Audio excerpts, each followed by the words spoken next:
Yes, we are live now. A very good morning to one and all.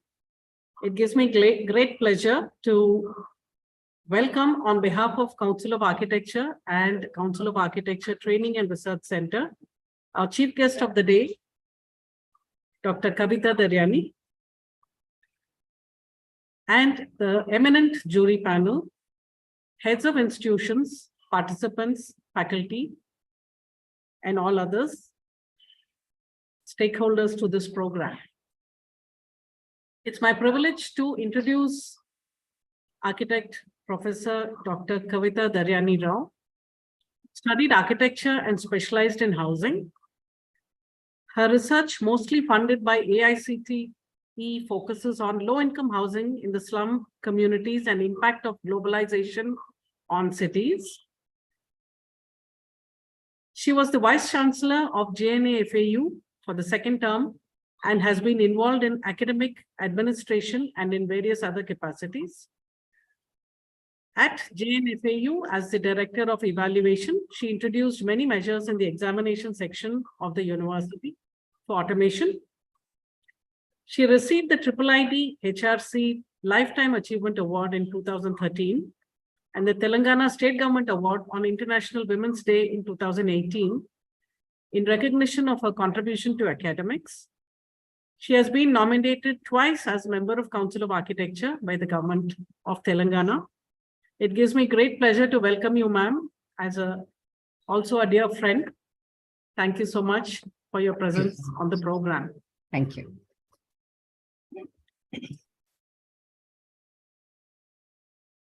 I will now introduce the jury panel. We are privileged to have on board architect Neelakshi Sharma, who completed her B.Arch with distinction from Sayaji Rao University, Baroda. And her master's from Guwahati College of Architecture. She is also a member of the Council of Architecture, Institute of Architects, and Association of Architects, Assam. She is associated as a state nominee to Council of Architecture presently. She is National Executive Member of WICCI Architecture Branch. She is also the technical expert for Assam Public Service Commission, Senate member of SPA New Delhi, and jury member for COA Best Thesis Awards. She commenced with her own practice and later joined the PWD, the Government of Assam. She has also taught at Guwahati College of Architecture, and post-retirement from PWD, she has been working on various consultancy projects, including museum projects, residential projects, hospitals, office buildings, landscape of memorial sites, and integrated residential and office and campus design. Her hobbies including writing, photography, traveling, etc. Her core interests lie in making the city inclusive and walkable. Very warm welcome to you, ma'am. It's also my pleasure to see a dear friend, Dr. Anjan Mitra, on the jury panel. Anjan Mitra is a loyal student of design and architecture. His search for responsible design and practice takes him beyond the physicality of architecture to the holistic experience of built environment, tangible and intangible issues, and their connect to society, especially in Indian context. This journey started with his design practice, The Appropriate Alternative, way back in 1992. Over the last 3 decades, he has worked in and explored various materials, practices, and contexts. He believes the most sustainable model of development is rooted in conservation and value addition and can be made responsible through responsible design practices. To promote this idea, he has promoted a collaborative platform called SAVE, that is Sustained Actions for Value and Environment. Notable examples of his work are Mon Chasha, a community-based rural tourism project, restoration of Pancharatna Temple in Purulia, adaptive reuse of old Chinatown tannery for Aeat, Kolkata, conservation of excavated Buddhist site at Mogulmari, etc. He's extensively engaged in teaching and research and is an active member of professional bodies like INTAC, IUDI, etc. His authored research projects include Euro-Indian urbanism on the banks of the Ganges, understanding slums as urban systems, Kolkata, Durga Puja and the city of Kolkata, urban transformations, temporal spaces, and so on. A very warm welcome to Dr. Anjan Mitra. It is also my privilege to welcome architect Aeat Khan, who speaks about himself very briefly as a future conscious designer, architect, and writer with a keen focus on exploring the realms of sustainable development, design pedagogy, and research. He's the founder of Nativity. He calls it the Sust-Enable Development and Design Firm, a multidisciplinary organization with interests in consultancy, research, learning, and lifestyles, with sustainable pragmatism as its core value. An alumnus of Bangalore University, architect Aeat Khan is now based in Bangalore and has won many awards in the design realm. Very warm welcome to architect Aeat Khan.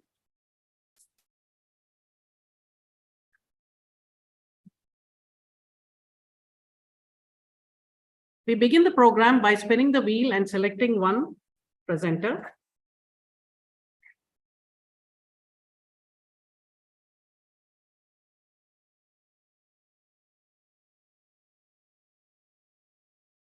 Coordinators.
And the coordinators spin the wheel and pick one out of 5 presenters.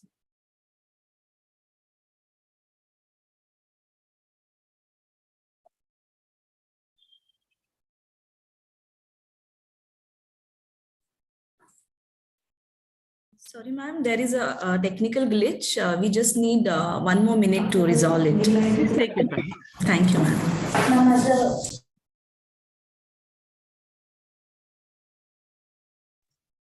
In the meantime, I request all participants to display your code number and not your name. It has been the privilege of council to have a fair jury with no prejudice. I'm still seeing one name, which is Vaibhavi. Please rename. If Vaibhavi is a presenter, please rename. Yes, I'll just rename. All participants, please recheck that only the code number is displaying.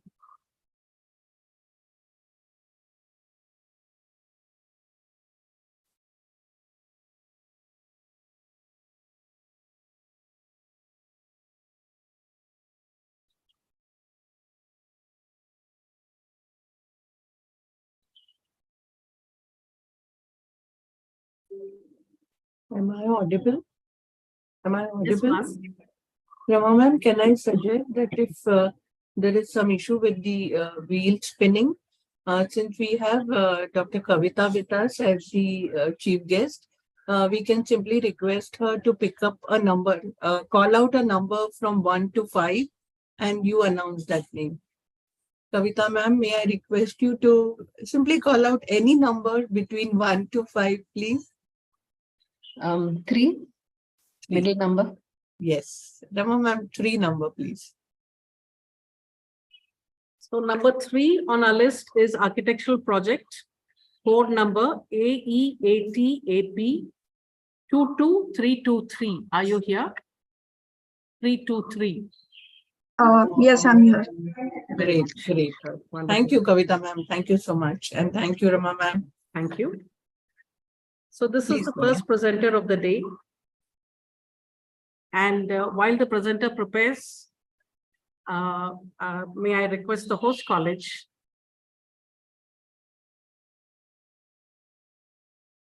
to speak a few words, and the coordinators also to present the college. Yeah, thanks a lot, Rama Madam. I should really thank Council of Architecture and especially Jayasree Madam for giving us this opportunity to coordinate for the thesis award for Zone 3. We generally feel that this thesis award is the best thing that has happened to the overall education ecosystem of architecture, because it's a lot of learning capsuled into one day for all of us. We get to see the projects that young architecture students have come out with, who are going to be prospective architects. And we wonder how creative they are, how meticulous they are, and we get to learn from it a lot. So not only the students, even the faculty gets to learn, gets exposure to different issues and problems which the young generation take up to solve or address.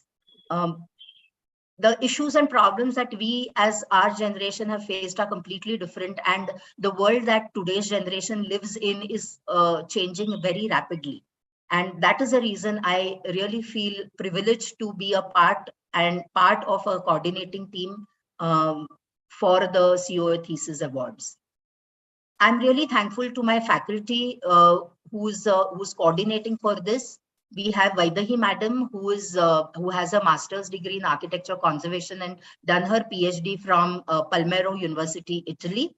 She has been teaching for 14 years and she has conducted several workshops and research-based activities, collaborating with groups such as ICOMOS and world-renowned architects such as Jimmy Lim, and tried to enrich the teaching learning processes with hands-on experience.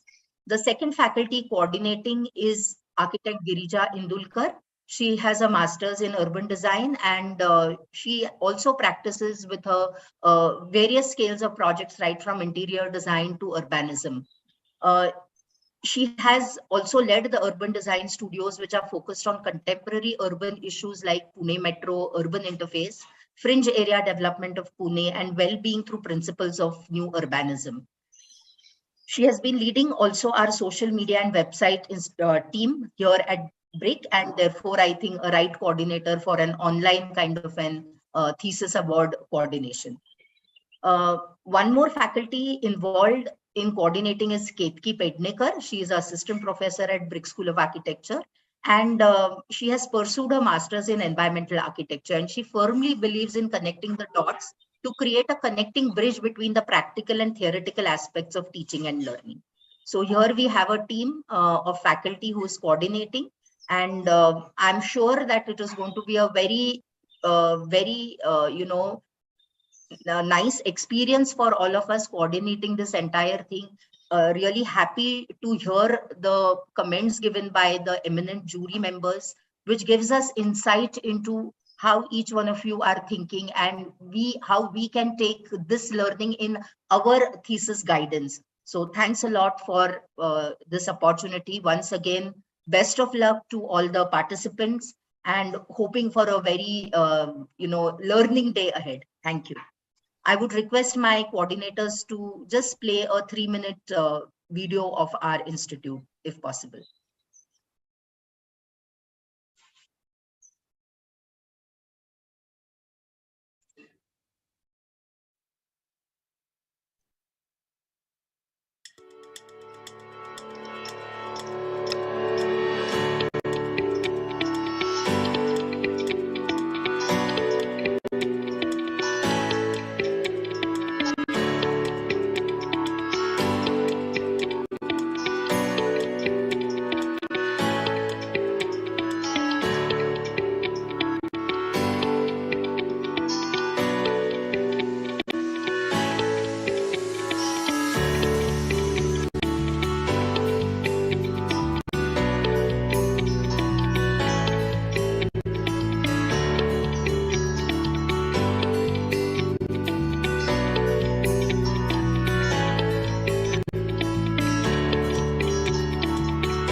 That was a wonderful introduction to the Brick School of Architecture. May I request now our chief guest, Dr. Kavita Dharani Rao, to address the gathering. Thank you so much. Good morning, Director COA-TRC Professor Jayashree Deshpande, jury members Dr. Anjan Mitra, Architect Tauhid Khan, Architect Nilakshi Sharma, Awards Committee member Dr. Rama Subramaniam, Coordinator, Zonal Host Institution, Principal Co-host, dear students, faculty from the host college and the participating colleges, all other participants. Thank you for having me here today. I'm happy to speak to the students who I think must represent the best among the architectural students fraternity today. We are well into the 21st century today, and it appears to be a good time to reflect upon the direction we are going in terms of architecture in our country, its style and its concerns. As students of architecture, we studied history and understood how in the past one architectural style gave way to another and what the influencing factors were, how materials and structural innovations, as well as religious and politico-socio-economic factors influenced these changes. Change is a constant and it is happening today also. The issues and concerns have been changing and molding the styles and buildings. There are two outstanding changes that I have observed in the last 4 decades, starting from when I was a student of architecture. One is the emergence of an Indian vocabulary or style of architecture. When I was a young student, the architectural fraternity of the country was coming out of the colonial era, and the efforts were directed towards showing that we are just as good as anyone else. It was a sort of involuntary compulsion to toe the line. Soon, some eminent architects started realizing that we are losing our unique identity and that the architecture was not appropriate to our climate and culture.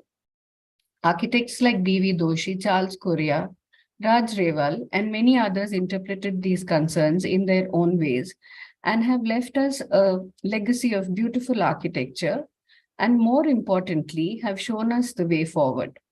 This theme has been taken up by several architects today, and building forms and details are being thoughtfully and appropriately designed.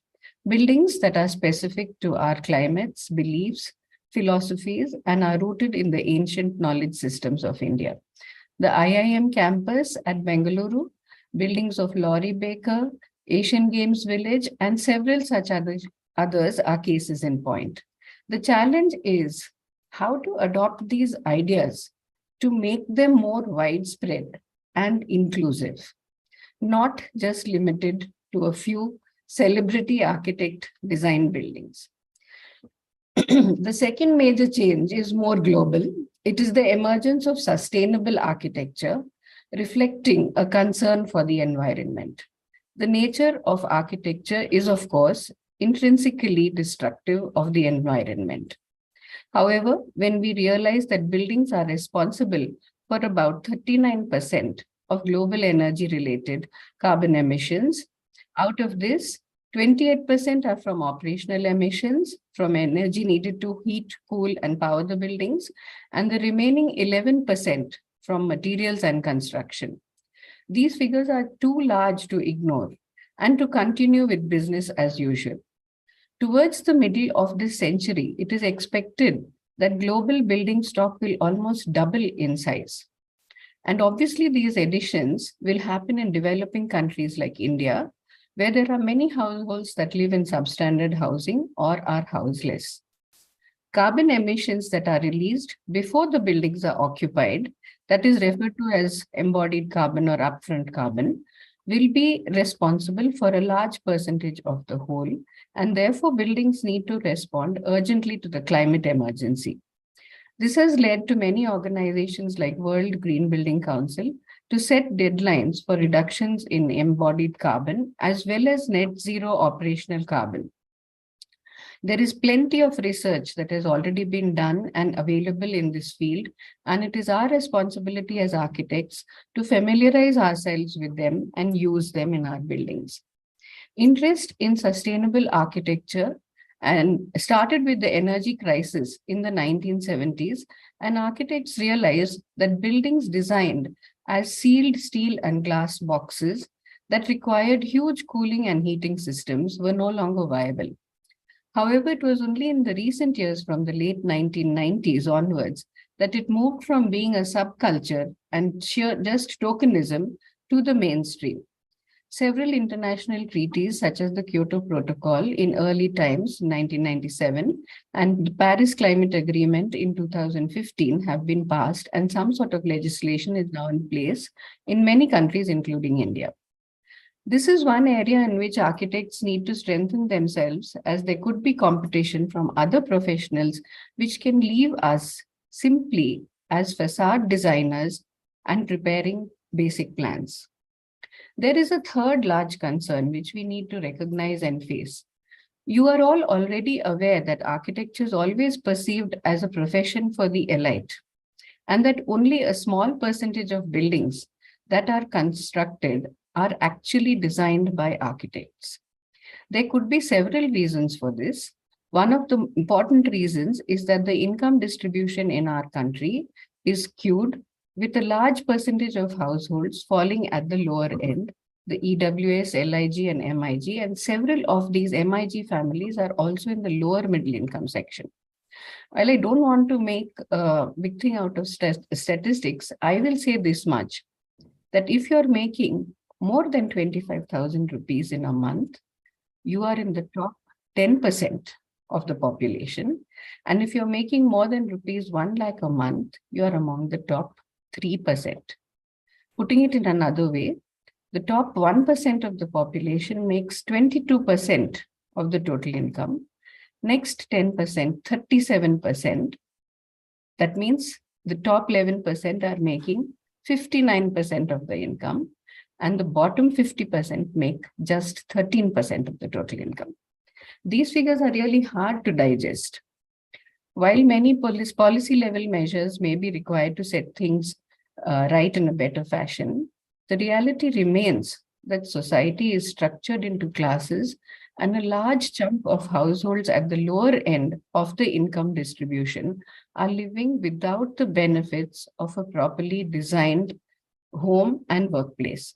Now, it is unlikely that they're going to become clientele for architects directly, but it is entirely possible and probable that with education, there will be an upward movement of income, and that they will become occupants and residents of public sector or private sector housing projects.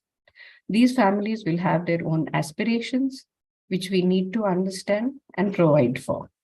We have to develop expertise, at least some of us will have to, in designing small houses with adequate storage and concerns for privacy, optimal utilization of space, etc.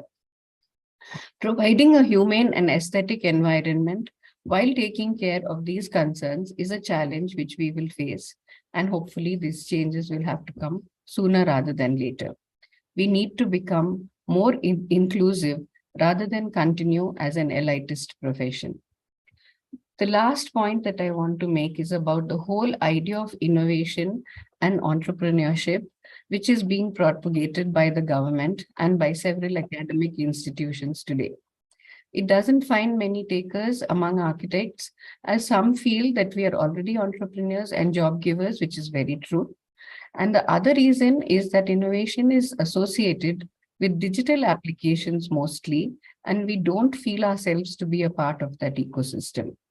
But can we think of ourselves as designers not only of buildings, but also of building components, and maybe even manufacturers of these? Can we become entrepreneurs like that?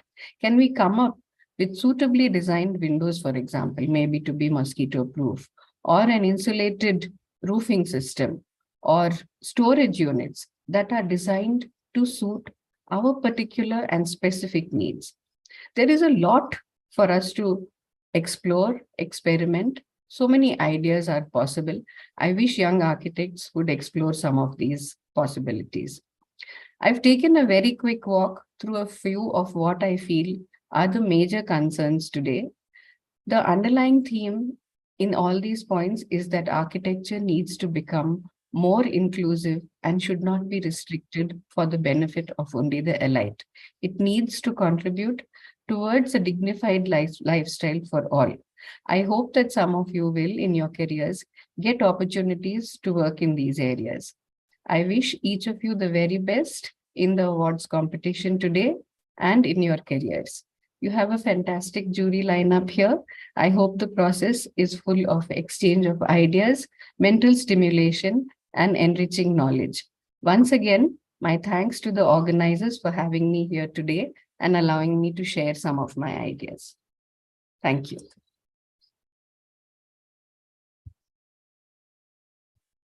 Thank you, ma'am, for your apt and relatable words. It's an inspiration to the young architects who are graduating. We now move on to the presentations.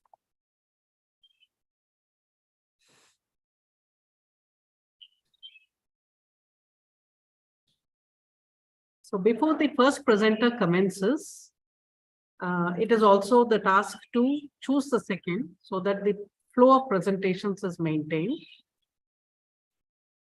So if the spinning wheel is resolved, can I ask the coordinators to spin and pick the second presenter before the first presenter starts speaking?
If the technical issue is not resolved, maybe we can once again request Kavita ma'am to call out any number between 1 and 5, excluding 3. Coordinators, can you say, is it resolved or should we go ahead and request Kavita ma'am? Ma'am, kindly, we'll have to take one more from your end and we'll be able to resolve it by then. Thank you so much. Sorry for the inconvenience. Thank you. So we will trouble Kavita ma'am once again to call out any number between 1 and 5, excluding 3.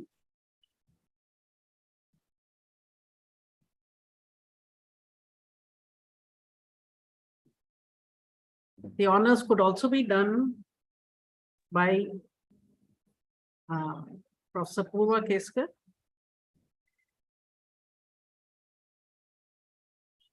Principal of the host college.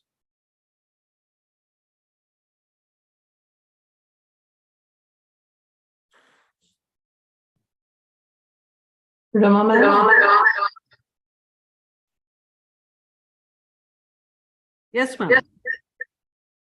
I would suggest that you call out any participant and tell him to choose.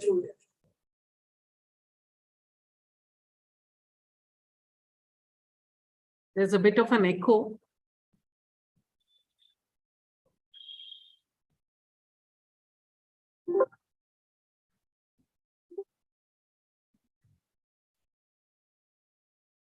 Yes, I could extend the same invitation to architect Neelakshi ji, jury member. Please pick any number between 1 to 5, excluding 3. Let's go for 5. Wonderful. So that would be AE, AT, AP, 2233. 333. Are you here?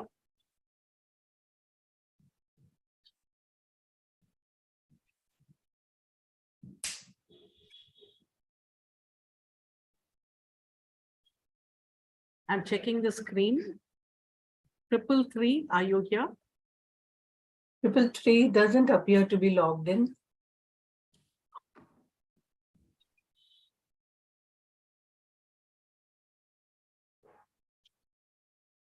Yes, I'm also not seeing on the screen. Participants, please note if you're not there, when your number is called out, we continue with the rest of the list and we move over to the two names that we have on the standby in the order of merit.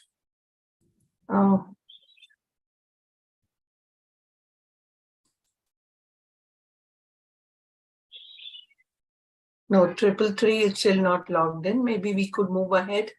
Rama ma'am, can you request somebody to pick up other than 3 and 5? Yes, maybe Architect Tawhid Khan can call out other than 3 and 5.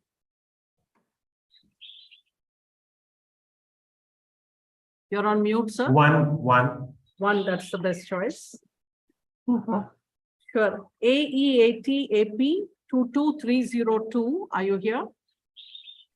Yes, ma'am, I'm here. That's wonderful. So you will be the second presenter. Congratulations. Sure. Thank you. So now we are ready to have the host college put up the presentation for City as a Playscape, Exploring the Ludic Dimension in the Urban Realm, the first presentation of the day. City as a Playscape, Exploring the Ludic Dimension in the Urban Realm, Aeat AP 22323. That's the code number for the jurors. Participants, please note that you must not disclose your identity in any way, nor the name of your school, name of your guide, or any other way which one can connect to you as an individual. All the best to all of you. Hello. Are you? Yes. When does the timer start?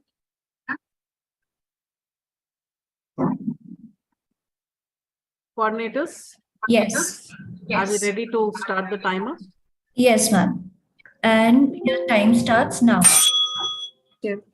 Thank you for this opportunity. The thesis City as a Playscape explores the ludic dimension in urban design, as it says in the title. Next slide.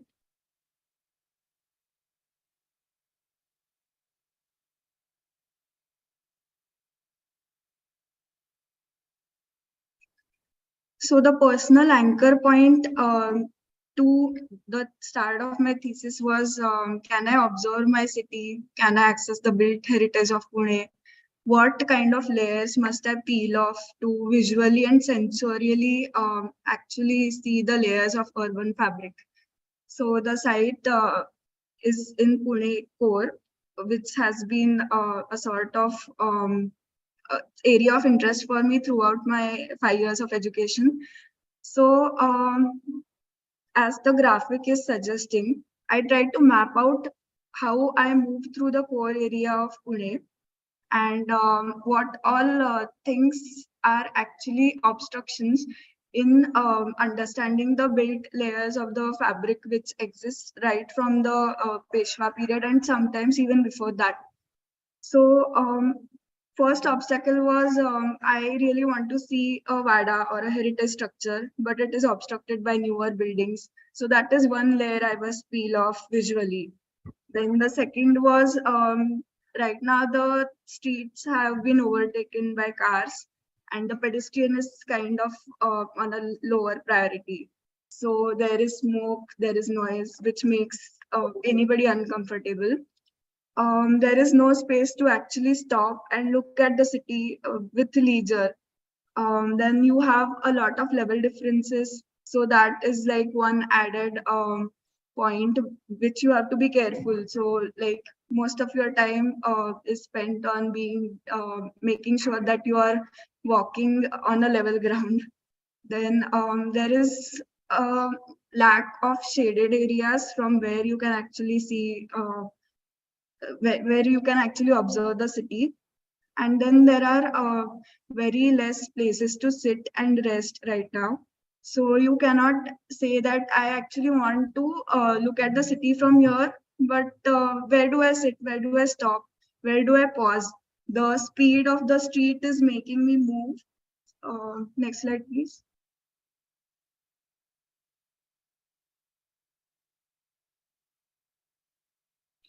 So from that anchor point, I sort of understood what kind of challenges are there globally and locally. So the first point that I came across was the organic urban grain and incidental spaces that are that is kind of the beauty of dense urban fabric that we have, and how it responded to the human scale, how the streets were actually focal points for interaction, and there were community gathering spaces around squares and parks, and there were trees and small temples and shrines along the road. So that all changed with modernist block planning, where we sort of started giving preference to the vehicle and sideline the pedestrian. So now the newer development that is taking place, it does not really respond to the human scale. It actually responds to the car. That is one issue that I understood. This has been based on the theoretical framework of Jan Gehl and Cities for People. Then another local challenge that I understood was a transition of public space from community ownership to government ownership after independence. And the car invasion of the 1970s, it eroded the conditions necessary for people to engage in civic life. Then market forces which shifted public which shifted focus from public spaces to individual buildings. So this kind of reduced opportunities for pedestrianism, and the social and cultural functions of city are under siege. So the traditional function of city space as a meeting place and social forum for city dwellers, it has been reduced, threatened, or phased out. So different obstacles like the ones which I observed in my problem strip, those have created disgraceful conditions which are typical for city dwellers in most world cities. So this has become sort of the normal, which I think we need to change. Next slide, please. So the main problem statement that I identified was that when you have a lack of engaging environment, people sort of start losing ownership of the city. They see themselves as unique, independent entity and not interconnected, interrelated with the community. So as humans are a direct or indirect product of their environment, the loss of quality of built fabric reduces the quality of life of an individual in the city, which makes him an individual and not a part of the community. So this calls for an exploration of design dimensions that can afford the possession of space, of ownership, which offer respite from weather, urban elements, and provide spaces to relax, reflect, and enjoy spending of time within such spaces. Next slide, please. So Simon Unwin's statement that architecture derives primarily from function, but it consists more than identity and function. It is rich, it has a rich and varied language and dimensions that go beyond pragmatics. So up till fourth year of my education, I had been looking mostly at the pragmatic dimensions. And this thesis gave me an opportunity to explore the ludic dimension, which is the playful dimension. Architecture at its origin is a human art concerned with human life, its experiences, and humans are not merely spectators, but vital ingredients, like they are users, participants, propagators, and modifiers of the environment. Next slide, please. So when I started with the site analysis, I looked at the most congested, most dense fabric in Pune, and I studied the built study, then DP land use and urban study of the city in that area. Then I identified 6 possible sites where I can actually insert such a space, which are currently not used or which currently have uses of being a parking, which is still not satisfying the requirements of the area. So the base assumption for this site selection has been that gradually this area will become pedestrian friendly. Next slide, please. So my research question was, what is a possible spatial response to the urban fabric of city core of Pune for creating opportunities for enjoying and appreciating the built environment using playful or ludic design. So I broke it down into what, where, why, and how. And the sub-questions were, what is a spatially rich urban form? How do we evaluate and analyze a spatial response?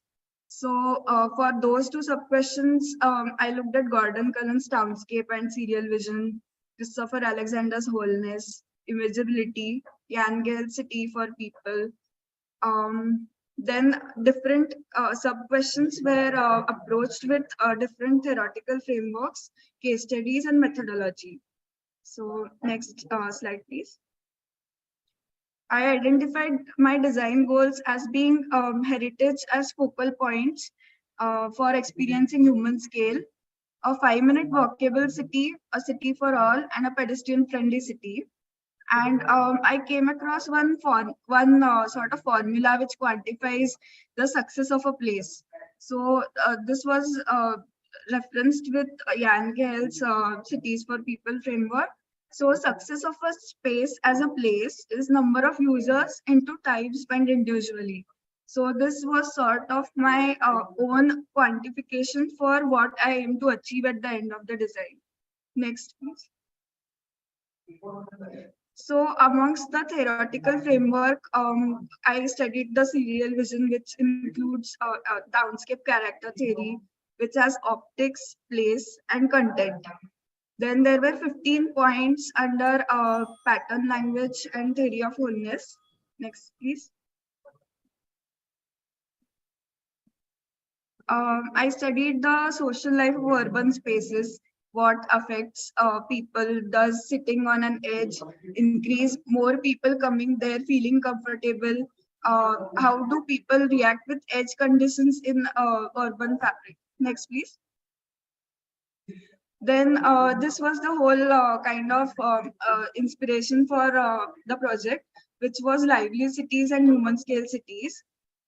It talks about speed of the street and the liveliness of the environment. Next, please. So what is a playscape? I tried to explore what play actually means anthropologically. So I came across this framework by John Huizinga, who's an anthropologist. And play is voluntary, it is rule ordered, it happens within a spatial boundary of a magic circle. It is different from ordinary life, and it is not in material interest. So spatially, I found that idea quite interesting. So in the magic circle, rules don't apply. Rules apply. Like on a chessboard, you move a wooden horse, but when you are outside the chessboard, it doesn't really mean anything other than just moving a piece. So I tried to synthesize what it means. Like you have questioning in the real world, then you go in the magic circle where you kind of process all of that, and then you come out with meaning to your experience. So next slide, please. So you can go ahead. I looked at different case studies of process, semiotics, volumetric, and form. Next, please. And I applied all of the study that I did to my own site. So this was a serial vision sketch study, which helped me identify in an existing congested fabric, where can I find spaces that breathe? Next, please. This was kind of the main synthesis of my design. So I went from activity mapping of the pedestrian landscape, what it meant as a ludic construct. So ludic construct is a playful construct. Like how can you translate these activities into a functional and a ludic construct? Next, please. I looked at the verbs, what they mean, like how do we relate to that word and what sort of space is created. So this led me to a very interesting space program derivation process. So I am, so that means presence or identity. It is a marker. So I tried to look at all of these, this list of verbs and the spaces. Next, please. This was the area program that I came up with based on the current site inferences. Next. Next, please. This is the same synthesis that I explained. In the design process, I used iterative combinations of sectional modules. Next, please. Next, please. I looked at sections because we as architects are trained to understand a plan, but the users understand spaces through the section. So sectional explorations were the main focus for understanding playfulness in design. Next, please. So this design demonstration,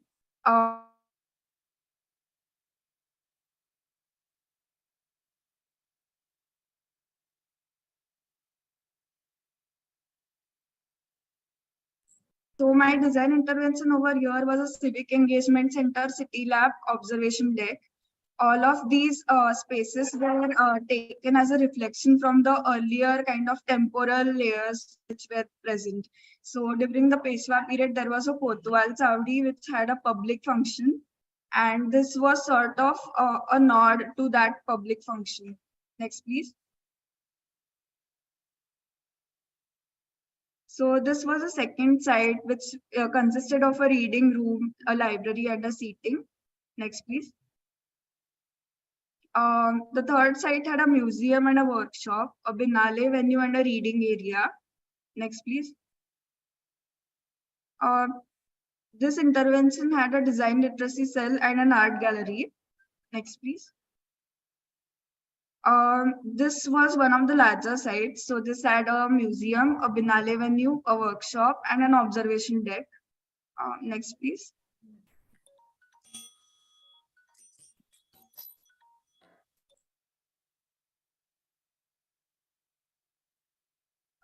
A similar kind of site, but a different. Your time is up. So, Jayashree ma'am, should I just? Yes, she can scroll through the remaining sheets without speaking. Just scroll through without speaking.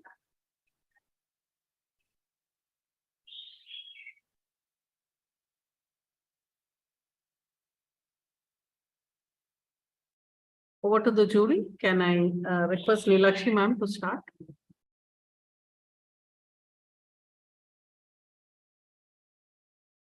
The topic was very interesting to me, actually, and it's to my heart. It's a problem that we are facing every day in every city these days. Your analysis was very good, but I was a little I have some comprehension about your design solution. You did not elaborate much about your solution. You have given a viewing deck, then you have given a museum, but how did you arrive at those things? Those were not very clear. Can you just take one site and then explain a little bit? Okay, sure. Am I supposed to present? Go back to the presentation, take a small site and just, what was your thought process? It was not very clear. Okay. Can you go to design intervention number 5? The host.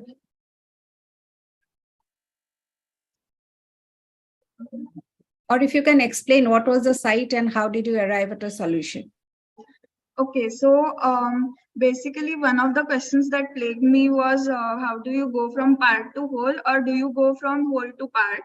So the 6 sites that I had, 3 of them had a commonality, which was their existing previous use in the last 100 years. So 3 of them had cinema theaters, which were now demolished and converted into parkings.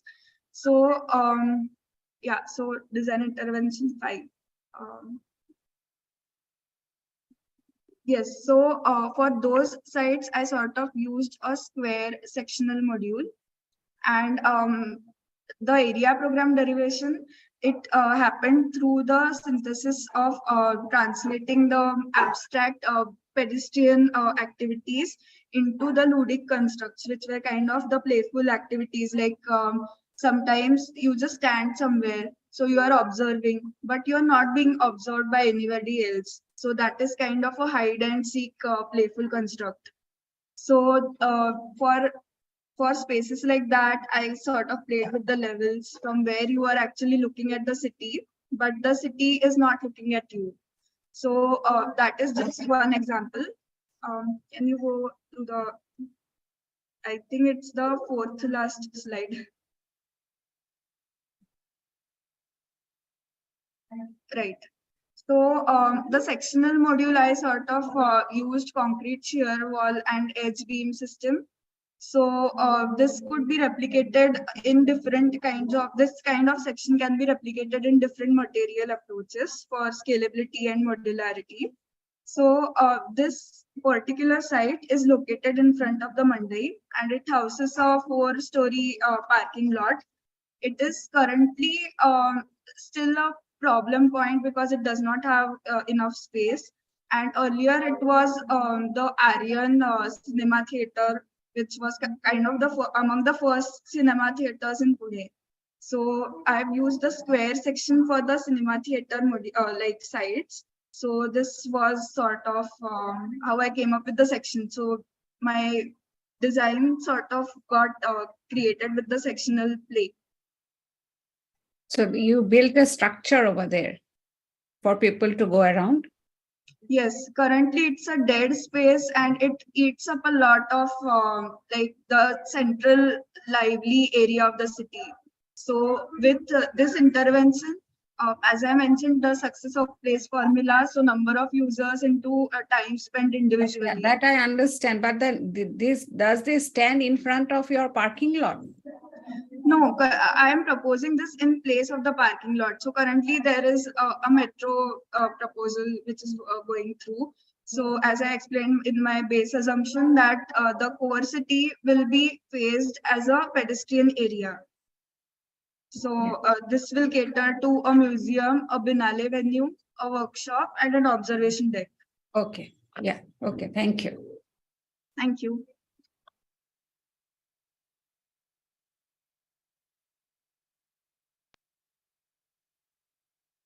Yes, can Tawhid sir pitch in? Hi. I just want to comment on the first part when you were speaking about the anchor points of the city, you understanding the city basically. I felt that it could have taken a little more depth, you could have gone into it a little more and established those layers better and use those for the analysis. And with respect to rest of your design, the analysis, I liked it. That was very well, it was process driven. The graphics could have been a little better, and I agree with Meenakshi Subab. The design part does leave a little to be deserved. You know, it could have been done better. It could have been detailed out better and presented better. That's all I have to say. Thank you. Thank you. It's not a question. I just had a comment to make.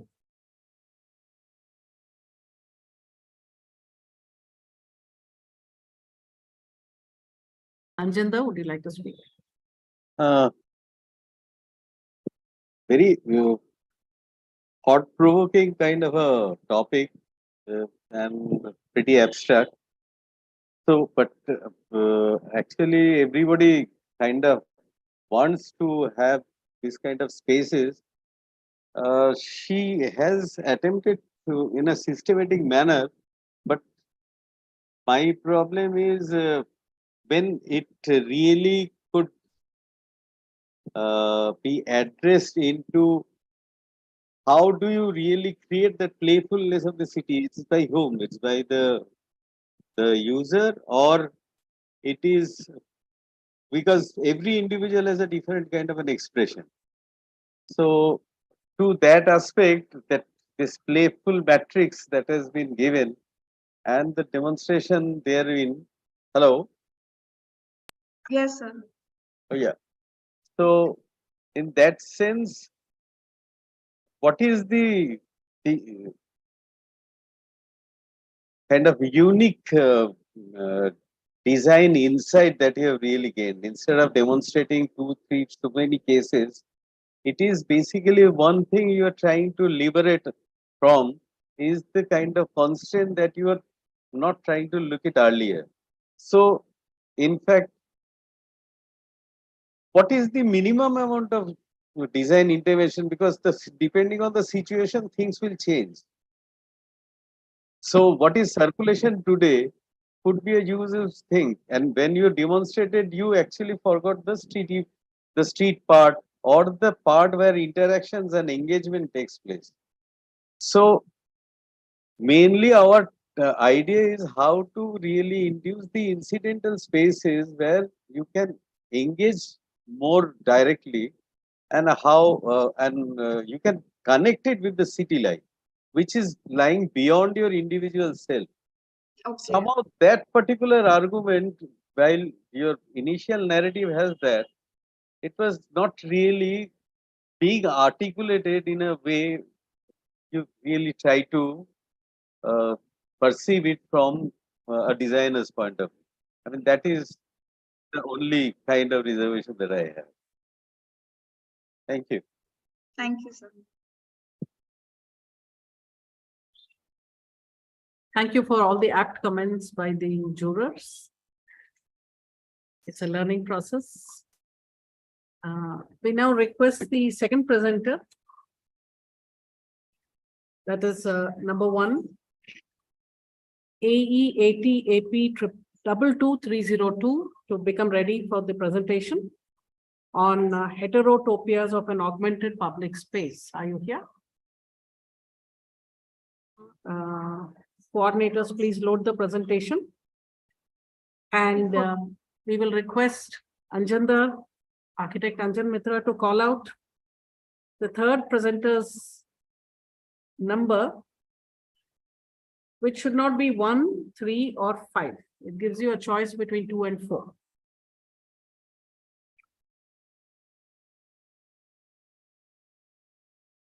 I think you're on mute. Yeah. 4 would be a.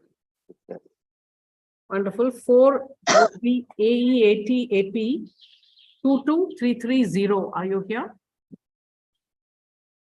22330. I can see you on screen. Yes, ma'am. Wonderful.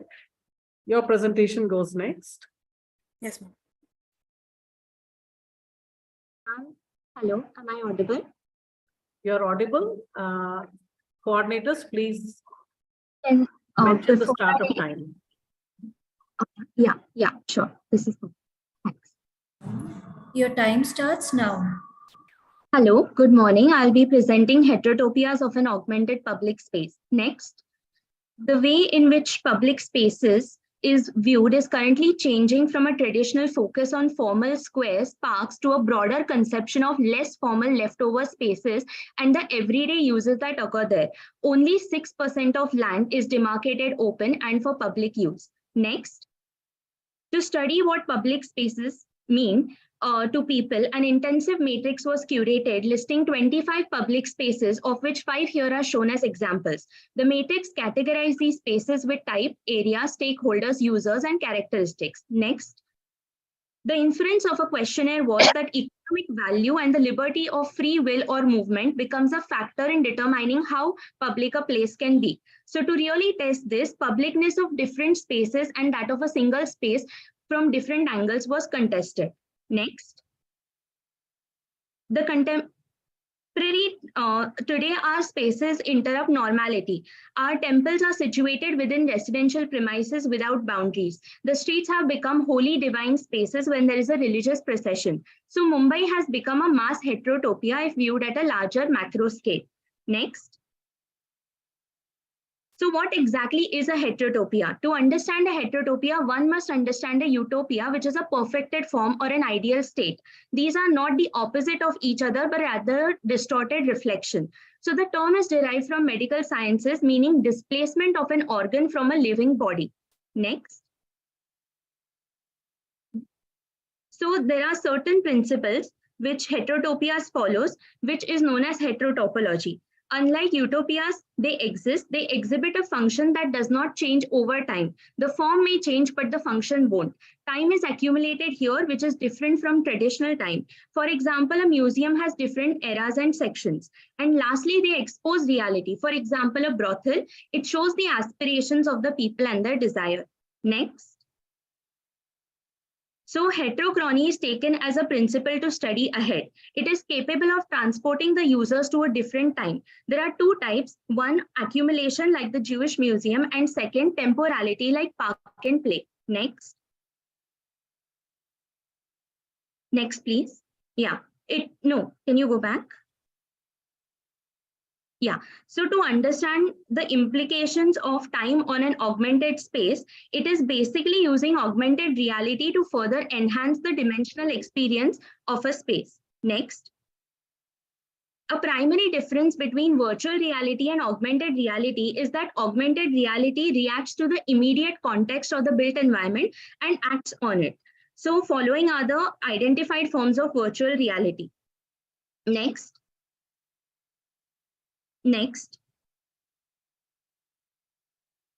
So, which brings us to an augmented public space, where there are multiple users in a strong, intense network over a commonly built background. Now, if we imagine layers of Cinderella's dress as the fundamental layer of the hoop skirt being the built environment, then other layers drape over it to give it a form rather than completely changing it. Next. So the matrix, we go back and it is graded again to determine different modes of surveillance and security and the comfort that these spaces exhibit. Next. So to understand what these public spaces mean on maps and if there is any disparity in their use in reality, DP plans are studied alongside porosity diagrams. Next.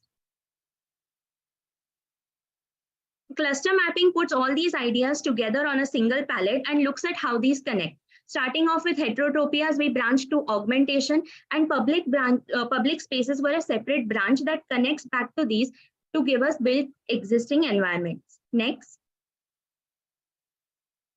Everything culminated into a narrative of spatial storytelling, which became important for my site criteria. So commercial engagement, monumental value, collective memory, user spectrum, and identity in the city were the 5 site criteria. Next. Of which Madhavbagh seemed a fit. So Madhavbagh is a temple precinct in the inner city built in 1874. The main Lakshmi Narayan temple is the prime of these 3 temples existing within the complex and dates back to 150 years. The surrounding campus shows Victorian influence built during the British era.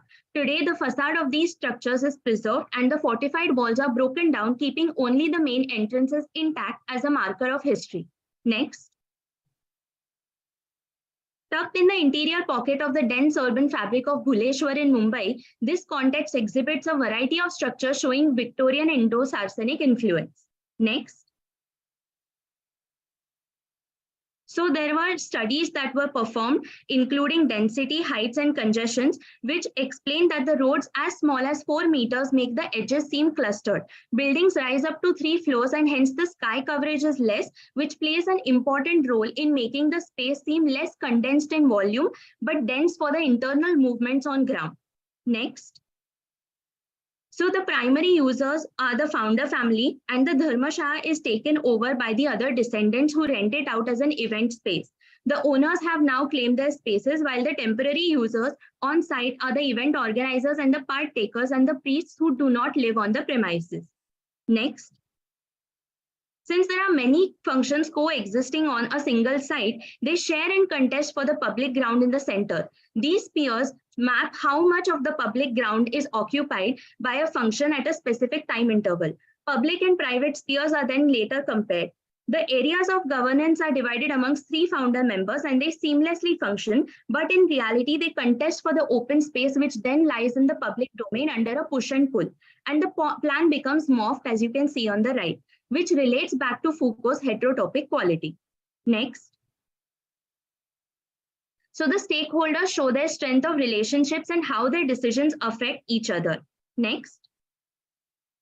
These side diagrams help to understand the forces of identity, memory, and oppression. Next. There are already existing heterotopias on the site, like the changing of the event space and the form of the temple is changed, but the function retains. Next. The idea is to reinterpret the existing program in a layout that creates an effective open space on the ground, and archival museum and garage of garbage are 2 added programs. Next. So there are overlaps between the real space, the virtual program, and the third space, which contains a mixture of both. So this proximity diagrams explains these overlaps and the adjacencies for me to place a form on site. Next. The person's journey starts at the tip of the CP tank in the central ground, and there are several objects of display, as you can see on the left, which are sprinkled throughout, archiving sound. And they serve as a wayfinding means and creates an additional journey through space as the user mentally configures the timeline. Next. The MHCC has made provisions for a religious heritage circuit, and I propose that this site becomes a potential hotspot for the same. Moving on to its architectural insert, the edge of the street is made porous where the grid of objects extends. This allows for the passers-by to engage. The temple area and the dharmashala face each other, leaving an open ground in the center. This is preserved as a thoroughfare to Panzrapole complex behind. The form cuts diagonally, leaving an open, forming a relationship with the temple. The kitchen on the edge shows interactive screens on the facade and responds to the street as a glimpse of the events of what is happening inside. The main gate is still preserved. The first space to hit the user is the watchtower, adapted to a reuse of security. Next. As one moves inside, submerged in the ground, the garage of garbage is an augmented reality art gallery. So the part above the ground is wrapped with glass bricks that bring in diffuse natural light. There are many architectural remnants on site belonging to the different eras, which are left unnoticed today. These are reconfigured into the space. Next. The placement of these elements is such that elements respond to their architectural function. For example, a column is positioned where a structural column should be. The timber frame and the sill and lintel level, ornaments on walls and doors that open on the floor that one can walk through. In short, this is a mosaic of different pieces of architecture arranged into one realist space. Next. In the pandemic, MHCC organized virtual tours of heritage walks. In addition to this program, I further propose that an application can be made for an immersive experience. This app on the left that you see is a prototype that was made for the user to place these virtual objects. A column would require a pedestal. So the app guides the user to find an elevated surface in their own house, move around to see the details as one would as if he were on site. An augmented immersive experience is performed by moving one real space and juxtaposing it with a gallery on site. Next. The spiral staircases act as wind catchers and bring in effective ventilation for the spaces inside. Next. Next, please. In the very can you go back? In the very can you go back, please? In the very navel, there is a light well that brings light to the basement level and creates an intrigue for the users on the ground. Next. The event hall has the dharmashala, which is kept intact, and the remainder is given to the archival exhibit through an arcade peeping to the temple from within. Next. So a series of courtyards opens into the ground. As one goes down, he faces the dharmashala, and while coming up, he is greeted with the temple shikhar rising up. Next. The Gaushala faces the ground and it is submerged, which is an economic connection through its biogas program. As the ground flows into the Gaushada, the roof is an arc truss, which also becomes a screen for projection. The roof slab is covered with PV panels, and the misting systems are enclosed inside the steel truss that create a suitable microclimate for the cows. The end is the vertical green wall with timber cladding, where one journey begins and a commercial one to the Panjrapur complex starts. Next. On the bottommost level, the archival museum continues. The 3D hologram projection systems are placed here, and through a light well, the helical stairway connects the ground and the first basement. Next. On the first floor, the library witnesses a continuation of arches in rammed earth, which is used as a purely infill material, looking at the Shikhar. It is a double height space where the mezzanine sees tall, slender columns of rammed earth arches, even within the interiors running through. Next.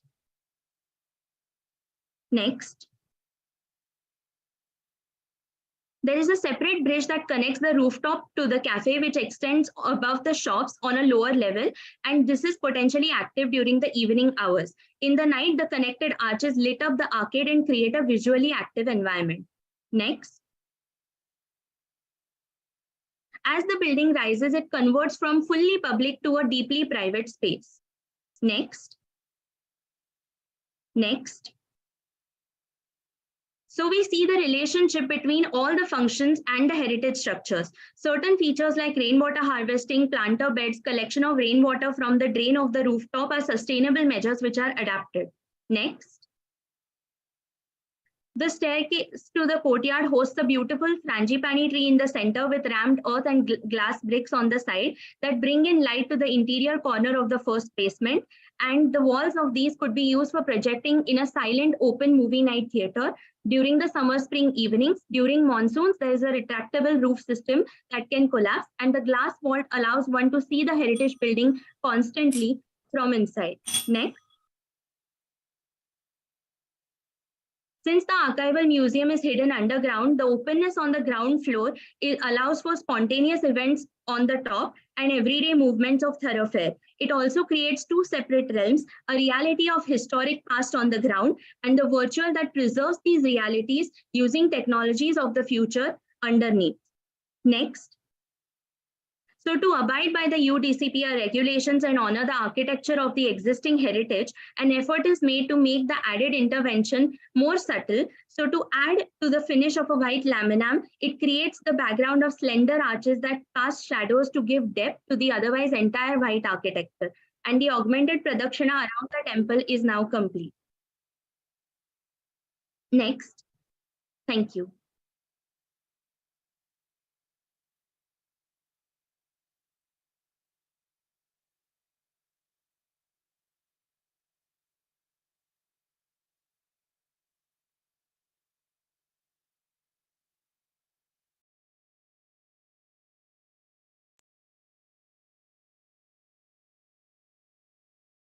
Can I request any of the jurors to start? Architect Aeat.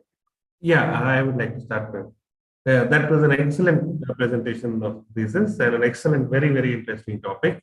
I wish the oral presentation had gone a little tone along with the drawings. The first part, the research part of it was also beautiful.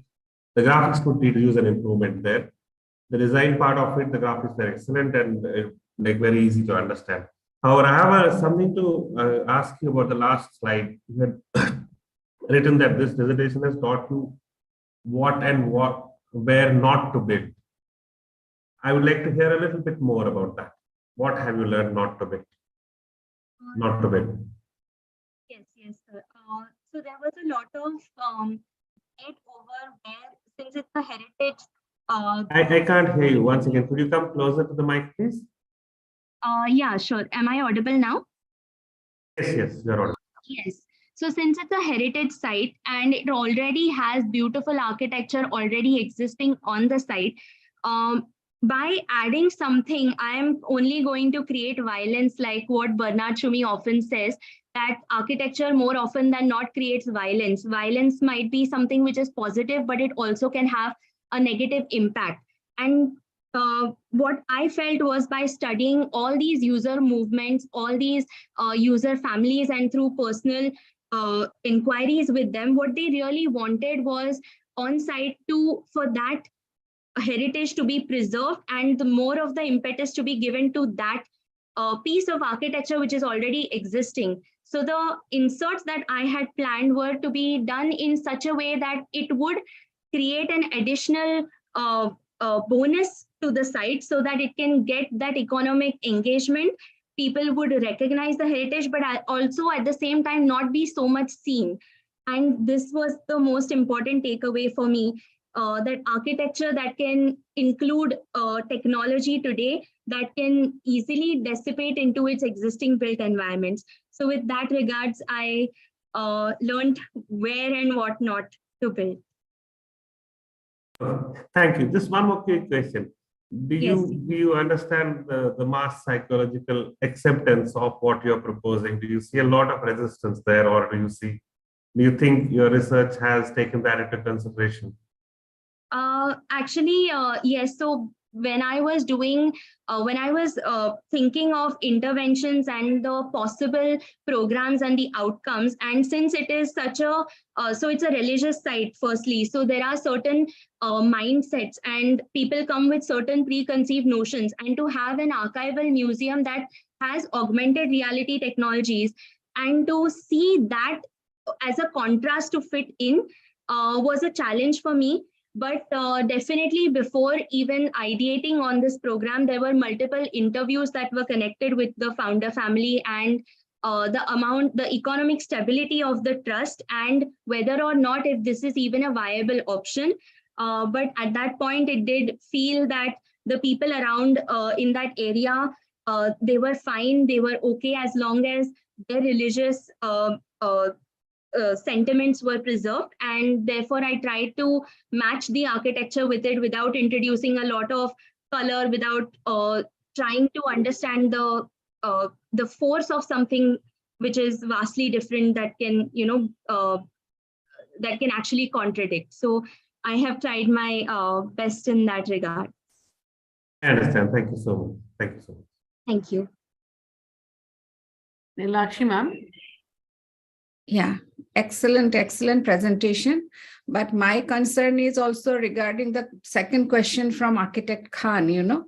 It's a very well-established religious site. So whether that will fit the whole thing is, and then you have made it quite it's modern and technology oriented, and it's quite rigid, Otherwise, that space, from your analysis, I could see that that space was used for various activities. Now you have given them a definite route.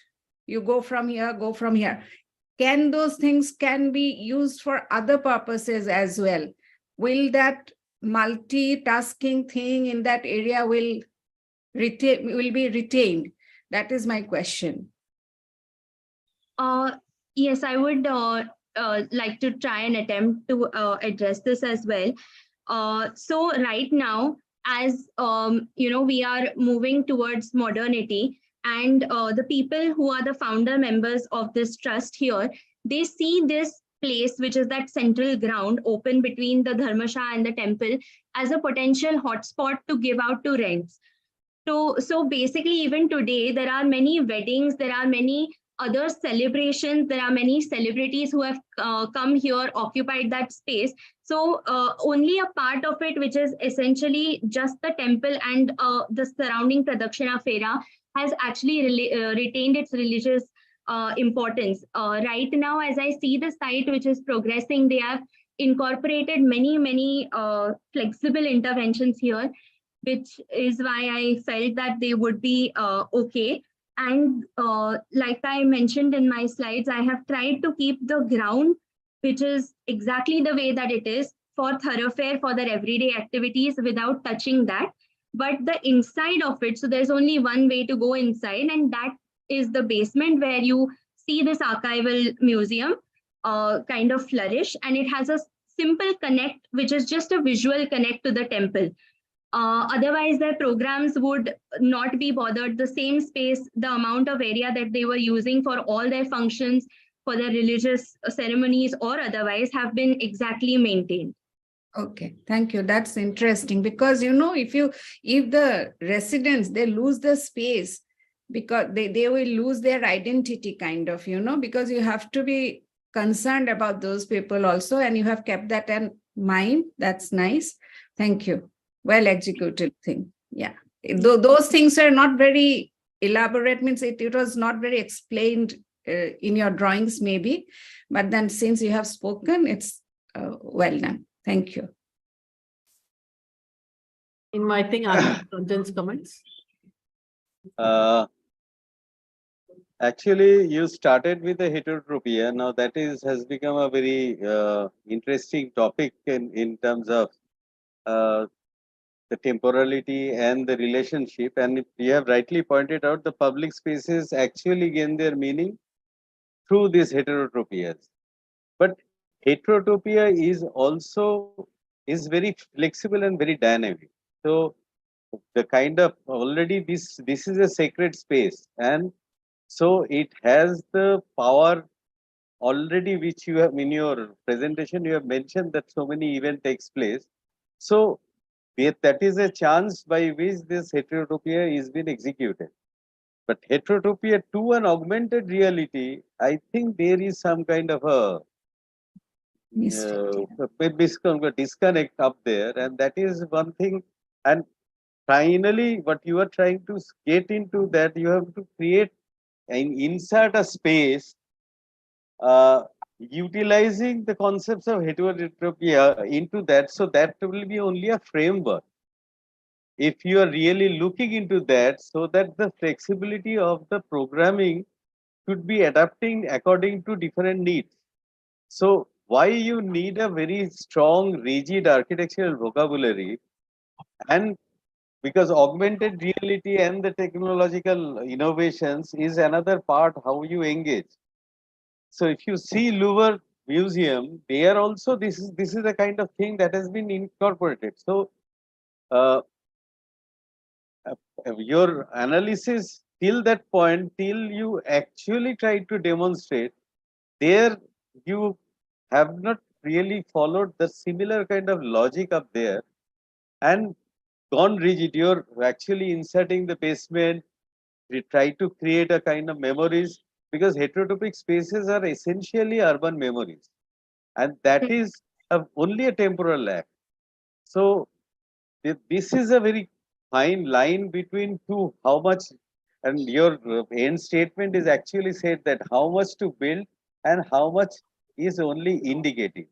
I think if you could retain there and instead of making the work, that is important, which I think then only slightly understated, probably this thesis would have been really the way we wanted to keep going there. Thank you. Okay, sure. Thank you. Thank you. That was an interesting take.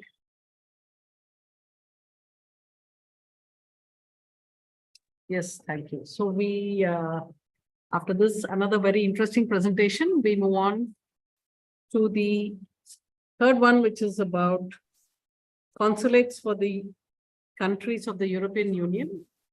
And we also pick the fourth presenter is by default number 2, the learning expands. That is Aeat AP 22312. 312, are you here?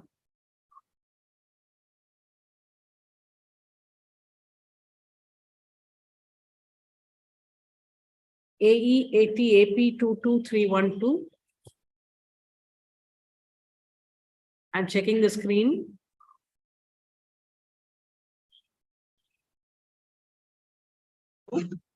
Yes, ma'am. Are you here? Okay. Yes, ma'am. Fine. Wonderful. You will be the presenter after this. Okay, ma'am.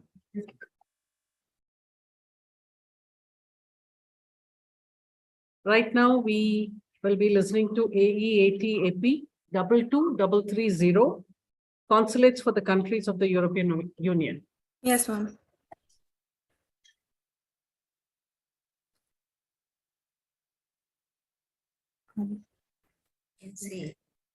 Your time starts now. Yes, ma'am. Good morning. So my topic for today is consulates for the countries of the European Union in Mumbai. Next. Next. Next. So the main question that comes in is, what is the European Union? So it's an economic and political union between 27 countries that was made after the World War II, sorry. And the purpose of this was to foster economic cooperation and to become economically independent and avoid conflict. It started with 6 countries, and recently United Kingdom left the European Union. For the European countries, the main visa that is considered is the Schengen visa, which covers 26 countries in the Schengen area. And this enables the holder to enter freely, travel freely within, and leave the Schengen zone from any one of the member countries into another, etc. So because of the economic cooperation and the economic interdependency, all the countries within the European Union have a single market for goods, services, money, people, etc. So essentially, they are together while retaining their individual identity. Next. Now, what is a consulate? A consulate is an office that is set up by one country in another country for the purpose of supporting and protecting its citizens traveling there or residing there. Embassies and consulates are similar, but also very different from each other. An embassy represents the foreign government to the local authorities, while the consulate represents the general population.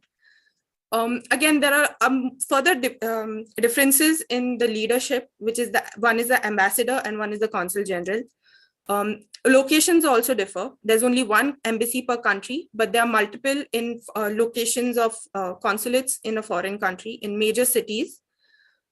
Even services differ to a certain extent, where embassy follows mostly services regarding the government and the army, basically, while the consulate records the births, deaths, marriages, visas, etc. Next.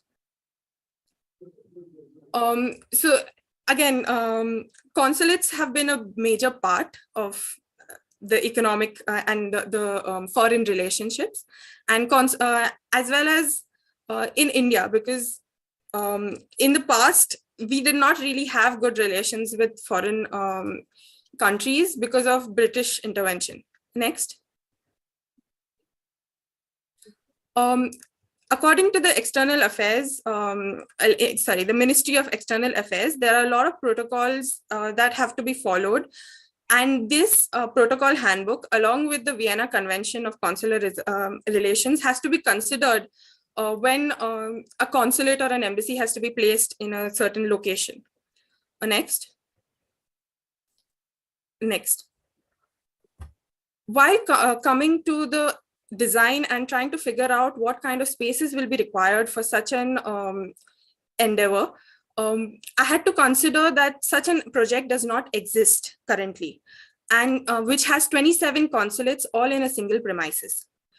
To solve this problem, I had to go through a lot of different embassies and consulates and find out all the details from it, from which I had inferences, which I used to derive the brief, as well as to figure out the zoning and the circulation that will be required. Next. Next. Next. So this was the comparative analysis with its inferences. Next. Next. While selecting the city, I had to consider which area would be the most economic and the most financially viable, as well as be the representation of the European Union. Since I could not choose New Delhi, they have the embassies which do the same job, so they will not require a consular complex.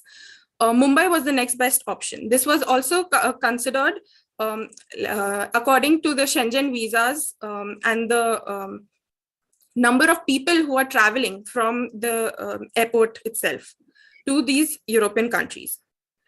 Mumbai is the financial, commercial, and entertainment center of India, and most business opportunities happen over here. It has a high population density as well as a good global financial flow. And most foreign citizens, when they come to visit, either for tourism or for work, they first land to Mumbai. Next. While choosing a site, since it had to be in Mumbai, I had to choose a location which would be, consider all the factors, including the context, its proximity to the airports, the accessibility, and its vulnerability to attacks, which is also a major concern when considering a government building like a consulate or an embassy. Next. So the site that was chosen was Bandra Kurla complex. It's a site close to the Mithi River, and this is currently being used as an exhibition space. The government of India decides which spaces to choose for which spaces to present as an option for consular spaces or embassies. And so since this land is currently owned by the government, this would be an ideal site. Also, it is very close to most of the other government buildings. For example, the US embassy, the US consulate, as well as the French consulate and the Mumbai Cricket Association, is cricket ground, and the British Deputy High Commission. All of these are in its context. Next. The site is ideal since it is very well protected from all sides. It has very high security in Bandra Kurla complex. One side has the BKC Chinnabati flyover that is on the east side. On the south side, there is the Mithi River, which is, so again, there is a lot of way to have a security overview and keep it safe from any kind of attacks or any kind of unwanted attention. Next. Considering the vegetation and the skyline and etc., there's very little, there are very little problems that could come while building on this structure. There are currently barely any trees except for the borders, which plays well into the requirements of an consular complex. There's also there's a parking place right in the north side of the site. And since there cannot be any public parking within the site, since this is a government building, this also helps for giving people a way to reach the location. Next.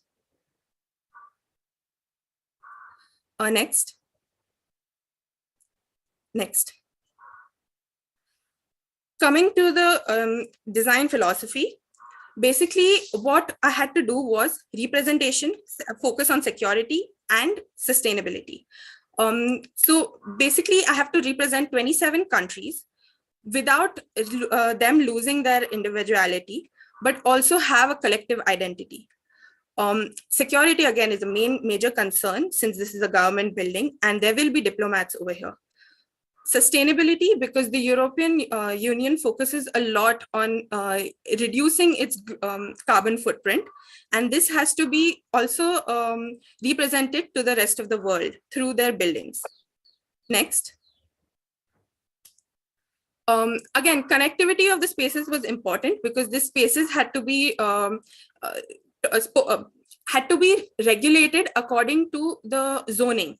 So diplomats had a separate zoning, the VIP, the staff had a separate zoning, and the general public has a separate zoning. They cannot be interconnected and they cannot overlap. So that was one of the major concerns while designing. Next. The staff, according to the staff hierarchy, as well as the circulations requirements, different matrices had to be made and considered. Next. Basic design concept was that there are the European continent is divided into the West and the East, where the West was more progressive and the East more conservative. And this I wanted to show in the design as well. So the lower half is a convex plan, which is more defensive and more introverted, while the overlapping complex shape is supported by the lower half, and it creates pockets for shade and ventilation while creating an interest of two different forms and their two different approaches towards the rest of the world. Next. The lower half of the planning was also inspired by the village square and its public spaces. Next. Next. So the major point was that circulation. So pedestrian entry is from the main road. This is for the public. The side internal road gives access to the staff and the VIP. And the service entry is from the 25-meter wide road on the south, which is not going to be accessed by the most of the public since it ends at a dead end. And after the entry of the public, they directly move up to the first floor, that is the ground level. And the podium level is only for the staff parking and the VIP parking. Next. After the public enters, they reach an inner courtyard, which is the major inner space. And this acts as the meeting point, which is like the village square.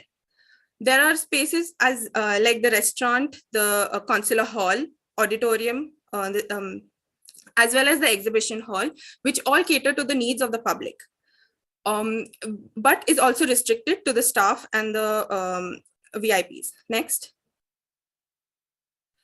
On the upper floors is where the back offices of the consulate start. Next. These consular offices are reminiscent of the canal houses in Amsterdam, and they face the Mithi River. Next. Each floor also has like a space for recreation and like an inner space. They all overlook the interior since it's more of an introverted plan. Next.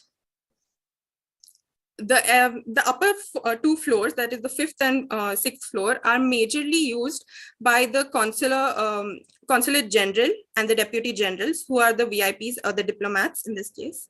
Next. Next. So this is the vertical zoning, where it's very easily seen how the spaces, how they use the space. The public is the light yellow, semi-private is the darker yellow. Private zone, which is used by the staff, is in red, and the restricted zone, which is only going to be used by the diplomats, is in blue. Next. Again, in the sections, you can see that there are going to be cantilevers, so it creates pockets for shade, ventilation, as well as the glazing that is going to be used for the structure is going to be a double glazed facade. So this is ideal for Mumbai's condition because it's going to facilitate natural movement of air, as well as it can have mechanical ventilation in those spaces as well. Next. The structural concept for making the cantilevers is using the truss system for the entire structure. Next. Next. Next. So site security was a major concern. So 12-meter setbacks have been left everywhere for this concern. Next. As well as the form of the building and everything has been considered. Next. Site lighting was also really important here, since the edges of the site as well as the building itself have to be well lit throughout the day. Next. lighting and energy management has been considered since this structure had to be net zero. And so solar panels have been added, which will then give the remaining electricity back to the meter. Next. Water supply and drainage have been calculated as well, considering the requirements. Next.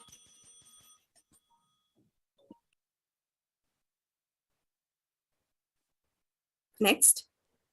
Your time is up. Yes, ma'am. So I'll just go through your slides. Right.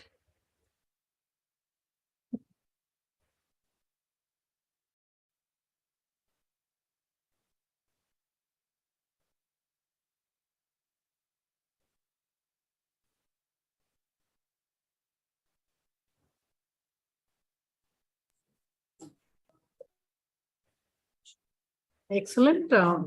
Inviting architect Anjan Mitra to comments.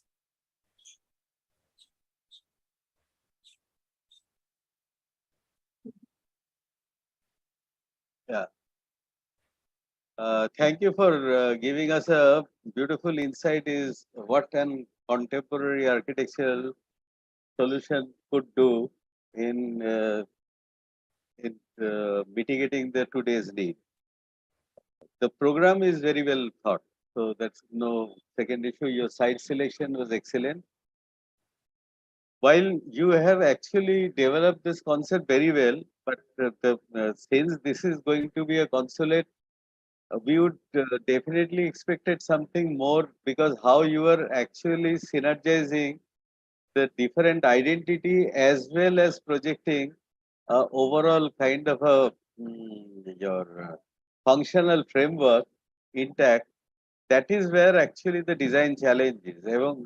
You have design solution wise, I think you have really worked well. So long as detailed kind of service systems and other things. But I would, because you have given a reference images of the canal strips and housing as different cultural, because it altogether this consulate, when you get inside, actually where each of the consulate should be having their own kind of identities. I thought there you could spend some time there and actually try to look the kind of architectural imagery that is required in a kind of a overall corporate style building. And because you have taken care of a lot of landscape, their landscape itself is an issue. Water is a major issue up there in the most of these European Union areas. So if those kind of references could have come, I think your argument would have been even much more interesting. Already it's very articulated, and thank you for that.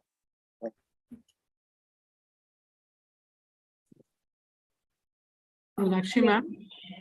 Yeah, I also liked it, this thing. But, you know, in one thing, when I was looking at your references and your analysis, I was looking for a facade that will be quite colorful, you know, because European facades are, you have given reference to that also. It looks like a modern building from anywhere. It could be from America, it could be from anywhere. Like, there is nothing very strong image of Europe in your facade.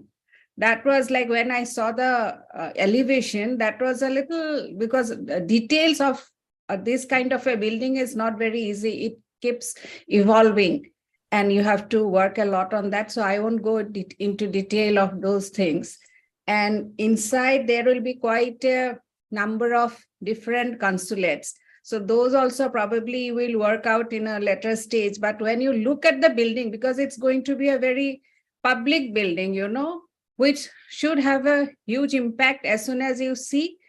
And not only impact, it should give you an impression that where it comes from. So that probably was a bit lacking for me in this thesis. So otherwise, well done. Thank you. Ma'am, if I may speak. Yeah. I had to actually consider, since there were 27 countries, I didn't want to focus too much on individual identities. Otherwise, it would have come as a mishmash. Yeah, that I understand. But then even if you look at different countries of Europe, they have some kind of linkage when they project the European architecture kind of thing. You can make out that this is Europe. So that should have probably helped in the building, means in elevating your design. Yes. So, over to architect Tawhid. Hello, a very interesting topic. I understand you have undertaken not only to create a fusion among so many European countries, but also having the site in Mumbai to bring some amount of Mumbai, India, and Maharashtra also into it. It must have been very, very challenging. I do understand what you mean. But as Meenakshi ma'am already said, yes, there is a commonality in the European countries, so that can be better integrated. So besides the sustainability, the zoning, the other functions, the placement of the buildings on the site and the language of it, the aspect of iconic symbolism which would represent both Europe as well as Mumbai or India on the whole, I found that you have not depicted that very well. And also the idea of, I'm not only talking about elevation part of it, the idea of placemaking, where you spoke about courtyards. Now, where you talking about, there's a mention about a village courtyard. Are you talking about an Indian village courtyard or a European village courtyard? So it could be a fusion of both. That Actually, yes, it's actually a fusion of both, because I noticed that Indian village squares as well as European village squares are very similar in not only their approach, but also how they use it. Yes, squares, sorry. So I would have liked that to be explained or depicted in the design portion of your presentation a little more. Okay. Okay, that's all I have to say. Thank you. Thank you. That brings us to the conclusion of this interaction.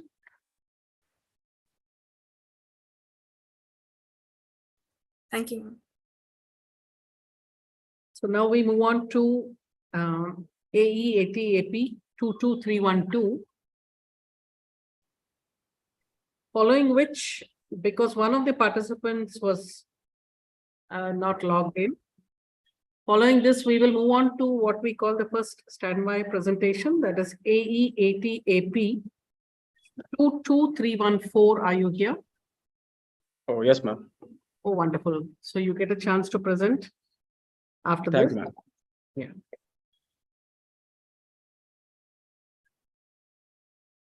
Can I ask the coordinators to present the PDF instead of PPT? That's in the same folder.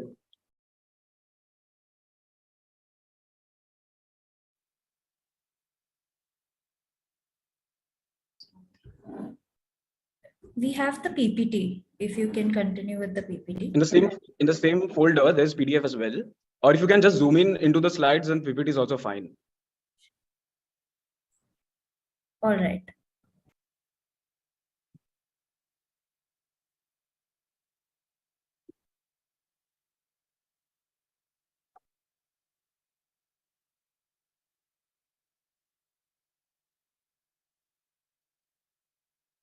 Can you zoom the PPT?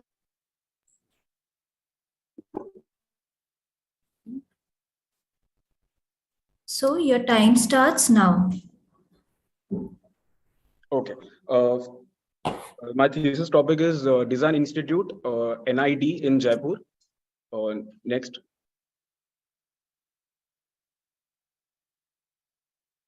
Next, yeah.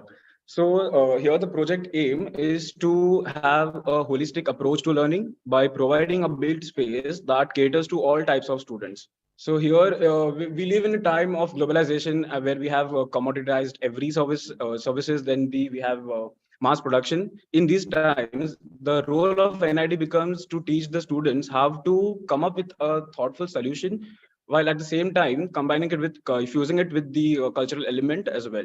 So here the site is in Jaipur, and can I ask the coordinators to project the PDF? It will be easier to scroll down and zoom in. Design gives the same a unique PDF of the same identity to a nation, depending on the. We have received the PPT from. We don't have the PPT. Okay. So can you just escape I am and pausing show me your the time. number of slides? Can you show me the number of slides? The slides. Yeah. Go to slide number, scroll down. Wait. Yeah, 19th. So the site is in Jaipur. The total site area is 15 acres. And here on the right side bottom, we can see how the on a macro level, the planning is done. Now, the design philosophy here revolves around two major principles. The first is liminality, that is the transitional phase. And the second is the character or the definition of the boundary between the inside and the outside, or the between formal environment and the informal environment, between the rigid and the dynamic environment. Going on, liminality can be broken down to three main stages. The first is when we separate from point A, then we traverse from transitional phases, that is transitional phase, the liminal phase, and then we reincorporate with the space B. So here the intention is not to create an in-between state, but rather an in-between state that create potential transformation when one travels through these spaces. This is further studied in the case study IIM corridors of IIM Bangalore, designed by Sir Vividoshi. Then the journey between the Faculty of Architecture wing and the Lilavati Lalbai Library building in the SEPT campus, also designed by Sir Vividoshi, and also the Mill Owners Association building designed by Le Corbusier. Then the second philosophy is the boundary. Now, when we are designing an educational campus, it is so interesting because we have to cater to all types of students. There are some set of students who are very extroverted. They just love to socialize, they look into the crowd and they feel connected. But then there are some set of people who do their best when they're not surrounded by people. So they need more sense of privacy. So here the aim is to have a holistic approach to learning. So that can be done by the blurring the boundary between the inside and the outside, or the boundary itself that is there. Now, when we talk about the boundary or the space, so space is everything. But space is not something that is present, right? It is a void, and it is defined by the other physical elements like walls. So the character could be the nature of the boundary could be very opaque. So there is a impermeable boundary between inside and outside, or the boundary can be transparent, or the boundary can be which requires more time to travel from inside to outside. Again, bringing the liminality into the concept here. So there can be three types of boundaries: opaque, transparent, and the boundary which takes more time from inside to outside. So now here in the slide, when you see NID here is offering five design courses, and out of which the three have master's course as well. Now each bachelor's course has 4 studios, one studio for 1 year each, and the master's has master's. So the bachelor's have 4 and the master's has 3 studios in the wing. Total courses are 5. So here, if we see on the plan, major zones, in the site plan here, the entry is from the right side that we see, that is the main road. That is the entry 1. Then we have academic block. So there are 2 major zones, the academic block and the hostel block for the accommodation. Then as we move on to the right plan, second one, private and public zones. So the blue colored zones are the semi-public zones, like we have canteen, cafeteria, then the informal exhibition areas, the entrance, etc. As we go on the north side, we have more private zones like studios and the workshop areas, the laboratories, etc. Can we zoom in a bit, please? No, right? Okay. So then we have third. Go back, please. Then we have third plan where I have written all the 5 design courses. So yeah, please, thank you. The third plan. Okay, so we have product design. Can you go back to the slide, please? The previous one. Previous. Yeah, so we have different wings for each faculty, each course, each faculty of design. And yeah, thank you. So we have product design, then the graphic design, ceramic and glass design, animation and film, and textile design. In the academic block, on the left side, we have cafeteria, administration, library, and seminar halls. Next slide, please. So when we're talking about liminality and the boundary between the formal and informal, and how am I blurring the boundary between the formal and informal, let's see how it is worked out in the architectural context and the built space. So we can see the site plan here. The site plan, if you see, it looks like a very fragmented and separate wings placed. But as we go up the floors, we have transitional phases like a huge flight of steps, a bridge. So these elements stitch all the wings together and make it a whole structure. So there is entry 1 in the site plan. So we enter into the site. So when I talk about transitional phase, liminal phase, so that happens between the main entrance and the main structure facade. Second is from main structure to the studio spaces, then the studio spaces to workshop areas, then the workshop areas to probably canteen or library or seminar halls, and then from there to hostel if they are living there in the campus, and then from there to exit. So next slide, please.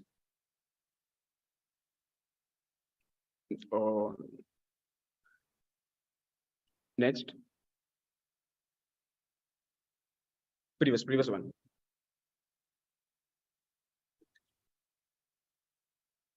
Previous one. Or piche. One more.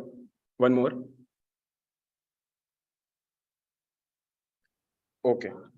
Next slide. So here there are 3 to 4 wings which have 4 studios. So I have a module. So I have 3 names which I'm going to explain next. So we have 4 studio module, we have 7 studio module, and we have a south wing. South wing, which is here in the southern side, 5th number. First number is 4 studio. In the side plan I'm talking. The second one, second pointer is the 4 studio. Yes, thank you. Third is also the 4 studio. Then we have 4. 4 is 7 studio module. And then we have 5, which is south wing. So that I'm going to explain how all these studios have been worked out in a manner where I can just blur the boundary between. Next slide. Yeah. So here in the key plan, A, B, and C. So B is 4 studios. So let's look into that. We have B cluster of 4 studios. So if you see in the isometric above, in the B point, yeah. So we have 1 and 2 classrooms. Yeah. Yes, there. So we have 1 and 2 classroom placed horizontally like this, and we have an informal space in between. So that acts like an informal space. And also on the second right side image, 3 and 4, on the upper floor, the classrooms are placed. The orientation of the classroom is changed. So what happens is the slab of the lower studio becomes the balcony for it.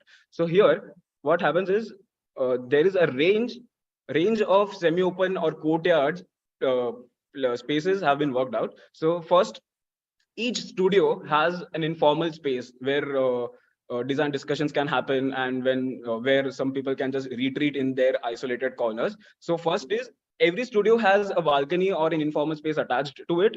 Then there comes a semi-open space that caters to 4 studios that we can see between 3 and 4 on the lower ground floor. That becomes double heighted space. We have pergola above, and that caters to 4 studios only. So that becomes more of a private courtyard for just that particular cluster of 4 studios. Then comes a courtyard that caters to the entire wing of the faculty, like probably say if it is product design, if it's ceramic design, then the courtyard caters to the entire wing, all the labs, workshop areas, the studios, and the staff area, everything. There comes a courtyard which caters to the entire structure and combines everything together. So this is cluster of 4 studios. Then we have A point, cluster of 7 studios. Here also, this is ceramic design. We have 4 studios for bachelors, 3 for masters. So we cannot zoom in, but here we can see how the difference in levels, then how we can place semi-open spaces in between to create an interesting narration between the studios. On the left side, we can see how it is developed, the form. And then we have south facade, that is for textile design. Here also we have 7 studios. We can see here in the exploded diagram, we have 1, 3, 4, all these studios in the first floor, then 6, 6, 6 on the first floor, on the second floor. Then there is a tree coming out. So that is also a courtyard that caters to just these 7 studios. So just people can come out from their back door and have discussions there, and then again come to the studios and have formal setup there. Here, what happens is we have a south facade, inclined facade. On that, we have solar panels. So I'm not creating a farm out of solar panels on the flat roof, but the solar panels are integrated on the wall itself. So it also becomes the integral part of the architecture here. And the facade has louvered sliding windows. So in the balcony, so people can just open it or close it or keep it half open, half closed. So the front facade of the main structure is never the same. Every time we enter the structure, it is not the same. If all the windows are closed, it is not welcoming. If all the windows are open, it is very welcoming. So when we enter into the structure, we see a massive boundary between where we are standing and inside the structure. So it creates a curiosity as to what will be, or how the structure will be from inside. So there's not a grand entrance, there's a domestic entrance. And when we enter into the structure, we see a lot of open spaces, a lot of fragmented spaces.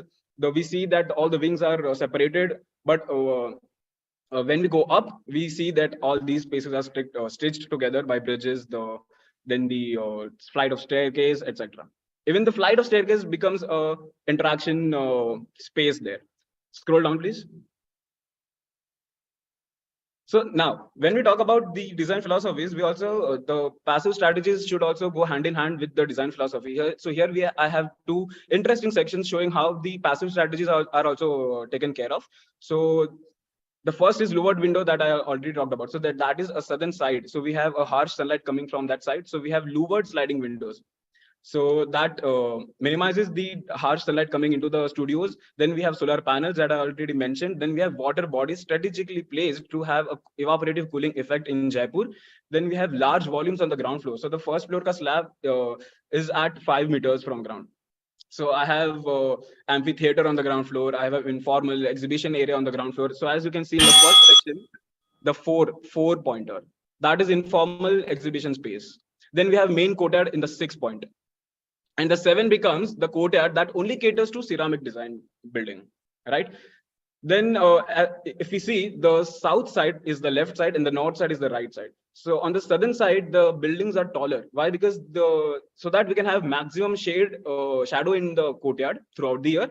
And the north side is fragmented, so I can let the diffused sunlight in from skylights. So that is 5 point here, 5 pointer.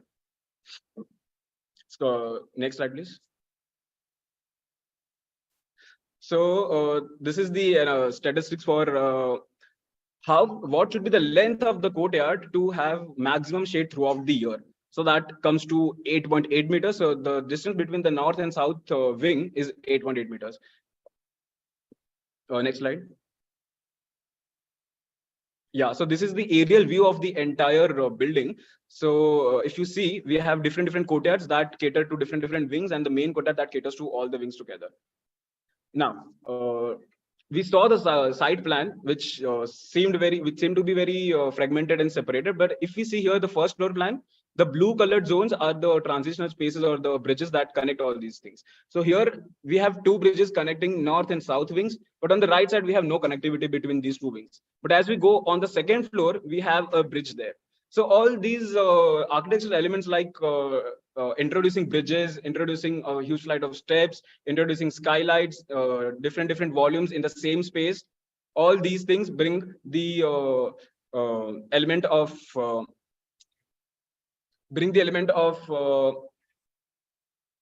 they break the monotony of the structure. Then scroll down. Scroll down, please. This is the detailed floor plans. Scroll down. Your time is up. I'll just slide. I'll just share. Yes, please. Yes, please. Thank you. You can scroll without speaking.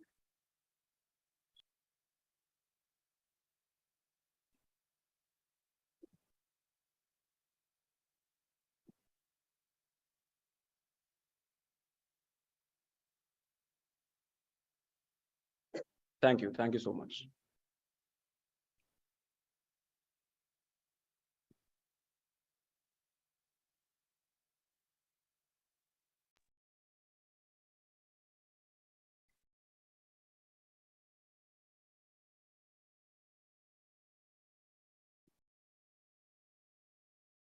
Can Neelakshi Madam commence the comments?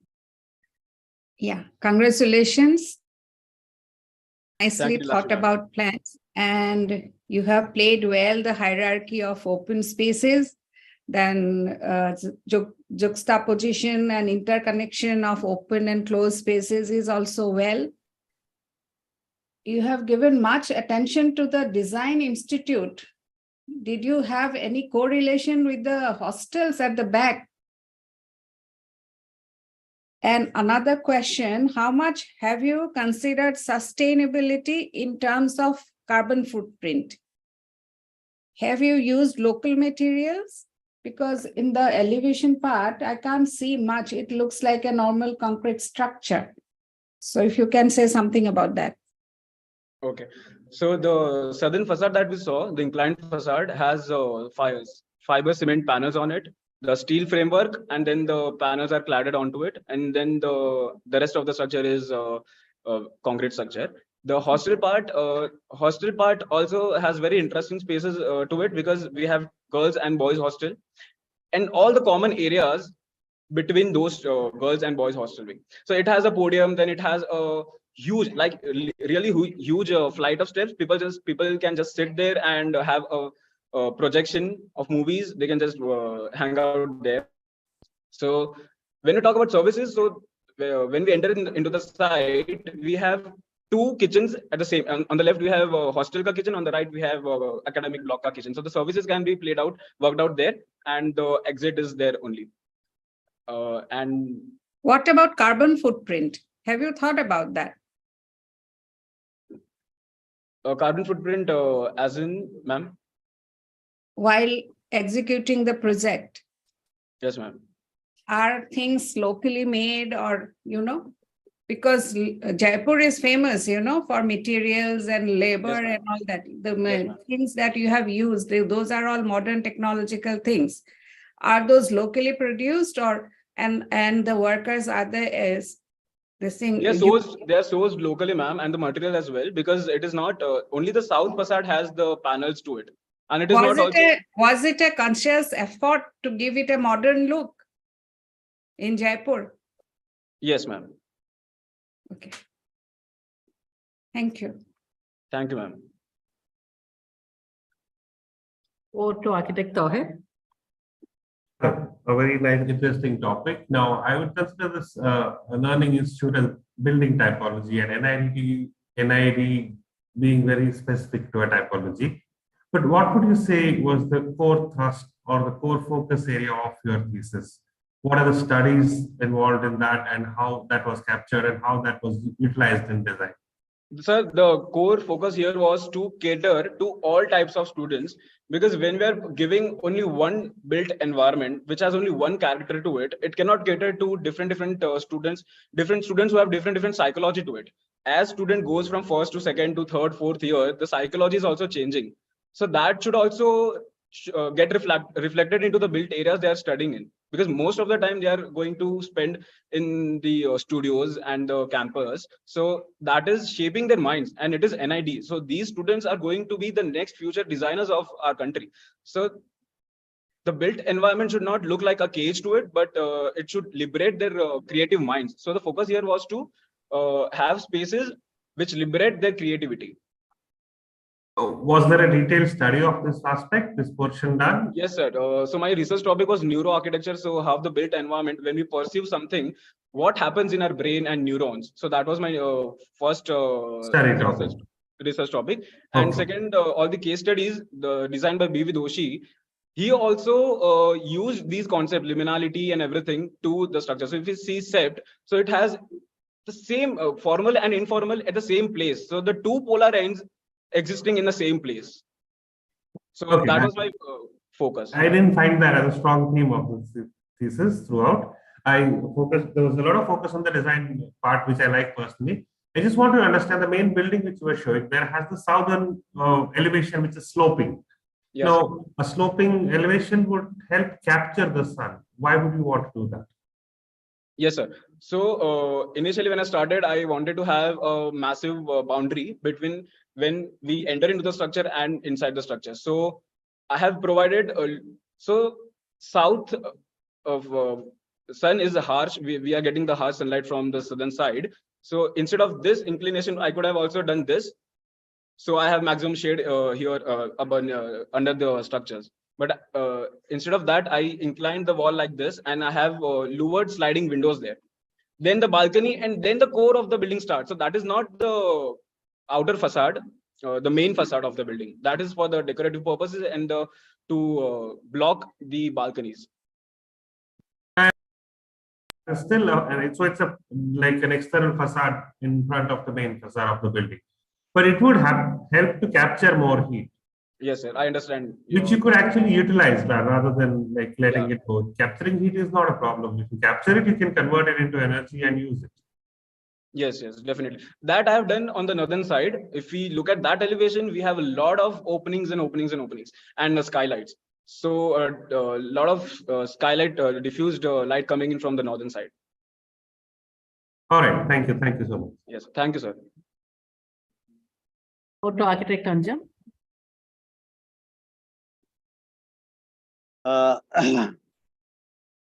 It's a good design exercise, and I would say that although you have talked about, but it is highly influenced by Doshi's kind of architectural vocabulary to start with. Because you are doing it in Jaipur. There are also many interesting typology that existed in Jaipur, particularly the royal enclave, those things. And traditionally, or the vernacular traditions actually shows what you can do with material and how best to use it in terms of design norms. You are making a design institute. Why don't you take those kind of references which are much more alive, much more tested? And throughout the whole of Islamic traditions, they have used their boundaries to the maximum extent. Yes. You don't have to have an opaque surface to make a place solid.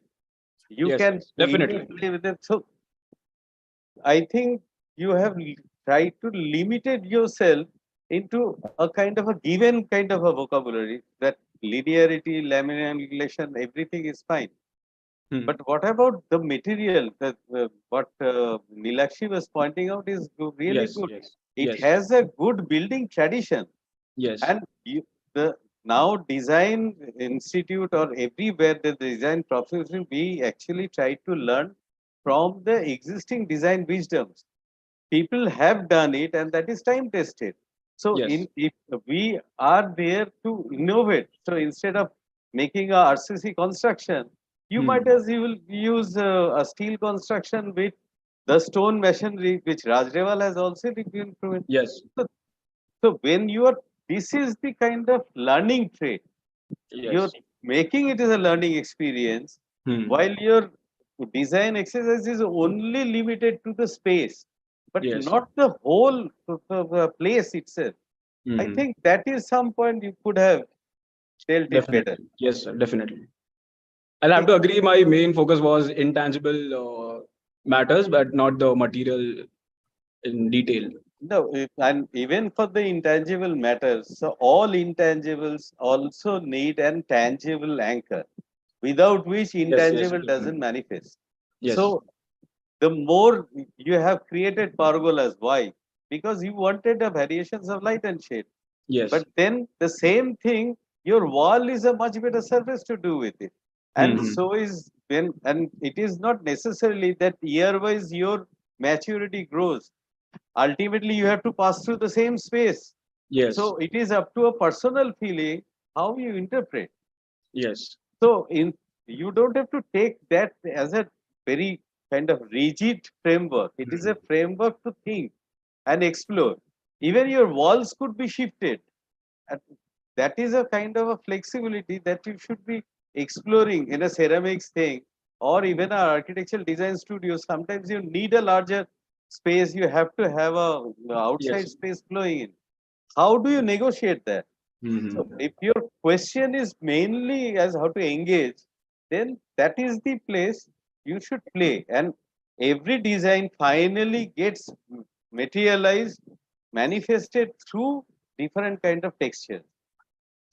And that is a subject because you are having this opportunity to deal with it, I think you should actually spend more time there. Yes, sir. Yes, definitely. Okay. Actually, I'll want to add something on the ground floor where I had informal exhibition space. That is a very large space, and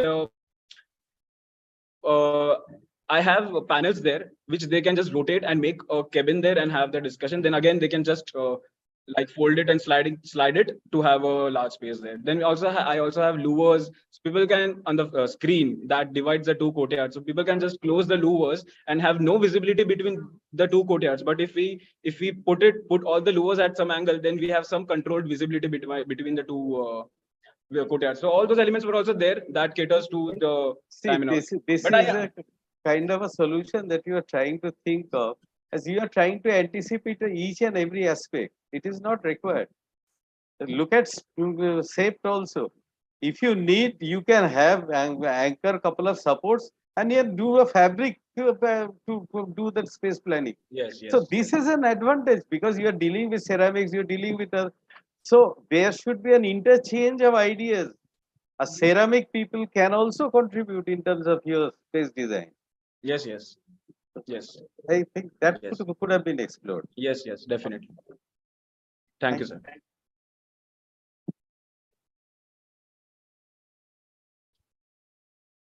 Yeah, thank you for this presentation. Thank you, Rama. Just wanted to see, there is a small glitch here. We had called for Aeat AP22314, and I think the person had responded at that time, but is not available now.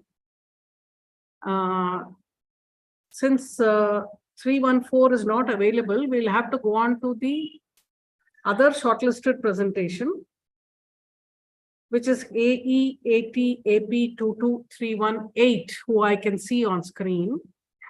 318, AP318. Yes, ma'am. I can see you on screen. Yes. Now, normally every presenter gets a little bit of time to prepare for the presentation. If you're comfortable to present immediately, we can go ahead. Yes, ma'am. Can I take 2 minutes? You can take a few minutes, but if you feel you need another 20 minutes, we can maybe break for lunch. Okay, that will be fine. After lunch, I can give my presentation. You will take it after lunch? Yes. Suggestions from jury members, because one number has not responded at the time of presentation now. That is 314. We are moving on to the second shortlisted presentation, that is 318. So would the jury members like to break for lunch up to say 1:40 and reconvene? I feel that would be good. Yeah, we can take a break and get back. Fine.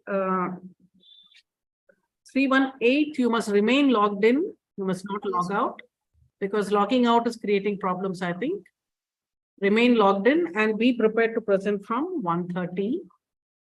Okay, ma'am. It is now exactly 1:05. Yes. Yes, ma'am. We will meet back between 1:30 and 1:35. Okay, ma'am. Sure. Thank you. It will be 318 then. After lunch, we will be seeing 318. Yes.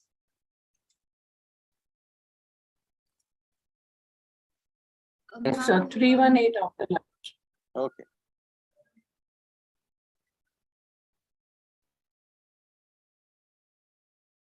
So we will meet back at 1:35, 1:30 to 1:30.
Good afternoon, everyone.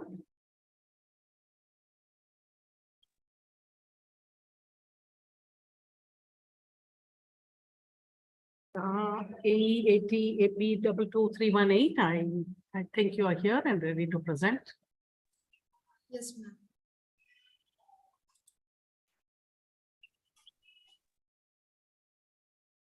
Yes, we will wait for the jurors to log in again and we will commence. Okay, yes, sure.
Good afternoon, Nilakshi ji and Tawhid sir.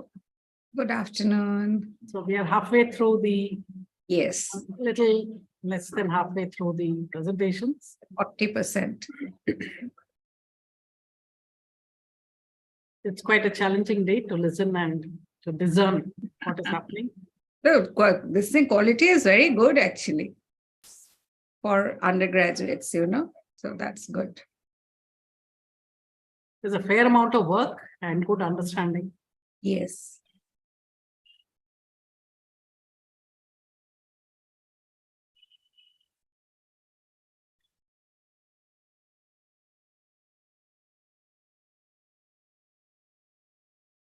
As we go along, I think through the years, the quality of presentations is also improving. Like people yes. are learning to focus on the design and finishing with the, research and the prior parts quicker. True.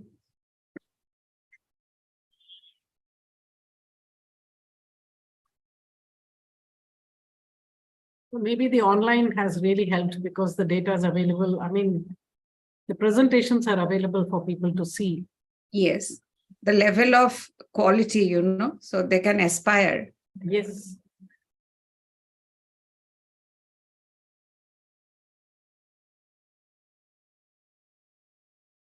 Especially once the college has put up their names, I think they know that they have a fair chance, so they can prepare.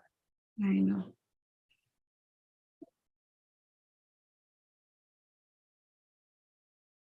It's a good thing from COA. Good encouragement for the students.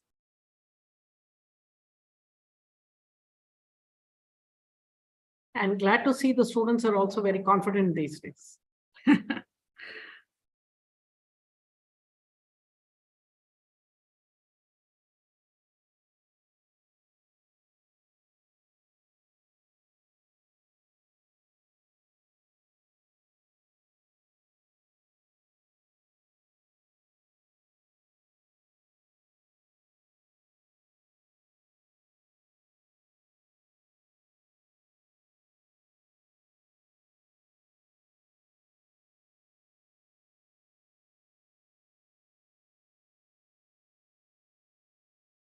So just before this presenter starts, we will pick one from the next category, that is projects addressing concerns within society.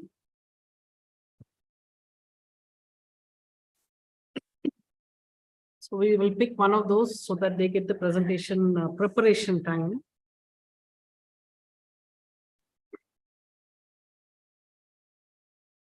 Coordinators, can we spin the wheel or? Yes. Yes. We'll wait for architect Anjan to log in and then spin the wheel. All right.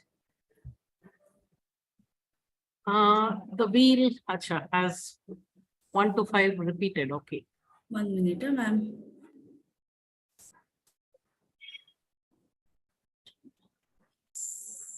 One to 5, yeah. Yes.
Immediately.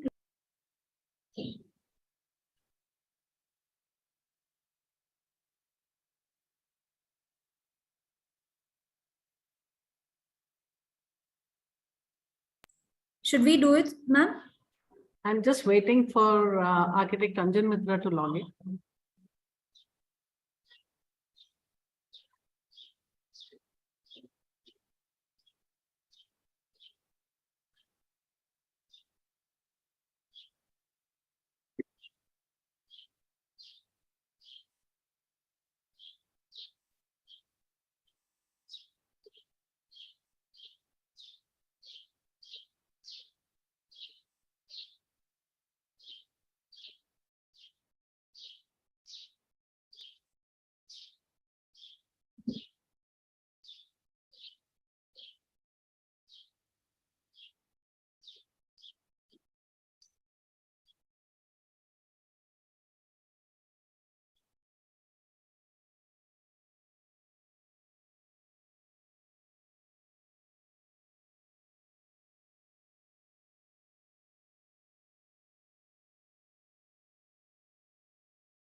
So let's go ahead and spin the wheel.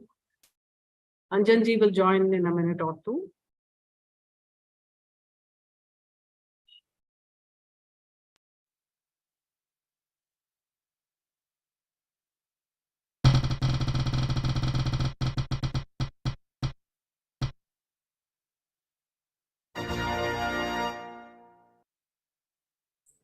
Number 2, ma'am. That's a good one. Number 2 here correlates to Aeat 22315. Yes, ma'am. Okay, wonderful. Please stay logged in. Try not to lose the connection and prepare for your presentation. Okay, thank you, ma'am. We will just wait for a minute to start.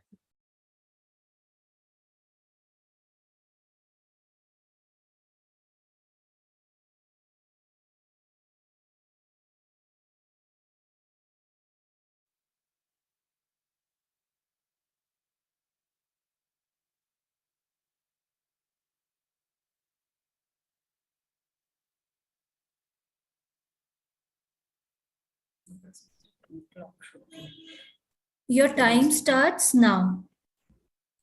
No, no, please. No, we are waiting for the third juror. Oh, okay, ma'am. Okay. Yeah. He has requested 1 or 2 more minutes. We are waiting for him. Okay, ma'am.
Just wanted to confirm, this is number 318.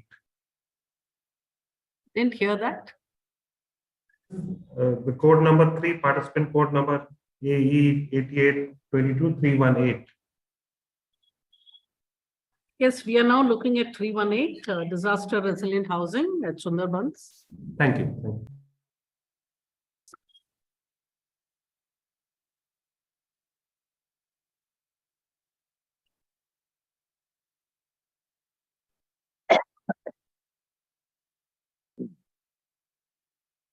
Yeah, again start. Wonderful. Please start. Your time starts now. Yes. So my topic is disaster resilient housing at Sundarban. Next slide. Can you increase your volume a little bit? Hello. Hello. Am I audible now? Hello. You are audible. Please be a little louder. Okay. So starting with breaking this topic into 4 parts: disaster resilient housing and at Sundarban. Why did I choose this site? Next slide. Now, disaster are various types of disaster. Now, this project focuses on water-related disasters, which is heavy rainfall, tsunami, and water. Mainly focuses on the water-related disaster. Next slide, please. Now, resilience also has its own definitions, but this project focuses on helping a community well in advance so that it doesn't become a disaster. And even if it is becoming a disaster, people can resume their normal life much more easily. Next slide. Now, housing parameters, these 6 parameters I'm focusing: multiple, community, individuality, affordability, livelihood, and services. Next. Sundarban itself it has its own beauty. It has world's largest mangrove forest. It is world's UNESCO World Heritage Site. So it's a prestige for our country. But this beauty is slowly sinking. These deltas are slowly sinking. So people over here, the localites over here, are migrating towards the city.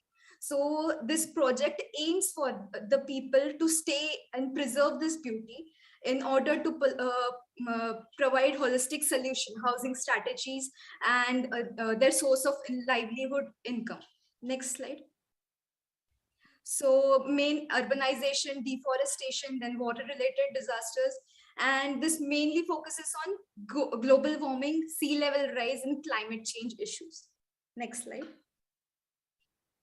Next slide, please.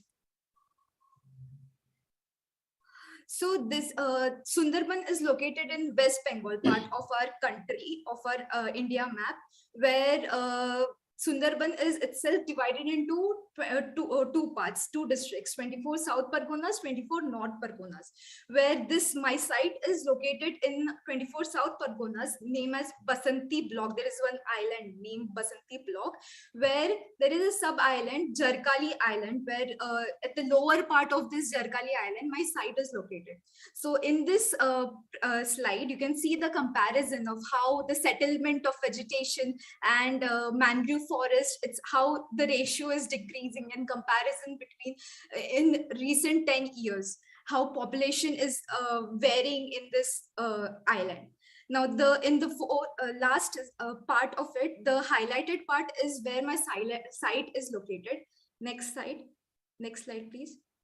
Now, this is the macro scale study, surrounding study, where I have shown the low tide, high tide, sea level rise, land loss, how much it has currently lost their land in 2001 to 2022, how much it is expected to loss of the land, and how much sea level rise is being expected in upcoming in 100 to 50 years. So it is 1.5 meters expected to rise in sea level in coming years. Next slide. So this map, I have overlapped all the situations, concluding the scenarios and stating with this highlighted part where my site has been located. Next slide. Next slide. So I have chosen purposely this site because this site, 50% of it is already sunken in water. So we are dealing here with the worst scenario of it, where the land is already been lost and already been sunken in the water. So this is the site, highlighted site, which is 99 acres, where almost 49% is land area and 50% of it is the backwater area, where whole Sundarban is overall divided into two parts. 40% is in India and 60% is in Bangladesh. We are dealing here with the 40% of the Sundarban part. Next slide. Next slide. Next slide, please. So in this slide, there is the comparison between the water and land ratio of, there is this river which is connecting this Jarkali Island and this site with the other connecting islands, where the mode of transport is the ferry ghats, and the farmlands in these are the highlighted maroonish part of it, where you can see that the housing settlements over here are in linear pattern, and this is the highlighted part. Next slide. This is my site located nearby the periphery of the island. Next slide. This is the site plan which I have imposed on the marked area. Next slide. This is the immediate surrounding of it. Next slide. Now, before coming to the planning part, how I derived with it. I first studied about their activities, how at what time, 3 o'clock they wake up till the time they sleep, what all the activities they are doing, what all sources of income they are having. So there is this human mind which is connected, always connected and always thinking about the next activities, what is going to happen with that. And then this is the storyboard where these localites are doing their daily chores of it. Next slide. Next slide. So this is these are the activities they mostly do, which is mostly water related activities, fishing, then boat collection, boat construction, then fish honey collection. Next slide. So mainly there are 5 types of lively source of income: firewood, shrimp collection, honey collection, fishing, and crab collection. Next slide. So coming on the concept, as I earlier pointed that the settlement over there is a linear pattern. And what I have done is made that linear pattern into a radial formation. This form gave me a connectivity at the community level and then helped me with the services part. Next slide. Then this is individual cluster planning, where each cluster will have its own irregular plot according to their existing plot sizes. No plot will be similar to the another one, because it's a radial and organic pattern development, where the common community space will be given for mainly for services, sanitation, and the basic amenities. Next slide. So this is individual existing plot, where it is a linear pattern and a rectangular form, where you can see the ratio of a built up area and the farmland. Same, I have maintained the same ratio, just I have made it into radial form and including the activities of their individual performance. Next, please. So coming back to the site, this is the site plan. Next slide. This is whole planning. Whole master plan is divided into two parts. One is residential part and another one is commercial part. So this is the radial part divided is the all the commercial residential part, and there is one oval shape over there, which is one commercial zone over there. Next part. So this is surrounded all by backwaters, where people can just go around the periphery of the back of the site and enjoy the beauty of it. Next slide. Then there are these ratio of water, wetlands, and then the farmlands ratio, where each plot is developed organically, but yet radially. The axis is defined, but the plots are developed keeping in mind the existing plot of it. Next slide. This is the open spaces over there. Next slide. And then this is the main circulation space of it, where there are main nodes, primary nodes and secondary nodes, where each node has its own function stated, its own community spacing and services defined. Next slide. Next slide. This is overall master planning. Coming on the one cluster, then this is the cluster where each cluster is having 3 types of modules. Each module is varying with the size itself. The basic planning is same. On the right side of it, these are the 6 types of zones, which are housing zoning, which I concluded with the spaces at the very right. These were the common spaces, common requirement of them. Next slide. Concluding with one zoning. These are the plans, main module typologies, prototypes which I concluded with. The planning is very simple because their requirements were very simple. So the spaces are very living room, kitchen, veranda, then sanitation space. Only which I have done is use of materials, and I have just compiled everything into one. So I have given this veranda space, which gives the scope of incremental planning, incremental housing also. Later on, they can convert this veranda into one more additional space, adding 20 square meter each of it. Now this module 1 is 80 square meter, module 2 is 100 square meter, and module 3 is 120 square meter. These sizes are also derived. Next slide. These are the sections of each module, where each size, I was talking about the sizes, each sizes is also derived with the activities of the spaces, how much space they are requirement is there. And then these sections are showing the activities which they are actually doing it, how they are giving the space to the kitchen, what are the storage scope over there. Now the whole project is whole modules, prototypes are made up of bamboo, because it is firstly easily available, and it can be locally generated, and can much more localites can build it on their own. Next slide. Next slide.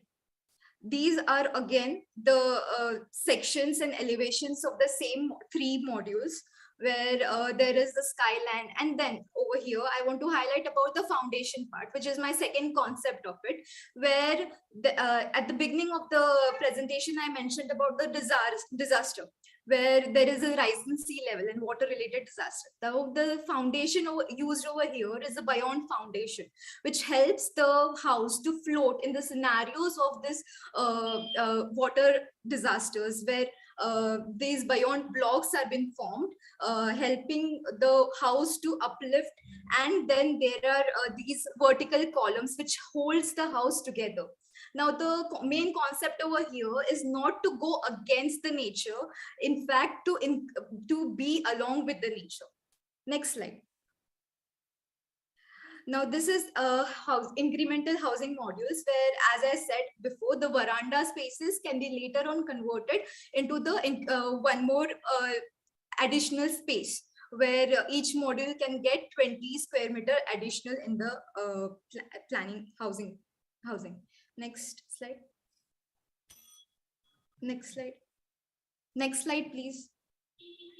Now, this is the overall calculation of incremental housing, how the how each spaces is being allotted, and how the spaces are given to the incremental housing. Next slide. Next slide. Next slide, please. Yes. So this is axonometry view, where, as I said before, this whole module is made up of bamboo, starting from the foundation itself to the tiling itself. And these are on the right side. There are all the joineries worked out, how each truss is worked out. Now, in a smaller module, king post bamboo truss is being used. Now, individual joinery is being also worked out, and over left there are views of individual modules, where how the module is going to react on the situation of floods and rising sea level. Next slide. Now, this is about the foundation, Beyond foundation, when each block. Now, this is not a new concept over here. This is a foreign concept, in fact, where they, in the situation of floods, they use Beyond foundation. Now, the twist over here is that I have used the bamboo blocks as a Beyond foundation, because firstly, we are using bamboo already, and it's goodly available. So making it more economically friendly and user friendly, we can use this blocks also, make this Beyond blocks also of bamboo, where each block will be stuffed with plastic materials, where these plastic bottles will be reused in this scenarios. Next slide.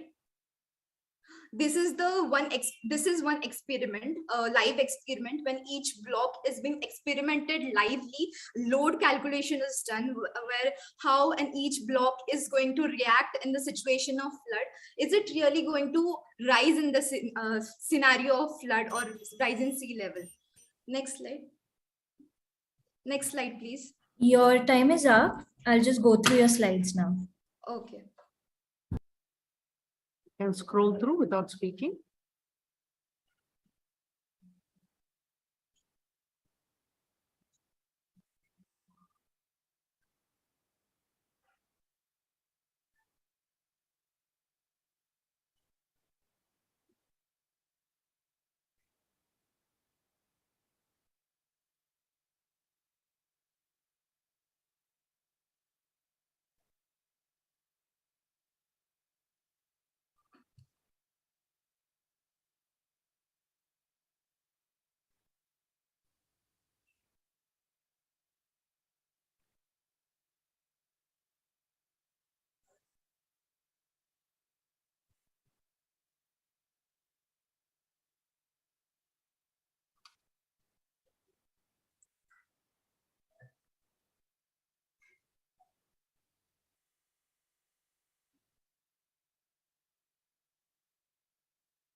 Ma'am, we are done.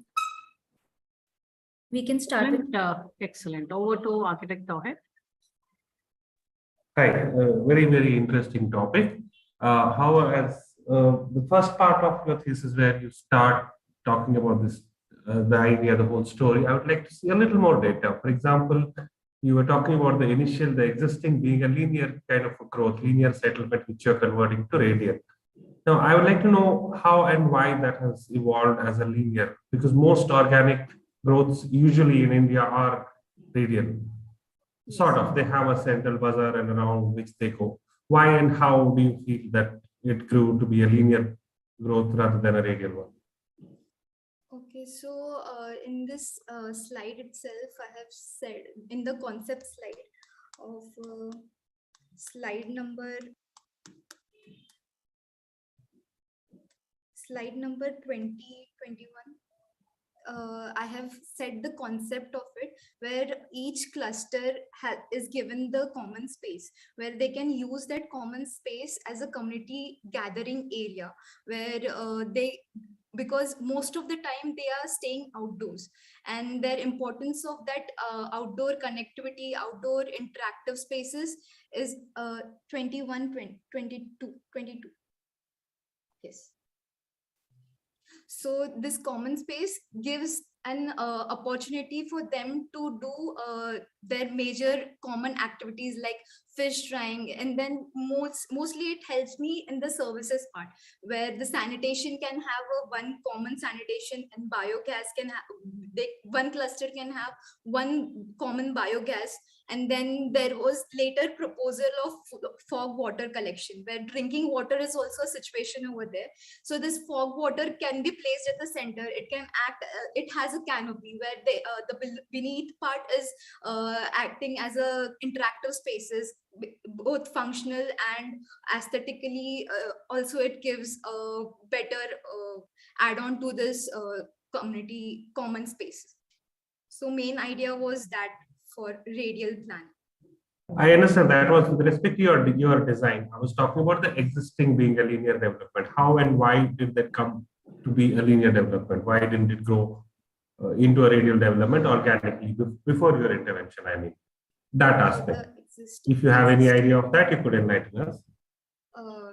Existing scenarios are also the how existing scenarios are according to the wetlands over there. So how they got the road, existing road, they started that development over there.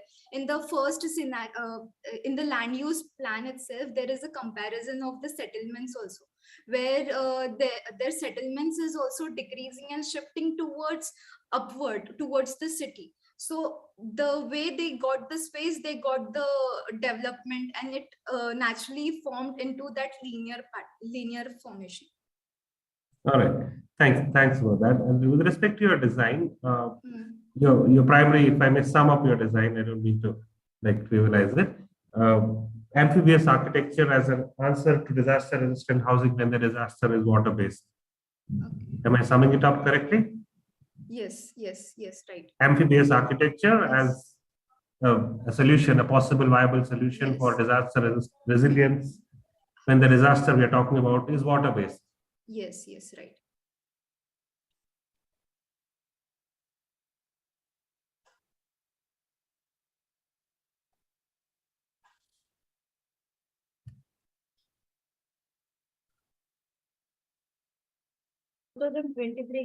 Lakshmi ma'am.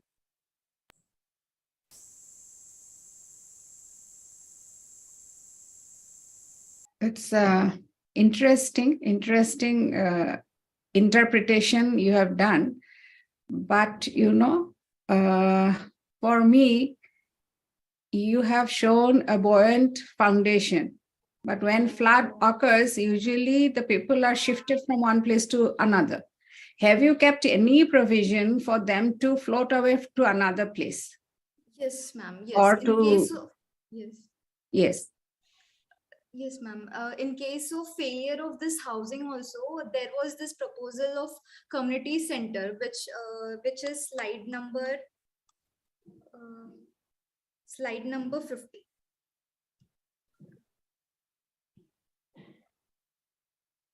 Yes, 47, 45, 45, 46, 45. Yes, 46, yes. So this I have made it firm that in case of failure of that housing situation also, this community center will stand along with those people.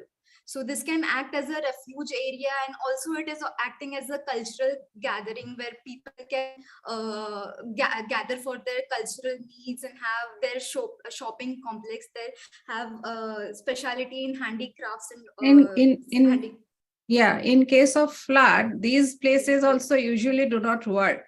So if you could have, like, in case of a severe flood, if the houses could have been used as a boat and taken away, like, you have those floating markets you have shown. Yes. So that could have been an idea, maybe. So that you haven't explored in this. And to Architect Khan, this linear pattern, usually what happens in this part, the roads acts as a water channel. Now she has given a note to the water channels, creating a not radial housing, but creating a radial housing. So will that even worsen the situation? That is my question and doubt, because that might act as a pond. When the water comes in, the road itself becomes a water channel. So that might be hampered. Thank you. I'm not very sure, but that's a doubt that I have.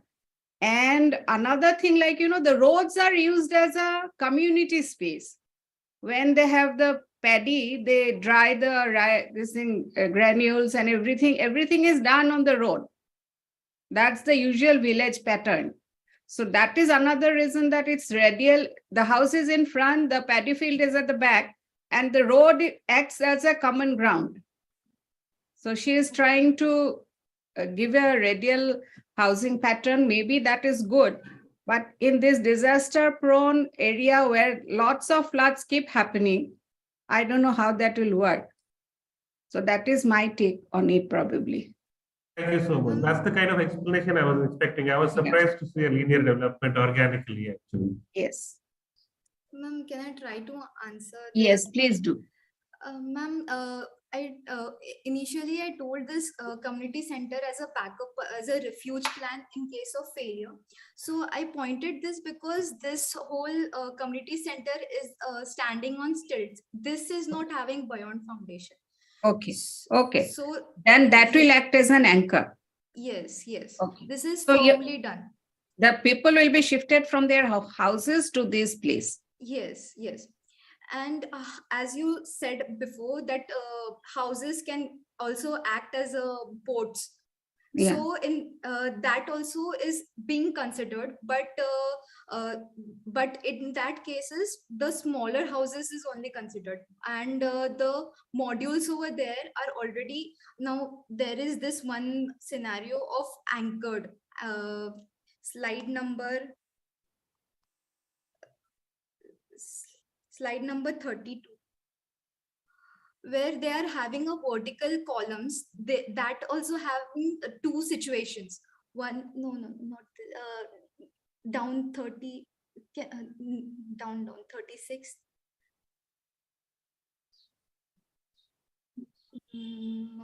40. 41, sorry. It's 41. So there are these two situations where the house is anchored with the column, where column is acting as a telescope, where the house can rise according to the sea level. And another situation where the house is having a firm column which is anchored beneath with a good foundation over there and just tied over there. Now this tie is just a simple thread tie. Now this has a potential of tying to some bigger thing, and they can simply shift that whole house in that flood situation, in a longer duration of flood, or in case of importing one place to another.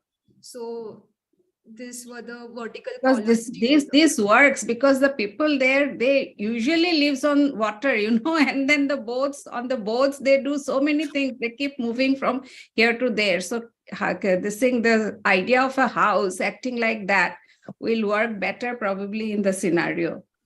Yes, so there were two solutions of it in case of anchoring, anchored, telescopic, and also a fixed solution. It's good that you thought about it. Thank you. Yeah. Thank you. Over to Anjana. Now, this is much talked about, much discussed kind of a scenario. But actually, it is not an architectural problem. Yeah. The main disaster scenario is such because they are all the Sundarban areas. Unfortunately, I happen to be closely associated with it, so I know their major problem is periodically getting inundated. And the major problem is not only waterlogging, it is the salinity of the water. So when it is inundated, the major problem is the sweet water. So that is one kind of a situation. It is only she is trying. These are the kind of houses which Bangladesh already has experimented couple of times. Even for Nilakshi, she must be knowing in Assam the Chang typology is Yes. basically on the Brahmaputra floodplains. Yes. And so every particular community, depending on their strength, they actually devise this Their kind of own way. architecture style. So primarily, if you have to look for, you don't have to get to a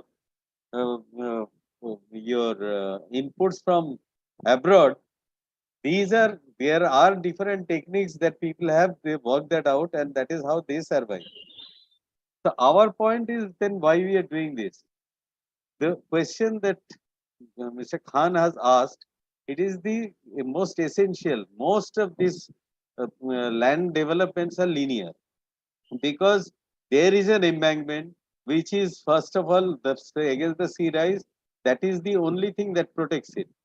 That embankment creates a kind of a diagonal straight passage. Along the passage, that gives the access way to these houses, and then most of these things are now cultivated with the pisciculture, and that is basically saline based. So all the kind of they need a very shallow water, and that they need salt water to do it, and that is why agriculture has completely kind of shifted from this course of action. So when you are responding to it, a radial kind of thing is not a kind of a solution one would really prefer in these kind of a consideration. When you are actually trying to apply, try and see, because you have mentioned so many type of occupation, what happens to the school. In case of flood, they always try to reach for a flat, higher ground, somewhere where they can take shelter, where the food can be dropped. Now, that is a kind of thing that cannot be a courtier. So, your community center should be placed more central to the settlement and much at a upper level where everybody can take those kind of shelter. So, if you consider those practical aspects, then it makes a kind of a situation by which people can adapt to different strategies for survival. So it's not a one-time fixed kind of a solution that you can provide. That's, but otherwise is a good documentation. You could also look at many Bangladesh experiences, what they have done. Yes, I totally agree with you. That's the first part when you said that as an architects, what is our role to this situation? So that's why in the last slide, very last slide. Hello.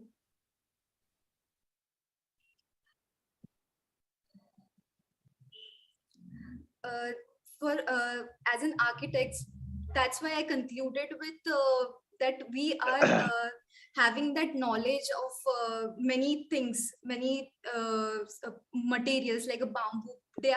People over there are not aware of this situation. Now, this is not a new concept, as I said in my presentation. This is already being multiplied.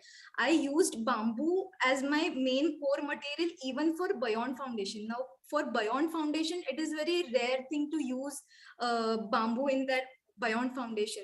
But considering our local culture, our local factors, I'm making that use of bamboo in that foundation itself, and this may make people aware about the situation, what the bamboo material can help in help in constructing their situation, solving their situation. So overall, it is just a housing and even in planning also, I said that the spaces of their spaces requirement are also simple. What I have done is compiled all the information together and just given them the holistic solution, housing strategy, what can they do for in this scenario, which in India it's not done yet. Like this practice, this housing practice is not yet being practiced. Even though we are sharing our boundary with Bangladesh, it is more developed in this flooding. They are more immune to this flooding situation. But in India, these solutions are not really implemented in our country. So in order to educate and make people aware that what they are blessed, to preserve this sinking beauty, this whole proposal is being proposed. Yeah, what you could have done, you have written about water, saline water, and then your Suarez system. You could have stressed more elaborate the proposals on those accounts, that could have been helpful. Okay. That is the point. Okay. Okay, sir. Thank you, sir. Thank you, ma'am. Interesting discussion.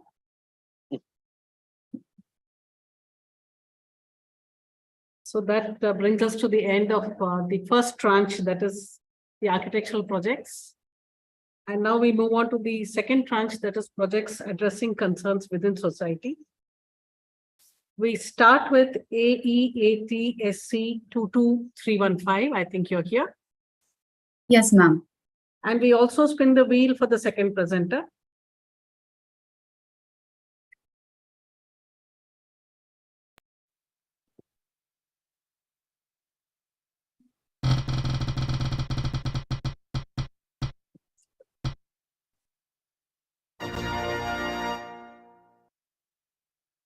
Is that 5? So 5 would be, yes, ma'am. 5 would be Aeat SC 22339. Are you here? 22339. Yes, ma'am, I am there. Hello, am I audible? Yes. I am there. 22339. Sure. So you will go next. Yes, ma'am. So we are ready to start this presentation.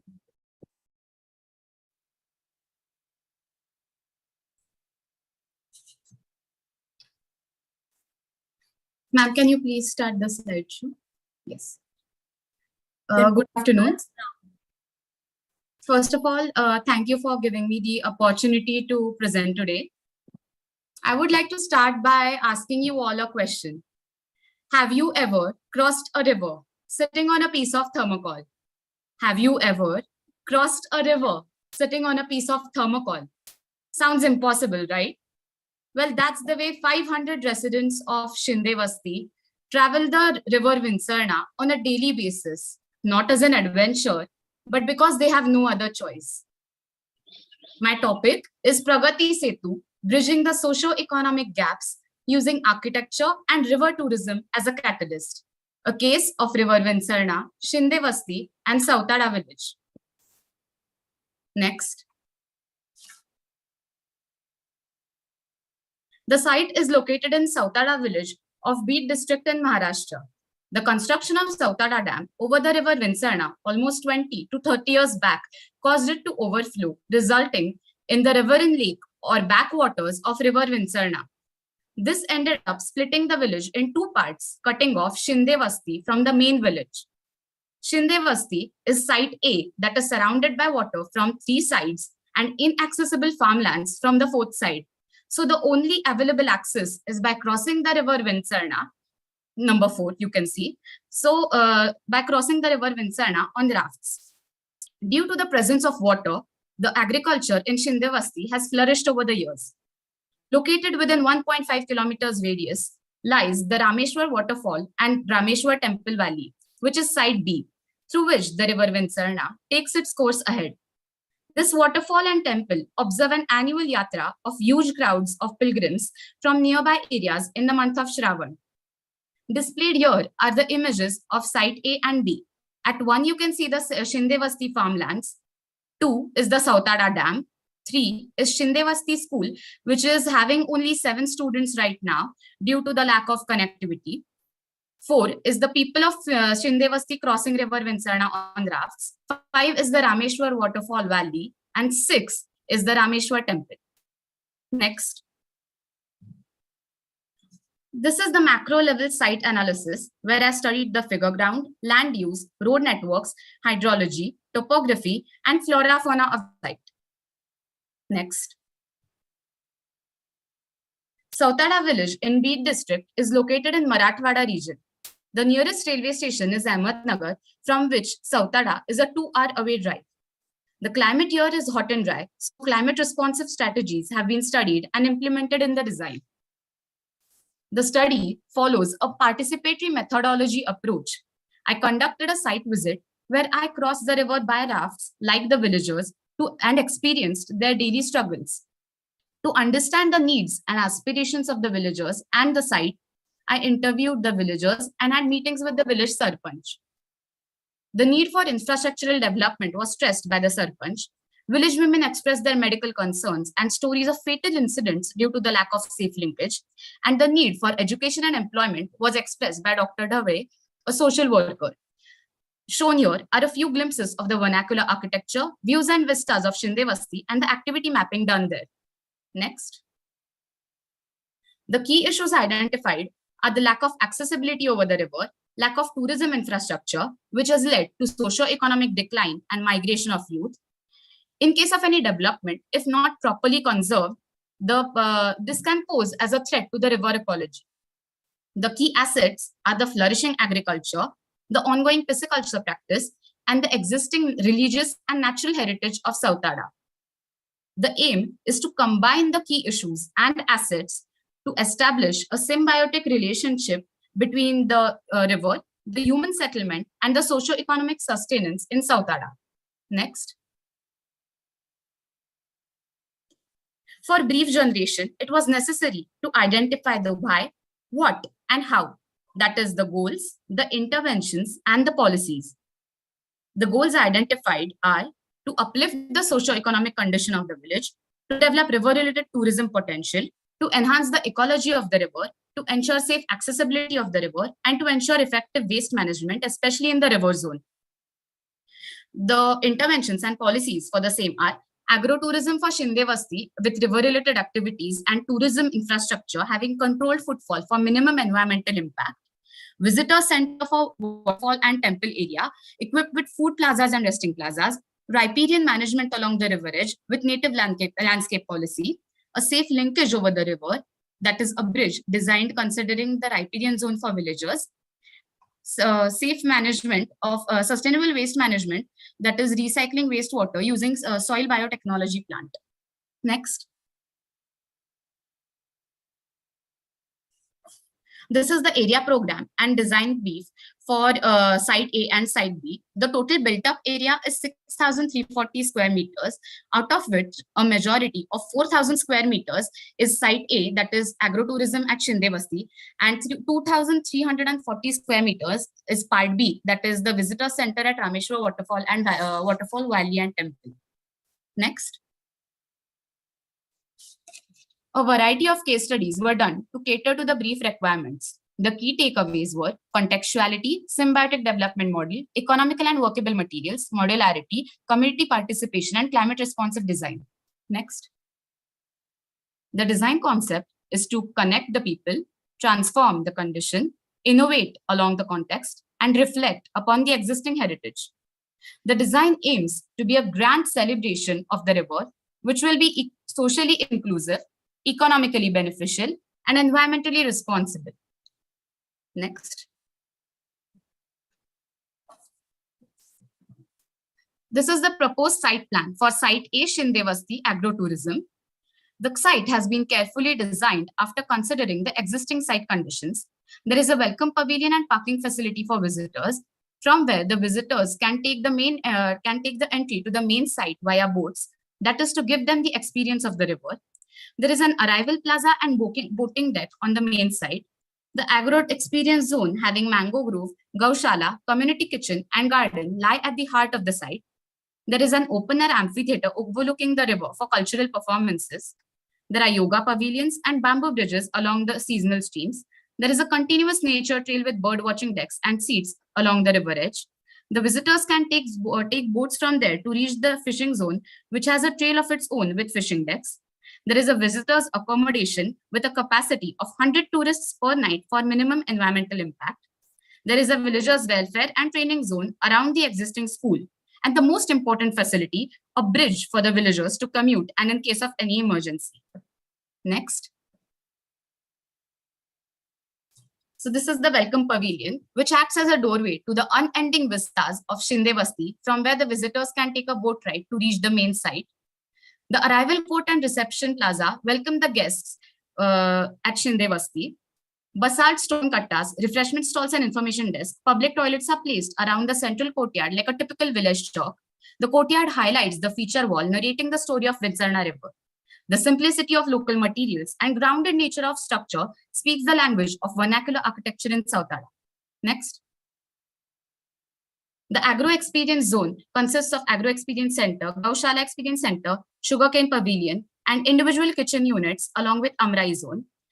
The Agro Experience Center consisting of masala and papad making workshops, community kitchen, and outdoor dining area planned around the central courtyard, which is placed on the axis overlooking the Amrai, that is the Mango Grove picnic area on one side, and the Gaushala on the other end.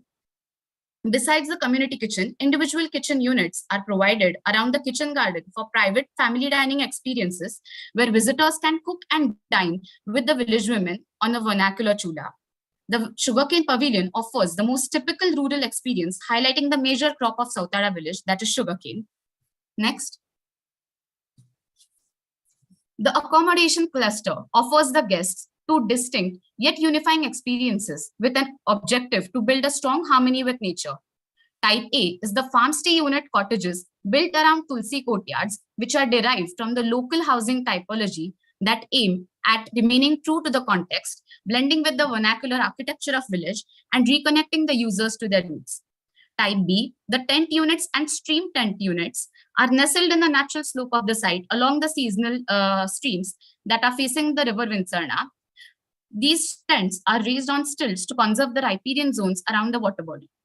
Material palette, the rubble stone masonry packed foundation, load-bearing mud walls, wooden louvered vents topped with clay tile roof are not only cost-effective but aim at involving the local villagers as a beginning step of social and environmental sustainability. On the right of the slide is the fishing zone, which is located on the other end of Shindevasti and is accessible by boats. It consists of orientation halls, fishing decks, and nature trails, which will be operational during the peak season. Next. The village welfare zone is carefully crafted around the existing school, temple, and people tree. The welfare zone is on one side, having multi-purpose store, doctor's clinic, and public toilet. And education zone with training zone, library, playground, and school is on the other side. The playground and semi-open library placed on the placed on the axis of the school aim at enhancing the educational experience of village children. The training zone will be used for conducting workshop sessions for village women by guests, thus completing the circle of giving back to the community. Next. A continuous nature trail with jogging track, seats, and viewing deck is provided along the entire edge of the site. An amphitheater is developed around an existing banyan tree overlooking the river, which will act as a public gathering space for cultural performances to increase the river citizen connect. Next. The wellness zone has been provided along the seasonal streams on site. Landscape features like yoga lawns, bamboo huts, and meditation pavilions have been designed with an environmentally sensitive approach. Shown here is a schematic section of Pragati Setu, that is the villagers' bridge.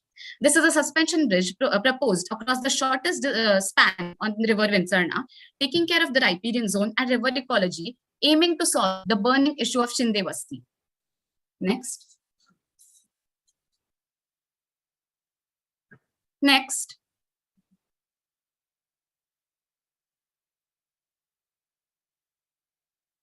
To enhance the river edge and ecology, I have created a zone-wise native back please. To enhance the river edge and ecology, I have created a zone-wise native landscape policy having bird-attracting species, herbal and medicinal species, fruit plantation, etc., all having native species that will thrive in the climate of this region. With development and rise in footfall arises the question of waste management, and for that, I have proposed a sustainable development model where the output of one system can be used as input for another system. So all the waste can be treated in soil biotechnology plant, and 95% of waste water can be treated and recycled, reused in the organic farming. Next. This is site B, the proposed site plan for Rameshwar Waterfall and Temple Valley, which is having visitors parking and visitors center. The visitors center consists of dining and resting plazas, public toilets, refreshment kiosks, and parking, designed keeping in mind the huge crowds during Yatra season. Next. The visitors center is placed on the axis of Rameshwar temple. The central axis is highlighted with focal central courtyard having rainwater harvesting pond. Symmetry is observed while placing the dining and resting plazas, toilet blocks, and refreshment kiosks on either side. Passive design strategies like orientation of the center, shady trees, and rainwater harvesting pond are used. The material palette consisting of stone, locally available stone, bamboo, wood, and clay roof tiles is inspired from the basalt stone quarry of Rameshwar. The native construction methods and grounded character of the plaza pavilions represent the humble character of the village. Next. So these are the 3D views of different zones of Site A and Site B.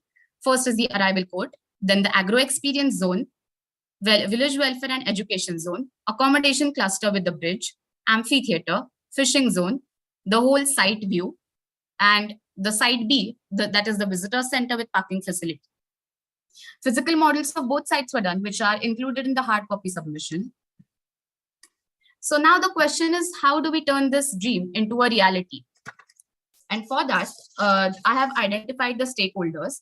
The stakeholders that are identified are the villagers, Gram Panchayat, tourists, and investors like Government of India schemes, NGOs, CSR funding, and the most important and unique stakeholder that I've identified is the river ecosystem.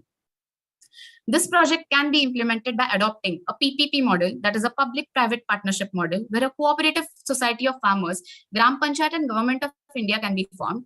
The CSR can be tapped for raising initial capital with definite ROI and time frame, where stage-wise execution can take place by developing the day activities and necessary infrastructure like bridge in the first half, and then the accommodation and other facilities can take place, which will help this project become economically sustainable over a period of time.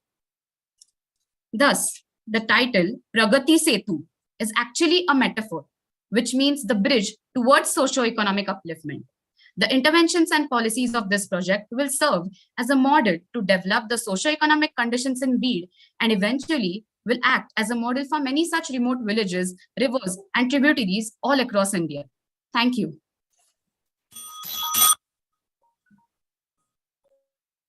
Over to Anjanda.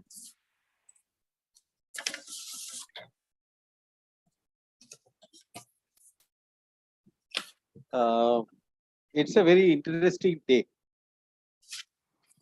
but you can actually literally transform the question itself through a kind of an architectural solution.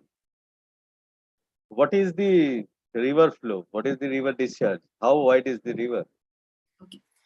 Can we please turn on the presentation?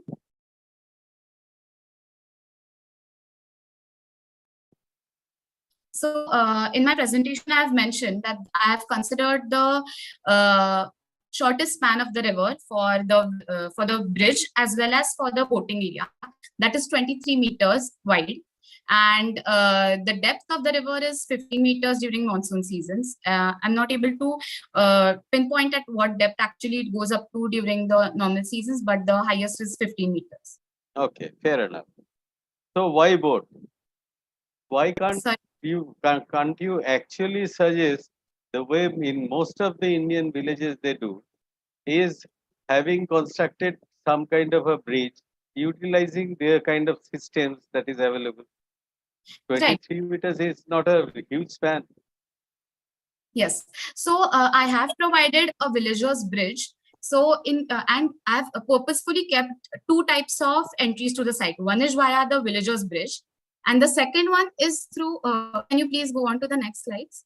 And the second one is by boats. So when I went there and conducted the site visit, it was actually quite an experience to go through the rafts like the villagers. And while I wanted to enjoy the beauty of this place and the water, I wasn't able to do so because of the wobbly rafts. However, as a tourist, I want to give them the experience of the river. That's why I've kept intact the route via the boats. So as to give them the essence of River Vinsarna, which is the strongest asset of this place. And in case of any emergency and for the villagers, there is the villagers bridge that has been provided in the other side of the site. So people can also opt to go via the bridge, but the real experience of the whole agrotourism intervention will be through boats. So this is one, because you started off the question is mainly with the kind of ferry and kind of this thermocol. First of all, this is not really a very in Maharashtra, even in Karnataka, they have huge baskets as a boat. Right. That is a far better. And if it is a agrarian rich kind of a community, probably the solution should actually come in from there. So they should not be, but economically they are not backward. No, sir, of course they are. Sorry, but the economy has gone down due to the lack of a proper linkage. So the villagers have to travel to the main village on a daily basis, and they have been ignored for the past 25 to 30 years because of this lack of linkage. So the villagers bridge and the using the existing assets, that is their agriculture and the characteristic of the village, I have tried to use the agrotourism development as a solution to boost their economy. The basic reason why the bridge is not being constructed over here, or there is a lack of safe linkage, is because of lack of funds for the village. So generating economy is one of the points that was stressed by the village sarpanch here. Very true. If you see in whole of Jhelum in the Kashmir, your Amira Kadal, Hawa Kadal, all these, the bridges are actually the lifeline. Right. So if that is the point, if that connection, then you could actually physically address the major complicated problem in a much more interesting and communicative style. So the bridge becomes their public place. Right. So in fact, you have created so many things, and looking at the kind of terrain, I think it's a very scenic situation as well. So Absolutely. probably you have to think out of the box to get a kind of a solution, and that is what is your forte. To that, I don't think that this actually you have tried to explore this more architecturally the way you could have gone in. Otherwise, every other thing that you have said it makes sense. Right. Sir, can I comment on the architectural part? So in terms of architecture, if we skip ahead to the later slides, I guess probably slide, 15.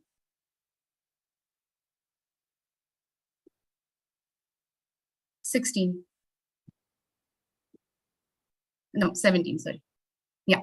So I have made use of all the locally available materials over here, and I've tried to blend. I didn't want to create something that would stand out in the village. So maintaining the vernacular language of the village was one of the major points. I don't want to create something that is alien and that will make the villagers feel alien to themselves. That's why blending with the existing language of the village was one of my main focus. And that's why smart sourcing, so locally available materials and natural ventilation and these materials have been used. Even the construction techniques are such that the villagers themselves can be a part of the whole process. And at that step itself, the employment opportunities for them can start. Yep.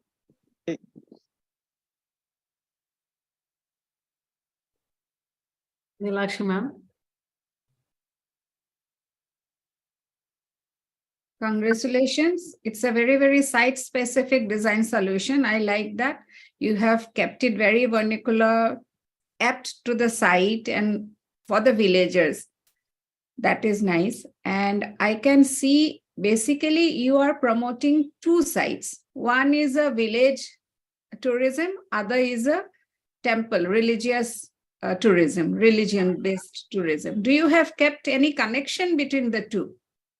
Yes. So if we see the macro level plan that is on slide number 3 or 4. Yes. Can we slide number 2? So if you see here, number 1 is where the Shindevasti is there, like number 3, and number 6 is where the Rameshwar waterfall and Temple Valley is located. And this is all within 1.5 kilometer radius. There is a road which connects the both of them, and it takes hardly 5 to 10 minutes to reach via road. And it is not mentioned in my scope of work right now, but if this project is to be implemented in the near future, surely the road network can be developed in a much more better way to connect the people. So if I say that you are to visit the temple tomorrow and you wanted to stay somewhere nearby, then you could opt to stay in the Shindevasti farm area, agro-tourism area. And then, that way both the things can happen. Or if you want to stay at the agro-tourism resort, you could visit the Rameshwar waterfall, Temple Valley as a tourist attraction place. So in a way, both of them are interconnected. Yeah, no, because you have said in the month of Shravan, lots of visitors come around, So only that accommodation in your Shindevasti village, I don't think that will be enough. So have you thought anything about that? Like, Yes, of course, ma'am. There was a huge debate about this, and I was going to and fro during my design process. And because I talked to the village sarpanch and the authorities of the forest department and the Rameshwar waterfall temple authorities as well. So even today, after 6 p.m., the premises closed down. We are not allowed to stay there after sunset because it is a valley which is having, which has observed a few accidents over the past few years. There have been incidences of foul behavior as well in the temple area. So as to keep that intact and to protect the nature as well as the temple surroundings, purposefully have not provided accommodation in the visitors center area. However, people can opt to stay on the agro-tourism resort, as well as there can be, if this project is really to be implemented someday, then we can have certain facilities like hotels, which are already on the national highway area. So those can be used, and certain other homestay facilities can be developed around the entire village, not only in Shindevasti, so as to cater to this whole problem. Yeah, homestay is a good thing for the villagers also. And the people there are very hospitable. In fact, man being a social animal and them being disconnected from the whole rest of the village, they crave for connectivity to people. So homestay is really a nice option. Another thing I can see from the site you have given, that waterfall goes to the river, right? Yes. Connects to the river. Yes, yes. Have you given thought about that river connectivity? From that side, can they come to the temple side via boats? Because you want to give a boat experience, right? Right. No, the waterfall flows ahead. So if you see from number 6, it flows ahead towards to reach the Godavari river basin. Like eventually it reaches the Godavari river basin, I guess. So it's not the other way down. There's a connection. I can see a canal kind of a connection from the river to the waterfall side. River to the waterfall. Yes, so that's the dam at from 2 to 6. I guess you are saying from 2 to 6. Yes. So that is a seasonal stream that is that I found. So that is the one that is connecting the things. But it's I can surely think about this solution of connecting the both via boats. It's a good way. Thank you. Yeah. Thank you, ma'am. Go ahead, sir. I may be biased because of my personal interest, but I quintessentially see this as a sustainable development project for a community, a village, an area, a rural area. So, and an important aspect of that is the socio-economic sustainability. So I would have liked to get a more detailed picture of that, of this area. What is the socio-economic, you see, like the economy of a place is either an isolated thing or completely interconnected, but usually it's neither. It is like about 80%, 70%, it may be isolated, but then 30% it's connected, which is shown by the very fact that it requires some connectivity with the mainland, with the bridge. That's what you're trying to do here. So I would have liked to get a better picture of that, the economy of the place. And when you say socio-economic, what do you mean by that? What do you understand of that, and how is it like? Do you have a picture of that in your mind? If you skip to slide number 4, please. Yes. So when I talked with the village sarpanch and the villagers, what I understood was their dire need for a connection. So ranging from the basic groceries and basic medicinal facilities to having job opportunities, the villagers have been suffering for the past 25 to 30 years. Now, there have been incidences where small children have fallen off into the river while crossing the river to attend school, which is placed on the other side. The teachers have to come to the village by crossing the river, so nobody is actually ready to come here. So these are a part of the social causes that I'm talking about. There are women who have suffered during the pregnancy, and there have also been incidences where nobody is ready to marry off their girls into this area because of the existing problems over here.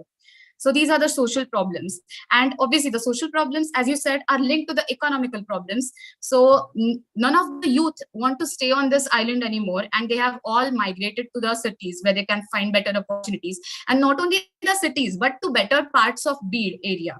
So you can see the man over here who says that the young generation no longer wants to live here and we are all alone. So only the old people who have been owning these farmlands over the like ancestral farmlands are staying here because that is their only source of income. But the youth has migrated, and my goal is to sort of push reverse migration, if I can, by having these training areas and agro-tourism intervention, which will allow the youth to come back to the village and stay here and help their own ancestors. So that was good. So I understand it to be as a dual-pronged project of creating a cyclicity within the area and of larger level integration with the economy of Maharashtra. Right. Right. The second part is what I was more interested in. Could you comment on that a little? With the integration of the economy, like what does this place have to sell to something else, and what do they sell to this place? I understand what others sell to this place. What does this place have to sell to others? Yes, so this was exactly the question I asked myself when I visited. That what does this? I mean, I know the drawbacks of this place, but what does this place have to offer? So this place has to offer the serene views and vistas, and it may not be one type of craft or art that is particular to this village, but the views and vistas and the existing natural heritage, that is the river and the Sautada waterfall, the Rameshwar waterfall. When you are there, you don't feel as if you are in some part of Beed in Maharashtra. It feels as if you are elsewhere, and that exactly is their strongest asset. And if promoted in the right way using infrastructure, it can turn into a better tourism spot, which will attract people and economy over a period of time. So I hope that answers your question. Yes, that does answer my question very well. Thank you so much. Just one little question, if I may. I'm sorry, I'm taking too much time. Like the full picture of sustainability cannot be like complete without, when you say socio-economic, you also have to say political sustainability. How do you see that playing into this? So politics has played a major role in this village, and it is one of the reasons why a bridge has not been constructed as of yet. Because every year during the elections, the promises are being made to the villagers that the bridge will take place this year, and for some reason over the past 30 years it hasn't happened. My plan is to exactly. Sorry. When you said for some reason, those reasons are very important to understand. Exactly. So by including the government schemes, by including NGOs and the CSR funding, and including the gram, making the gram panchayat and the village sarpanch a part of this whole process. That is why when I said by creating a cooperative society of farmers, the village gram panchayat, government schemes, NGOs, CSR funding, and working some way through all of them, which will benefit. So these are the stakeholders, and finding some things that will benefit each and every one of them. That way, the path towards Pragati Setu can be paved. That's my answer. Thank you so much. Thank you, sir. That's a very confident presentation. Congratulations. Thank you, ma'am. We will now listen to Aeat SC 22339 and also spin the wheel for the third presenter of a project concerning society with a choice between 1, 3, and 4.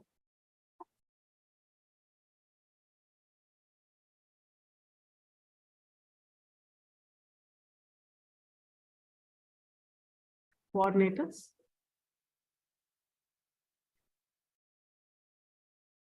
We need only 1, 3, and 4.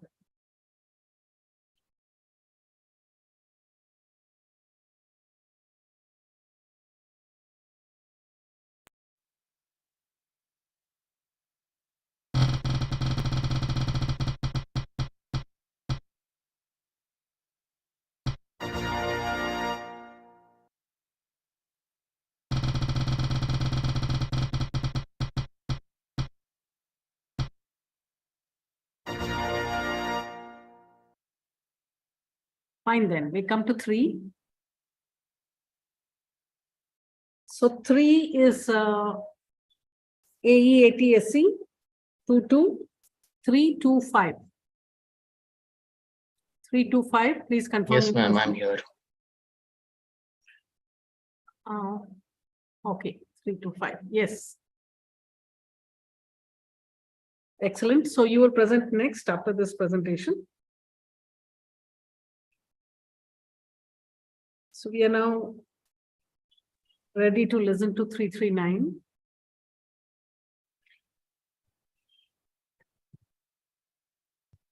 Hello, ma'am. Can you please share the presentation which I shared by DVD?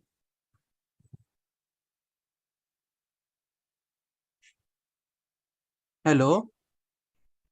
This is the one that we have received. So you can start with Because it. this is I have reduced some slides because of size limits in this presentation. I have submitted the whole presentation in CD. We don't have. Hello, Jayashree ma'am. Should we go ahead with this presentation? If it's the only.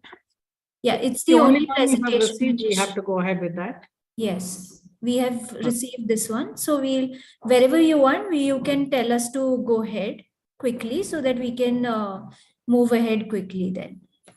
Is that okay? Yeah, okay, thank you. So my thesis topic is Viewing the Future of Konoma, Bamboo Research and Learning Center. It starts with the famous quote by Richard Rogers: architecture is measured against the past you built in the present and try to imagine the future. Next, during my internship days in Kohima, I often used to visit Konoma. Konoma is known as Asia's first green village, situated near the Indo-Myanmar border in Indian state of Nagaland. Located 20 kilometers west of Kohima, the village is surrounded by some gigantic hills as high as 9,000 feet high. The hills that surrounds the village runs along the ridge, which is one of the characteristics of the Angami village, and its domains extends from the rice fields to the uplands of Barel Range. The part of Nagaland is primarily occupied by Angami tribe, one of the 16 tribes of the Nagas. The centuries-old village has a very less population, in approximately has 6,000 households.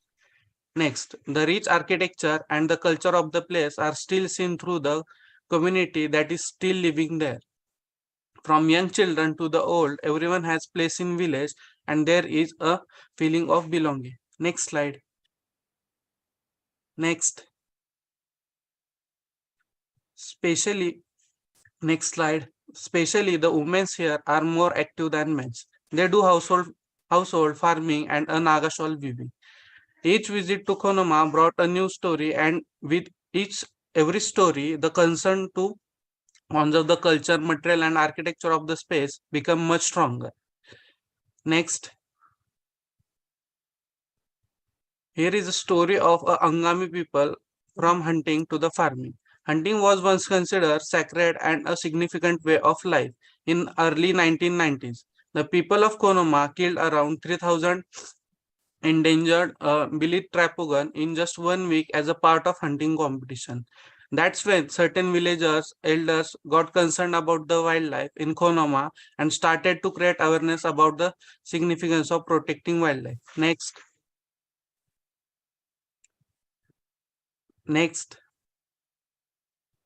almost all families were into hunting before the ban was imposed, whereas around 20 to 30 households were dependent on it. However, now almost everyone has shifted to the farming and other activities like basket and shawl weaving, ecotourism, although there are reports of hunting still taking place.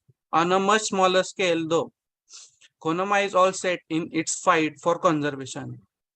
I met my friend Vikosato, who is tourist guide as well as the cane basket weaver. He told me about the challenges faced by the new generation, increase in population pushing youth to cities. There is no particular jobs that can sustain our whole families. Uh, the government taking more control over the village and community. So basically, they have enough resources to generate the self-sustainable cycle. Some concerns that I observed in the village. On my first visit, I saw the building which I saw a building which struck me. What is the next? What is this concrete tower doing in this traditional green village? After inquiring, I found it is some private building which accommodate tourists around the world and will give some gathering spaces for the village community. Now the documentation part, form follows function, but here form follows climate. I have documented some existing building structures, Naga houses and morums, a place to stay for boy soldier, and their traditional houses were a great example of how space syntax respond to the planning. Next, considering the building material they used to build in modular houses with the common measurements finalized by anthropometry. Space was usually divided into the entrance porch with the viewing area and the fireplace. Next, followed by the central living space that culminates into the kitchen and storage. A simple linear flow of spaces and enclosed by the timber rooms and the bamboo beams and columns. Next, inform the cluster by binding these houses and morums with the central open space. And many of such lively clusters form a village which merges into the nature as we go down. Next.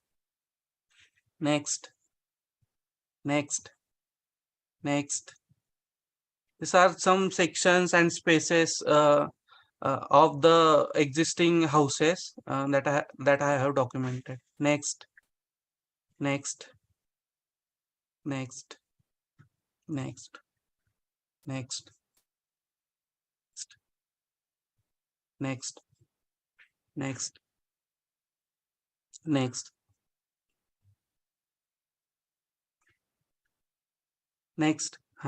Everything starts with the nature. Back. Everything starts with the nature, like the water stream surrounded with the beautiful paddy fields, which are enclosed in the rainforest. The top parts mainly has alder trees. These trees are not cut but pollarded, yielding wood for fuel and light construction. Then comes societies called khel. The top society is called as top khel, middle society is called as middle khel, and lower society is called as lower khel. The villages has pathways from every house that culminates into the farmland. And with what it is finishing with the out of context concrete blocks, because many of the stays and the houses are shifting towards concrete construction, which is not locally available there. Village life is closely linked with the nature. Next, agriculture is organic and organic, and the people mostly practice terrace farming, with the rice being main crop cultivated in the village. Alder trees perform the task of nitrogen fixing. After the fallow period, plots are cultivated again. Once constructed of mud and bamboo, villages' homes are now mostly made up of bricks and concrete with tin in the roof. However, local materials like bamboo continues to used various purposes. Skilled artisans make the fine baskets. Sitting at home, living and working spaces are not demarcated, and there is always the rhythm of the family life around the craftsman. Tools made with the traditional technology are used to cut bamboo. Next. The Angami are known for their superlative basketry skills. Local cane and bamboo gathered from the forest and around the fields are raw material used. From young children to the old, everyone has place in village, and there is a feeling of belonging. Next. Nagaland, and especially Konoma, is blessed with the natural assets like bamboo. It sits comfortably and cozy around the green backdrop of rich bamboo plantation. While documenting the community for the new structures coming up, bamboo is only used for aesthetic purposes, while concrete and bricks are used for structural purposes. The knowledge of using bamboo in structures is fading away with the time. Adapting to the new technology, the community is neglecting bamboo's natural response to the microclimate, while bricks and the concretes create damp conditions. Present day, the flat roofs constructions are creating leakages problem, which is not an ideal response to the amount of rainfall the area witnesses. Next. The concern I had regarding Konoma's return to bamboo increased after seeing this scenario, which is reason I proposed the Insert Bamboo Learning and Research Center. The aim is to insert to the encourage locals to identify the potential of bamboo and practice their weaving skills. It will stand testimony to the traditional building technology and form. So the villagers will teach tourists how to weave baskets, and bamboo experts around world will teach construction techniques to the villagers. Next. Planning follows the contour lines, and hence the clusters simply sit together the way site allows. The pathways are perforating through the whole site, which connects to the village roads networks. To follow that rhythm, every design structure also has a staircase that opens up on the ground and leads to the farmland without disturbing the previous planning. Next. The left side of the site holds all the living spaces. Next. And the dormitories, while the right side of the site holds the workshop areas. The centrally placed school acts as a nucleus of the inserts, where every child learns about their culture, community, just by being present in the structure. The insert ultimately merges with the surrounding and becomes one of the entity of the community. In its true sense, it captures the spirit of the place. Materials like stone, bamboo, and mud teach everyone to be humble with the design, yet creative with the approach. Next. The building techniques connects one back to the roots from where it evolves, specifically to the space and the people, taking replace timber roofing with the bamboo. Next. Taking into consideration the earthquake zone, I designed the body of the house with the wattle and daub construction and the bamboo as a reinforcement. It ensured the home stability and the sustainability. As village sits into the hilltop, the irony of the heavy rainfall and scarcity of water is emphasized. Using the solid stone and the waterproofing, the footing underneath the structure will act as a water tank, which would be wise solution to the problem. The water tank will hold water throughout the entire 7 months rainy season and be useful to them for remaining 3 months. And it will flow and keep creating energy waves. Standing on the solid stone footing, structure goes around plus 1 story high. The vertical division of spaces is such that the entire ground floor is given to workshops and have natural spillover spaces from the surrounding plain, and the upper floor is dedicated to the research and the learning areas. Next. Which have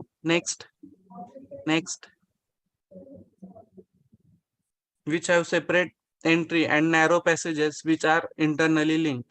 Structures stand alone since connecting pathways could be detrimental during an earthquake. Next. next, next, next, next, next. So this is the cluster of living spaces. Living spaces are isolated on the left side of the side because of the loud sound of construction workshops and all. Next. This is centrally placed school with existing school I replaced with the bamboo material and keep it centrally to connect whole the site and with perforated pathways. Next. Next. Next. This is the viewing areas which has a central courtyard which allows multiple activities like festivals, their community gatherings and all. Next. Next. Back previous slide. These proportions I have taken from their own houses, traditional houses. So it is in a ratio that I have made the module and it will repeat throughout the site. Next. Next, next, next, next, next. So these modular blocks will easily build by local communities. This is 1:5 scale model. I have made it in 6 hours only. So if we scale it up by 5 times, the local villagers will make it in 1 day only because they will have much larger peoples to do it. So this is the scalability of the things. The higher the building, the lower next. The higher the building, the lower the morals. At the end, I like to say we together should start bamboo movement and avoid the incidents like Joshimat in Uttarakhand and save our tribal and rural communities and their culture throughout the world. Look after the land and land will look after you. Destroy the land and it will destroy you. Thank you.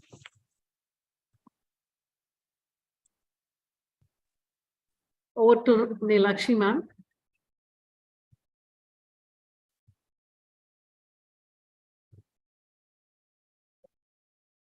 Yes, congratulations. You have done a very good study of the situation, the materials, the contours, and the lifestyle of the Angami Naga people. So that is commendable. I like it.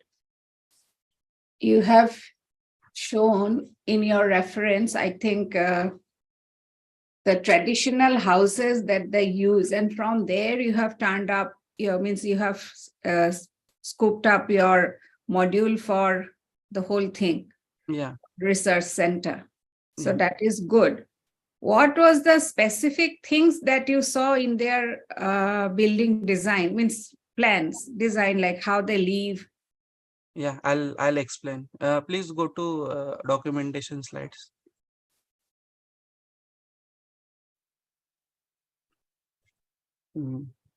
Take down.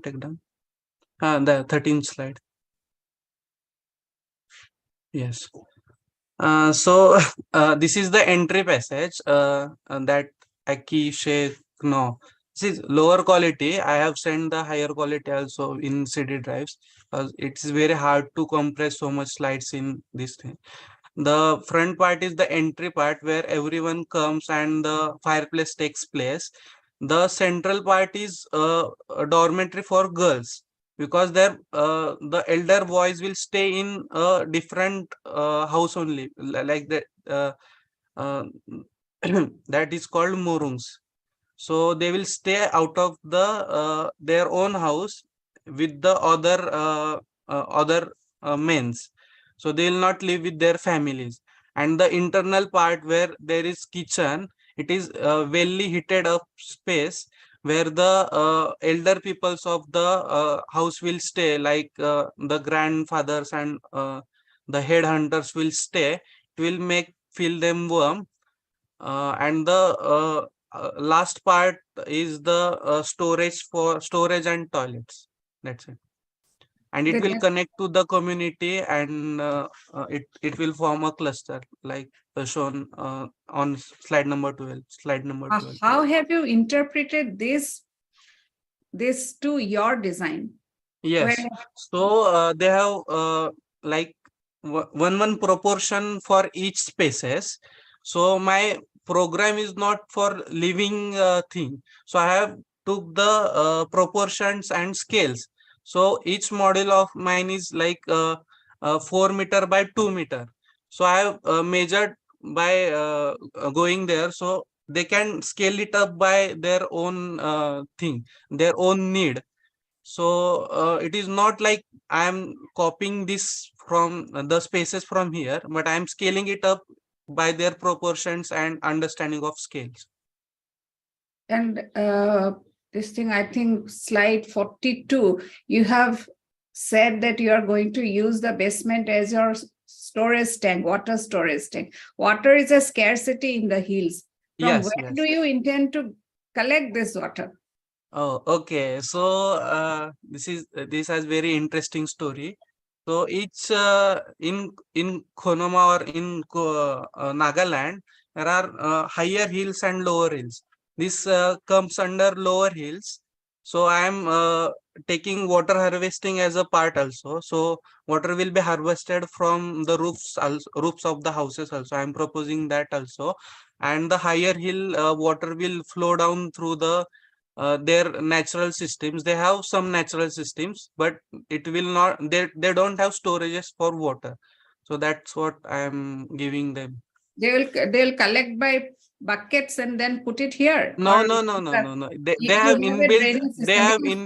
inbuilt water channels for that. They have. Yes, they have. The water will throw. If you're designing a campus, are you going to do the drainage, this thing, or plumbing system? That should have been a priority, isn't it? Because you're going to design the whole campus. So in the campus, how are you bringing in this? And then how are you going to do the sewage treatment? Do you have any treatment plant there, or how are you disposing those things? Have you thought about those things? Yeah, I have thought about that things, but this is mainly not, they will just use it for workshops and all those things. So they have their toilets to their village linked, so they can go there. They have main toilet here, but I haven't to consider whole village for the waste disposal system. No, you don't have to, but for the it is campus. There. It is there. There is a toilet block and waste disposal system. No, you have. What is the waste disposal system there? Because in hilly areas, it is a problem. Okay, I have to think about. I have to think in details about. And then how to collect the water? Yeah. So when I visited the Konoma, there are channels which comes to the smaller tanks, and that distributes the water throughout and it will go with the How do the people slope. collect it? How do the people in village collect it? They do it by bucket and all. Yeah, that's what I'm asking. You haven't shown any plan of your, water system and waste disposal system. Those things are missing in this thing. Otherwise, your building plan and They just take it by Yeah, they because don't have taps in their houses. for a scheme to be doable, you have to have the practical solutions as well. So that you could have done. Yes. Otherwise, you are using the shapes and modules and all those things are very nice. I like that. Commendable. Thank you. Thank you so much, ma'am. Looking forward to Tawhid sir's comments. Hello, hi. A very, very viable topic, and I would say a little urgent also for the times, considering this is one of the eco-sensitive zones of India, the Himalayan belt, and both the coasts of India. And you have done an extensive study. I do understand that in a study like this, to pick and choose what to include and what to exclude is very, very difficult. And this is just an undergraduate level thesis, so you have done very, very well with the documentation. Okay. Yeah. And with the design part of it, Nilakshi ma'am has already touched upon the detail of design. I would like to understand at the zoom out a little and understand the integration of the scheme, the policy level decision of this design, integration of it with the community. We like to comment on that. How does it integrate with the community? Okay, just go up on the plan.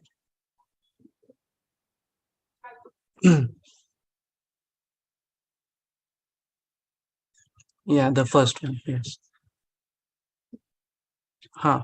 So the village is spread, it is on hilltop and it's spread through, till the farms.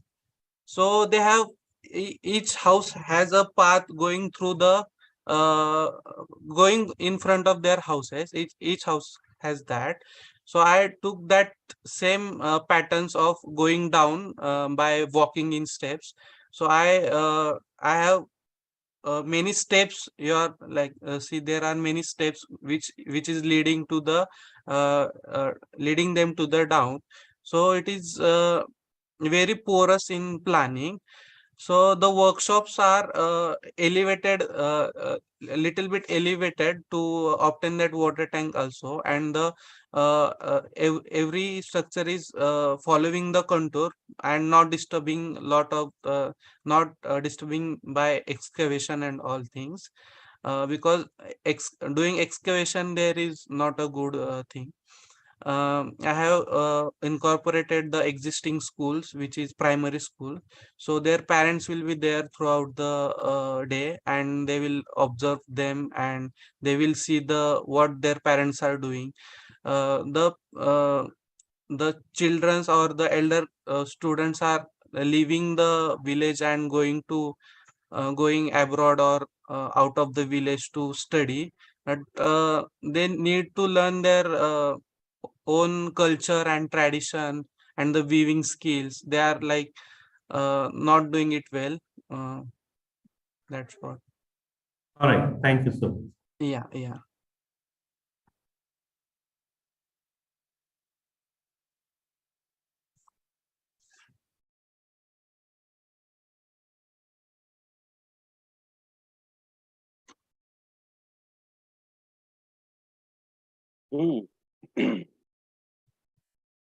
This is as Meenakshi is saying, this is a very interesting documentation. It's only now the point comes in, how do you connect this society, their way of practice and the new way of life that is coming into things. These are the kind of disruptions that is taking place. The waste generation, water supply and infrastructure inputs that is going to come is how do you integrate that in the traditional model is a major design task. And waste is one thing. So instead of having rainwater harvesting at the basement of or the lower level collected there, so every time, how are you going to use that? So will there be a kind of a electrical system through which it is going to come, or it will be the same bucket system that we have to follow? If that is the kind of a system, then it is almost like the well kind of a formation that one can take. That is actually the design input is there, is how do you really utilize this and then make it practical to use it. Maybe you will be putting a kind of a small hand pump right on the top of the tank so that they can be able to use it. These are the key points that as outsiders we are trying to look at, that how you are really bringing the infrastructural benefits in a vernacular design module, and how that is reflected into the overall campus plan. Okay. So this is where we are more interested, because you have exactly they told us how the spaces are going to be used, what is the kind of cultural norms, what is the kind of social norms that is being practiced, what is about the environmental norms. what is about its sustainable norms, the kind of building practices you have. You also have a living bridge in Konoma. Yeah, So, yeah, so you have a lot of traditional yeah, wisdom traditional. because today they are using these kind of effects. How they are doing it? I Okay. have seen the fireplace is right in the middle. The floor is of bamboo mats and mud. And the wastewater, the cleaning and other operation is just by the stills, where piggery and other stocks are there. So it's a kind of a new the traditional ecosystem. It has already found a solution to that. But you are improving and changing any one component has an impact on all these. Yeah, yeah, Because apart from weaving is the ladies, they normally do it, and that is the part of their bedroom now, which is the extended front portion where they come continuously are there, and there is a very strong sense of a community space in this kind of a campus. Hmm. So these are interesting elements that are major tasks that can be replicated elsewhere. So Okay. so if you actually could have highlighted this, it would have been even more rich in terms of documentation. Thank you so much. Yeah. Thank you so much, sir.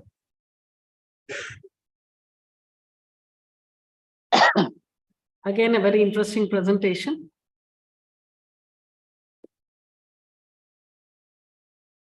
And covering so many aspects which are current concern.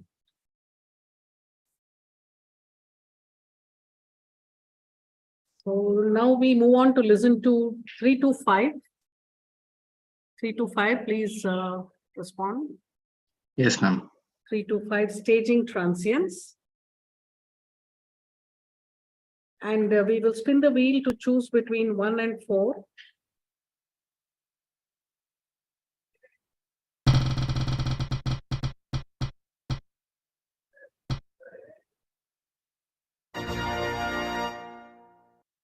So we come to 1, that is Aeat 22310.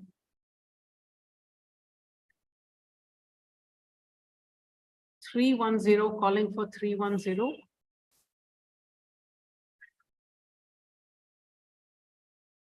Aeat 310.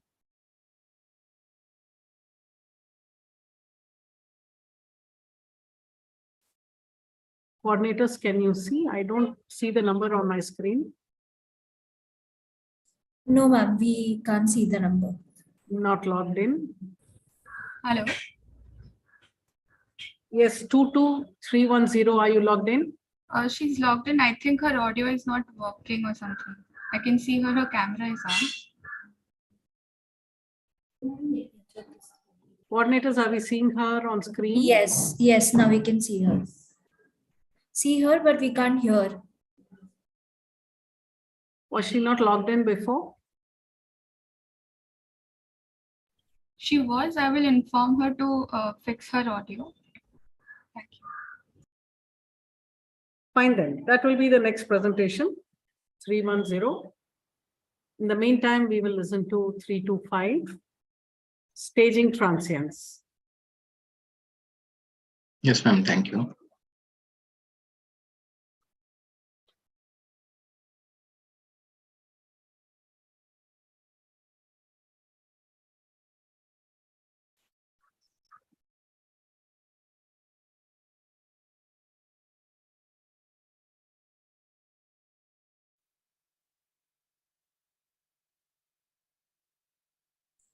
Your time starts now.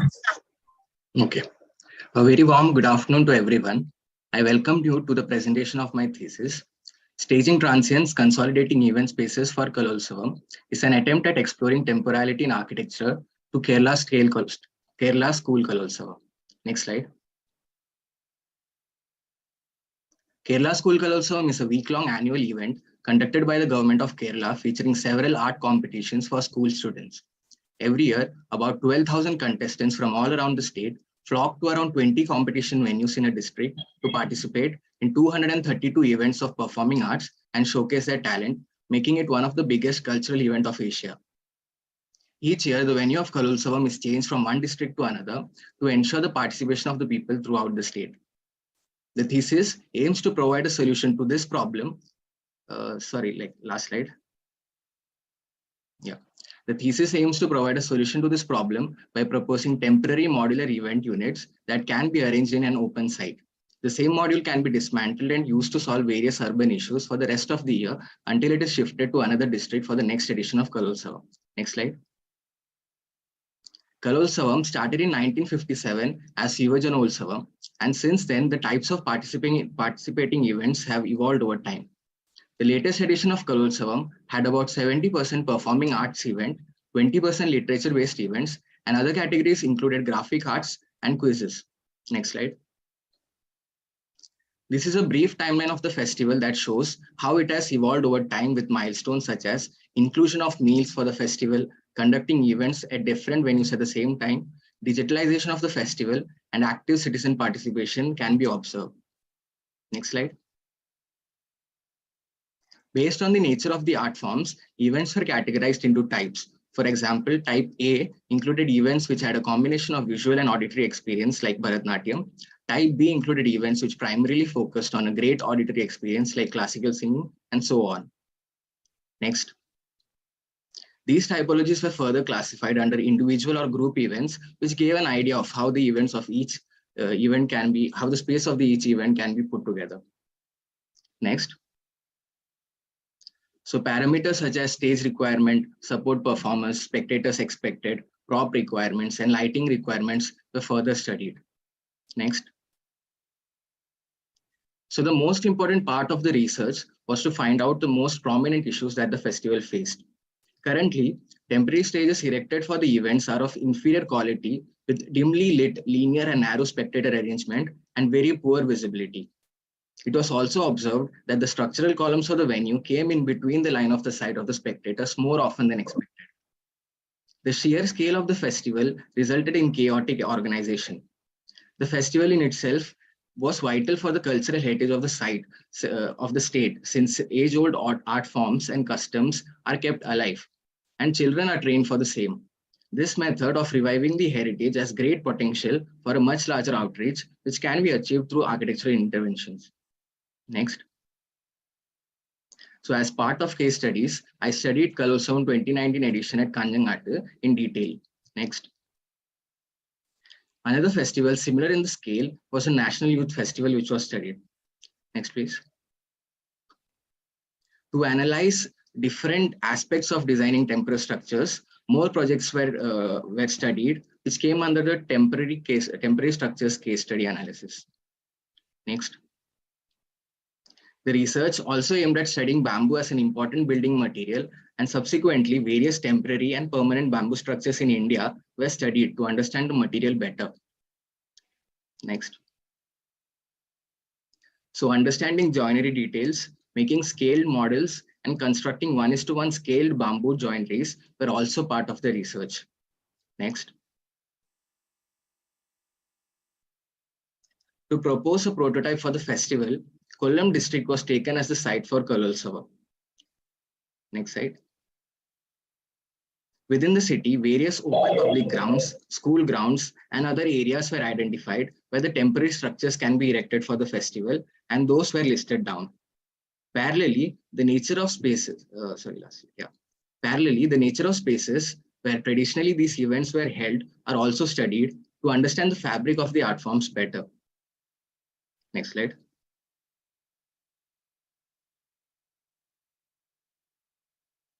The design proposal encapsulates a network of event spaces which are spread throughout Kollam city. These event spaces will be designed to accommodate range of spectators from 250 to 5,000 visitors. Participating categories are divided into 4 different scale of performance spaces, including the largest central stage with 5,000 seating capacity, large stages with a seating capacity up to 1,000, medium stages with seating capacity up to 500, and small stages with seating capacity up to 250 people, which are named as XL, L, M, and S. Apart from these stages, backstages, and spectators area, all the venues will have designated spaces for registration desk, fire safety officer cabin, office for committee members, and a resting room for the judges. Next slide. So the main inspiration for the form of the structure came from the form of a tree, where the foliage is the canopy that shades the spectators, which rises from the ground to become a trunk and then the branches. So the trunk by default becomes the focal point which guides a line of sight towards it, which is the main performing stage. Such a structure is temporarily created using bamboo steel trusses and a central steel mast on which the structure is supported using steel cables.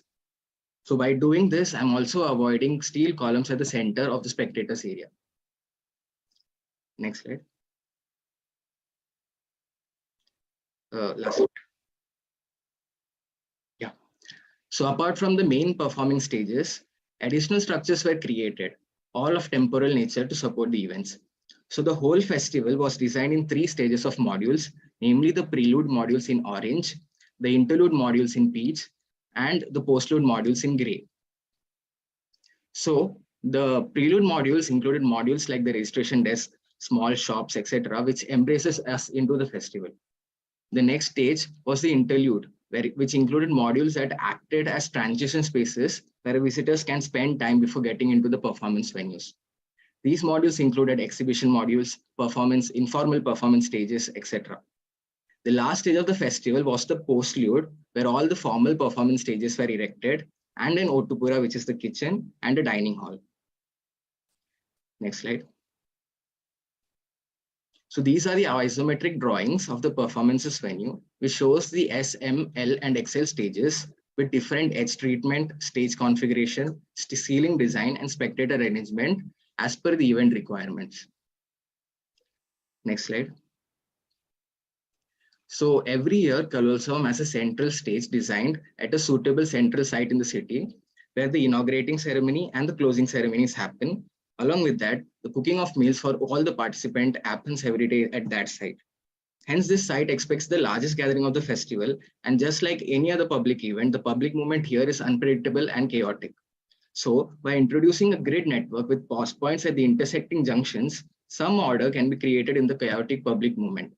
Hence, the arrangement of these modules for the central site for Kalolsavam attempts to celebrate the unpredictability of the public movement within an orderly grid network. Next slide. The isometric arrangement of the modules at Site 1, Asrama Maidan, shows how the visitor experience is sewn into the prelude, interlude, and postlude stage of the festival. The central site included 1 XL venue and 3 L size venues. Along with it, the site also included an Otupura and dining halls. Next slide. Section through the XL venue shows how the constructionalization of the structure and 2-level spectator arrangement works for better viewing angles. The views shows the media center module, which actually frames the backdrop of the postlude modules. The next view is the shops, which are arranged in a flea market sort of fashion. And then the last view is the spectator view of the XL venue, where the trusses guides the line of sight towards the festival center stage, and smaller details like stage backdrop constructed using woven coconut leaves were focused upon to highlight the context in a more rooted manner. Next slide. So in a similar logic, the modules were also arranged at Site 8 Cantonment Ground, where 3 M-size venues were erected and 3 dining halls were erected. Next slide. So at sites where the open ground area is limited, medium venue configuration and small venue configuration were designed as a strategy, where 1 M venue or S venue along with some prelude and interlude modules are arranged in a fixed configuration, which can be simply placed on different sites. So this drawing shows the M venue configuration with centrally placed informal stage and public movement along the vertical and the horizontal axes. Next slide. So this is an example of how medium venue configuration is placed on Site 6 Craven LMS School with minor adjustment of site. The view shows the experiential exhibition structure along with the modular dining hall. Next slide. Small venue configuration was also strategized in a similar way with 1 S venue centrally placed and informal stages, one S venue and an informal stage which is centrally placed along with vertical and horizontal axes. Next slide. So this is an example of how small venue configuration is placed on site 14, Vimala Hridaya ISS. And the view on the left-hand side shows the experiential quality of the festival. Next slide. Yeah. This slide shows the construction details of the M venue, where various kinds of temporary bamboo steel joineries were explored. So the main trusses were made of bamboo with steel joints, which is easy to dismantle and assemble on site with simple nut bolt connections. Steel cables were used to position and take load of the PTFE membrane roof and also to anchor the roof. Next slide. The kitchen is constructed using smaller bamboo trusses, which is assembled on site. Next slide. So the same kind of trusses can be used to construct the dining hall as well, which is flexible in length as per the site requirements and other requirements. Next slide. The registration module is a smaller collapsible monolithic structure with PTFE roof and mechanical steel ribs. Small shops are openable monolithic structure with hydraulic hinges. Next slide. So as I had mentioned earlier, the media center is more of a frame which has the bustling event as a backdrop for the media to interact with the participant as well as the audiences. Exhibition pavilion celebrates, Exhibition pavilion celebrates the materiality of bamboo and steel, where bamboo is more of an organic rugged material and steel is a processed and a clean building material. Next slide. The informal stages are modules where participants can rehearse and practice in an open informal setting, while the visitors are free to gather around. Next slide. This slide shows how the MEP services work in this complex setting of the festival. Electricity is drawn from locally available lines and planned through a network of electrical lines which are laid underground. The sewage from the temporary toilets is collected in a temporary septic tank, which can be taken out after the event is finished. Next slide. So the climate implication of the structures was also addressed, where PTFE membrane proves to be a cost-effective and an easy material which filters the sun rays, and rain cutters were added at the edges for better weather protection.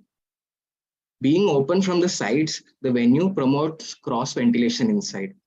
So whole of the festival can be dismantled from a site without any permanent site implications. Next slide. The construction timeline shows how the structures are erected within a span of 21 days. And services like water and food is managed regularly as the festival is progressing as well. So after the festival is done, the whole structures can be dismantled within 2 weeks. Yeah. Thank you.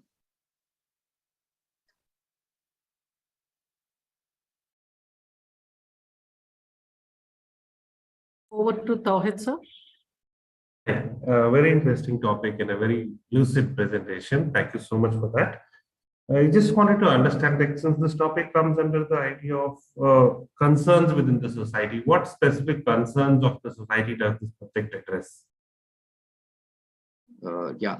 So what attracted me to this topic is the fact that there are very less people who know this festival. It would be mostly people from Kerala that understand about what this festival means to them, and the people outside of it don't understand it.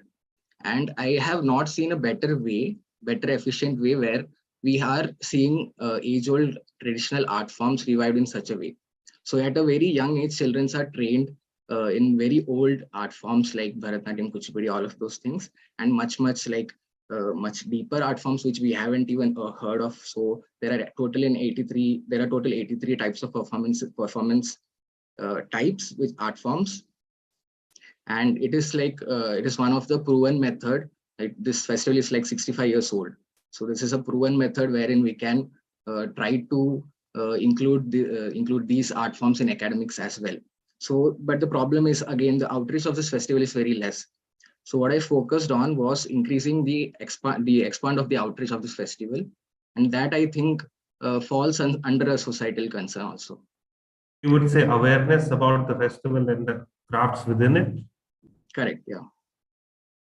All right, thank you so much. Yeah, thank you, sir. Or to Anjanda.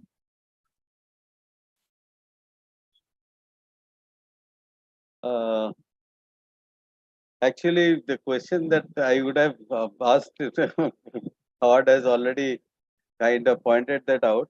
But I think these transient spaces, actually, they are a part of a major kind of public events, and which are part of any culture. That is a unique kind of proposition that we have seen across. And the, there is not Kumbh Mela for that matter. This is a kind of a situation which demands this kind of a easy to assemble, uh, purpose specific kind of solutions, design solution. If it is made available, it will be easy to propagate this kind of a major public events. So I think it's a very well taken kind of a topic and very relevant. All I was interested is uh, the kind of structure that you are suggesting. Do they need a kind of a deeper foundation, because those kind of the trusses, the major masts that you are going to hold will require a bit of a anchoring, isn't it?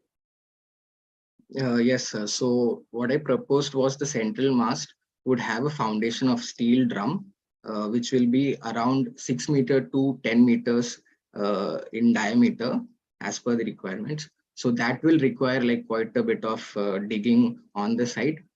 But then again, to construct a structure which is like which is like very columnless kind of a thing with such huge span, that is required. Because if you are having that, because in during the major pujas or major your marriage ceremonies, the kind of structure they hold, it actually has a much lesser amount of easy to assemble and easy to disassemble. I do understand if instead of completely columnless tree, if you can still provide some kind of a truss mechanism, the way exhibition panels do take place with the large portals, which doesn't need this kind of a deeper intervention, because that is the only kind of hindrance that I could see. That or otherwise you have to have a kind of a base which is if once you put across, it's a dead weight itself, which probably can hold without digging a foundation. Because the moment you dig, then the transient quality is gone. And that is, it is basically, since you are looking at it primarily from a technical solution, how do we can provide this? So we have to also think in this line that how to dismantle, and when you dismantle, it should be again back to the normal. So one is installation, and the next is installation of your service systems to be able to operate this, because you are spread all around, but your toilet facilities have to be clubbed together. So when you are thinking about that, you have to also think about the public conveniences, fire safety norms, and other things. So I think along with, try and devise a way which is less invasive. If for that matter, if you have to compromise, you may have to compromise. Instead of having this long kind of a free and tensile thing, you could also introduce a large arch with long bamboo arch. You can do that. So think about those. Otherwise, I think it's a very interesting proposal, and it has to be propagated in order to organize festivals or large cultural ensembles in a short on restricted spaces, and this will then promote the whole act together. Thank you so much. Yeah, sir. So this was one of the most important question that I faced throughout the thing. Do I create a structure which is like more easy to dismantle and more easy to assemble on site, or create something which is like a piece of art in itself, so that it will help the outreach idea of it? So currently the problem is that there are structures right now also created for Kalolsavam, and those are working pretty fine. Like people are not complaining that much, but through an architectural intervention, what I think could happen is that if the architecture itself invites people into these festivals, then it's it's satisfying the need of like expanding the outreach and all of that. So to create that, yes, I could have given like additional columns or arches in the end of the roof as you suggested, but I thought it might be compromising with that like a quality of art of the structures, as I would say. But yeah, it's something that we need to think upon and like assess which is more important for this scale. In fact, if you see in Sevilla or the Fryoto's work, even the wood membrane, if they could do it with bamboo, you could do it. Indonesia has been doing it. Now you have an airport terminal made of bamboo. So if you think practically, so instead of having a freestanding thing, the whole structure is self-governed sort of thing. So you have a huge base that you can assemble, and that itself is your iconic statement. Only thing, you have to look slightly away from the kind of a conventional notion and look at the design issues, that you have to be iconic, you have to be dismantleable at the same time. It is easy and it's a fascinating way of expression. So it has the all elements put in one place. And that is maybe a slightly interesting take if you can further probe on it. That's all. Yes, sir, definitely. I'll think about it. Thank you so much. Over to Nilakshi ma'am. Yeah, my question is, for how long do this festival takes place? 1 week. The whole 232 events are completed within You are 1 week. taking almost 21 days to put it up for 1 week and 2 weeks of dismantling. Correct. That actually negates the term of transient, So it should be easily this thing. In Assam, we have a tradition of theaters, it goes from one place to another. Today they're here and next day they're another place. They just dismantle and goes. And it's not that, it's working for almost 2,000 people maybe. 5,000 is a little bit more. Your other modules, I think you can do it in a better way, because that is workable, I think, because it's up to 1,000 people, it's all right. 5,000 is a problem. Instead of single mast, as Mr. Anjan Mitra said, architect Anjan Mitra said, like you can have a series of columns maybe at the back without hindering the space. And that also you can have a sculptural effect if you think about it. So that was the only thing, like that mast, it did not look like a transient space. It almost looked like a concrete structure. That was only this thing for me. Yeah. Yeah, I'm sure. It's something to think about, definitely. Yes. Thank you. Thank you. Thank you then. Thank you.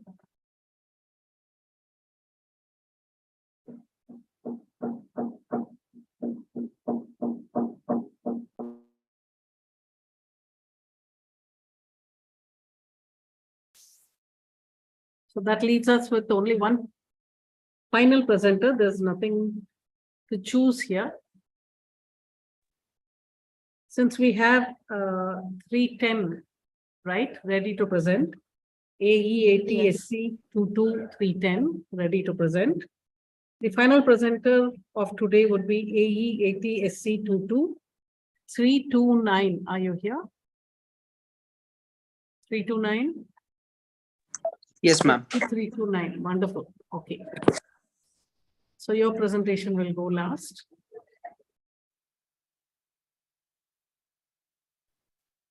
Hi, am I audible? Yes, just wait till they say your time starts now. Yeah. So your time starts now.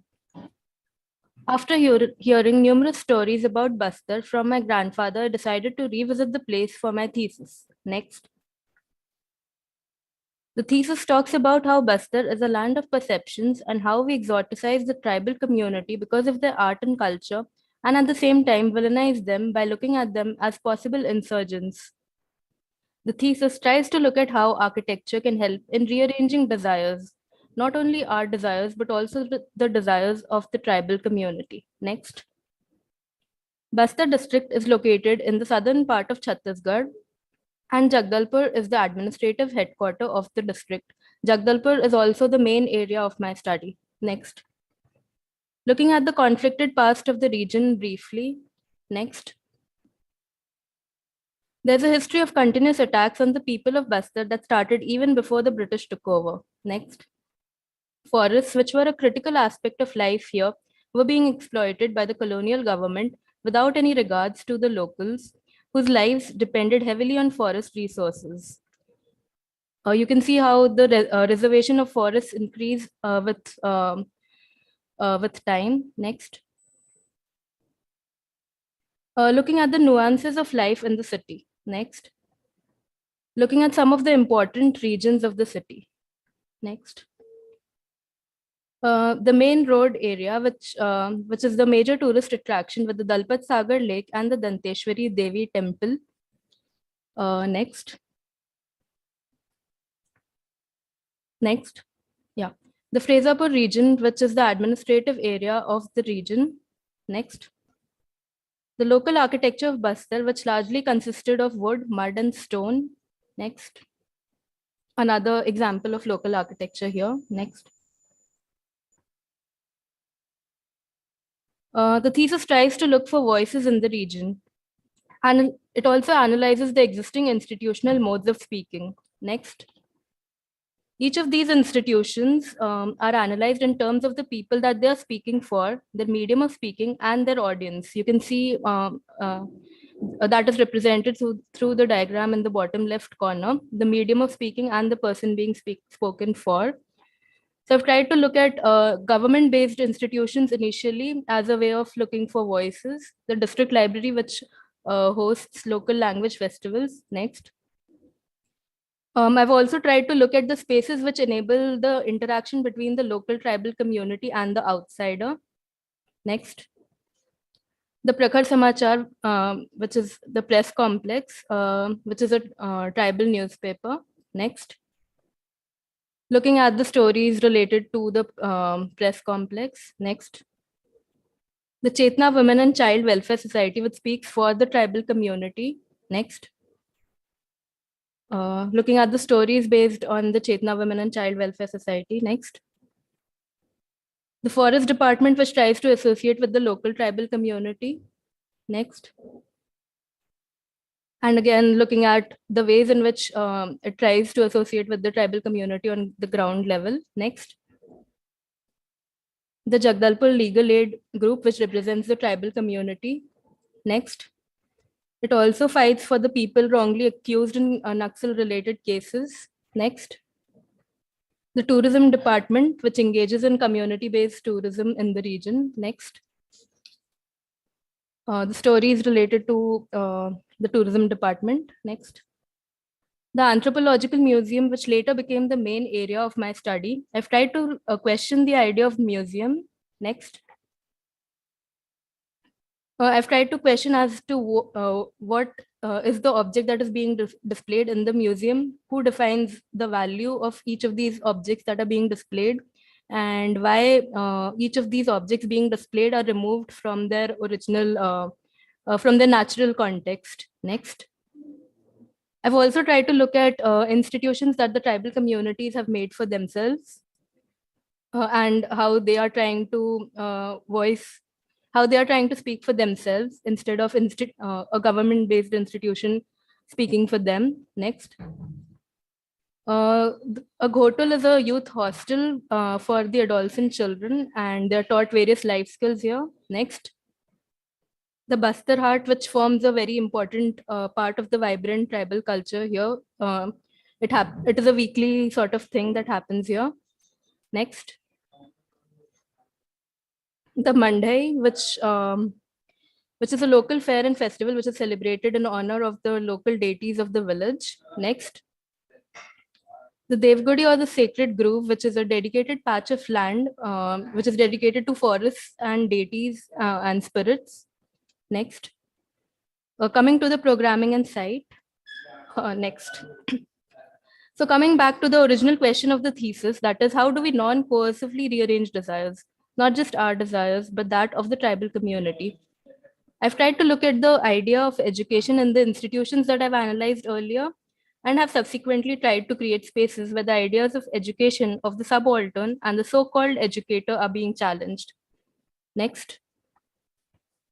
I've tried to look at the idea of participatory museum as opposed to a traditional museum, which allows more of a two-way interaction, and anyone becomes an exhibit for the other person. Like, it could be a tribal person, it could be an outsider, it could be a government official, it could be anyone. Next.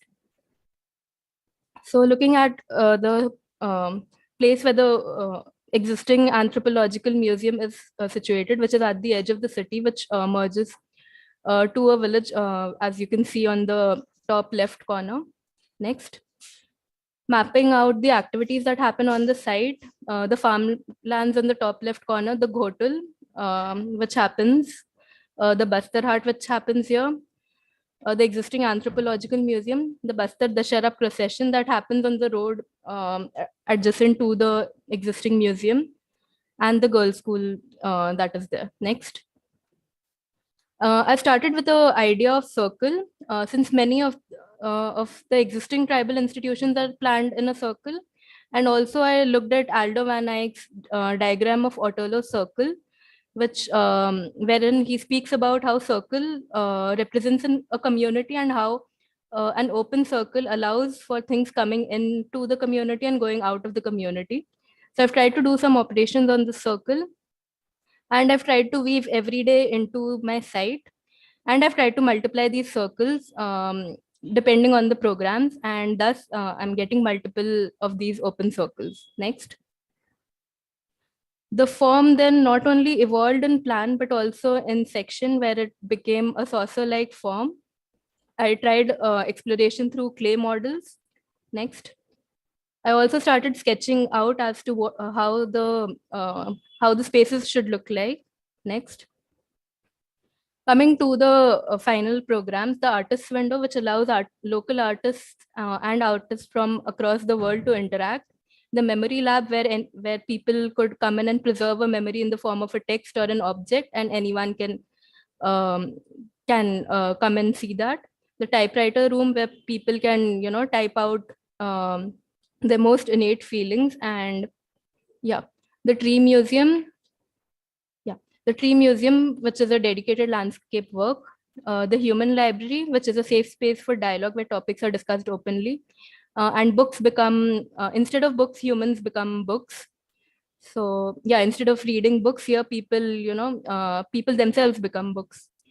Empathy Alley, which has silhouettes of famous tribal political figures, and their speeches are put in here.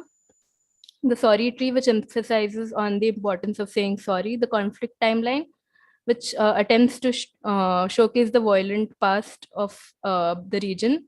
And the moral compass, which has a copy of the Indian Constitution, and people can choose to interact with it the way they want. Next. Next, yeah. So looking at the plan of the building, I've tried to keep the plan, I've tried to get the building out of the site as much as possible, as opposed to traditional museums, which are built with, boundary walls around it. I didn't want my institution to do that. So as you can see, the building spills out into various parts of the city. Next. So yeah, this is the main entrance of the building. On the left, you can see the Khoj courtyard, which has the bell metal workshops, the terracotta workshops, the cane workshops, media labs, and artist catalog. On the right, there's the Gad Kaleva courtyard, which is a participatory kitchen. Next. The Saubhagi courtyard, which has the office for outreach programs, human library spaces, typewriter room, memory labs, and an outdoor garden library to the left. Next. The Bastar Haat courtyard on the left, and the Patrakarita courtyard on the right, which encourages citizen-based journalism. On the top, there's the Mahua courtyard. Since Mahua is considered sacred here, all the activities related to the processing of Mahua are placed here. And since trees are a very important part of the whole thing, Devgodis, as I mentioned earlier, also called sacred groves, are placed around the building. Next. The artist's accommodation, which merges into the existing hotel. Next. The Khoj courtyard for performing arts. Next. The Balwadi courtyard, which is adjacent to the existing school. Next. And the tree museum. Next. A section through the main Saubhagi courtyard. Next. Looking at the details of the section. Next. Yeah, some outdoor spaces, the garden library and space for human library discussions. Next. Yeah, the historic timeline. Next. And the section through the Balwadi. Next. A section through the Khoj courtyard and the Gad Kaleva courtyard. Next. Looking at the details of these sections. Next. Next. Yeah, a section through the participatory kitchen and a section through the terracotta workshop. Next. And the tree museum. Yeah, next. A section through the main Saubhagi courtyard, the Mahua courtyard, and the Khoj courtyard. Next. Looking at the detail of these sections, a section through the artist catalog, the Khoj courtyard, and the office for outreach programs. Next. The Patrakarita courtyard and the Mahua courtyard. Next. A section through the Bastarhat courtyard and the Saubhagi courtyard. Next. Looking at the market spaces and yeah, animal fights, which are a very important part of the culture here, which can happen in these courtyards. Next. Next. This an aerial view of the whole building. Next. Looking at some of the other functions, other temporary functions that the courtyard could host: the outdoor classroom, the play area, the temporary healthcare services, marriage and other functions, Mandai, which is a tribal festival, animal fights, and the Murya Darbar, which is another tribal festival. Next. So the building. Continue. So the building is a brick corbel structure with bricks laid on edge. It has a RCC ring beam around and a brick ties in between and a tension cable that passes through the whole thing. Next. Next. Yeah, some of the details. Yeah, next. A spot section through an opening when a tree comes in between. Next. A spot section through the entrance to the building. Next. When this is spot section through the parts when two saucer-like forms intersect. Next. Another similar section. Next. The smaller part of the saucer-like form becomes exhibit in all cases. Next. A section through the constructed water body. Next. Looking at the fenestration details based on the skill sets available and the availability of material. Next. Yeah, looking at the window details and the door details. Next. So trees are a very important part of the project. So I've tried to map out the existing trees and looking at the girths and the canopies and doing a whole plantation layout based on that, depending on where the building requires shading and depending on the existing activities. Next. Yeah, that's it. Thank you.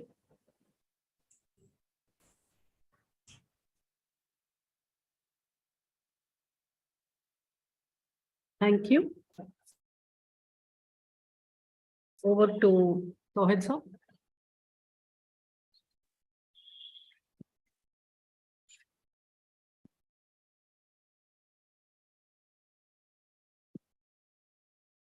You're muted, sir. I'm so sorry. Can I repeat again? Yeah, that was a very nice presentation and a very nice graphic presentation. I particularly liked your design approach as well. So again, I will ask you the same question. I do understand the function of the program of this that you're creating. How does it integrate with the society of this? So what I've tried to do is I've tried to, for example, me being an outsider, I figured that imposing a particular program on the people there would not be right, basically. And at the same time, the outsider has a curiosity towards their culture, and like even the tribal community has a curiosity towards the outside world. So I've tried to create a space where a cross learning for both the parties can happen in some sense. Yeah. And not approaching the whole thing as an educator ourselves, like in most cases we end up doing, being architects and considering ourselves in a position of power. But yeah, trying to create a more cross learning sort of a thing. Yeah, I think on slide 34 or 35, you had expressed the idea of the community, desire of the community and of our own, and how to find a balance between that. So do you think you found a balance between that? Sorry? On slide 34 or 35, there was a phrase about finding the balance between the desire of the community and of our own. Yeah. Do you think you found a balance there? You achieved a balance, or I think I've tried my best here. Yeah. All right. Thank you so much. Yeah.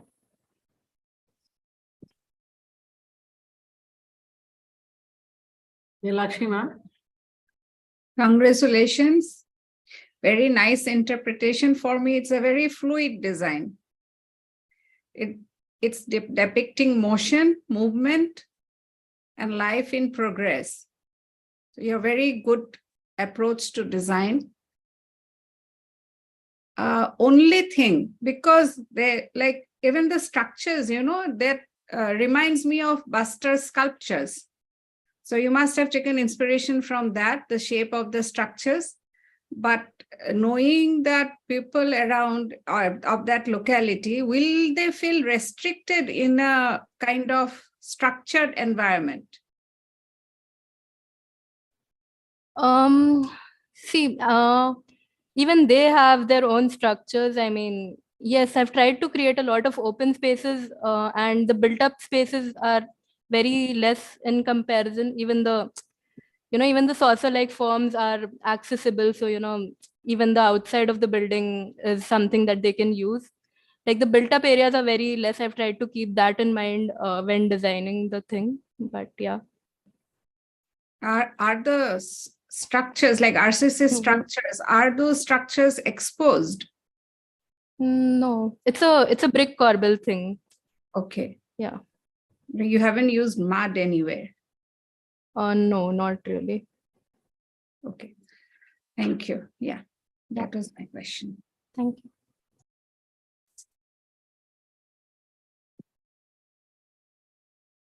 Anjana?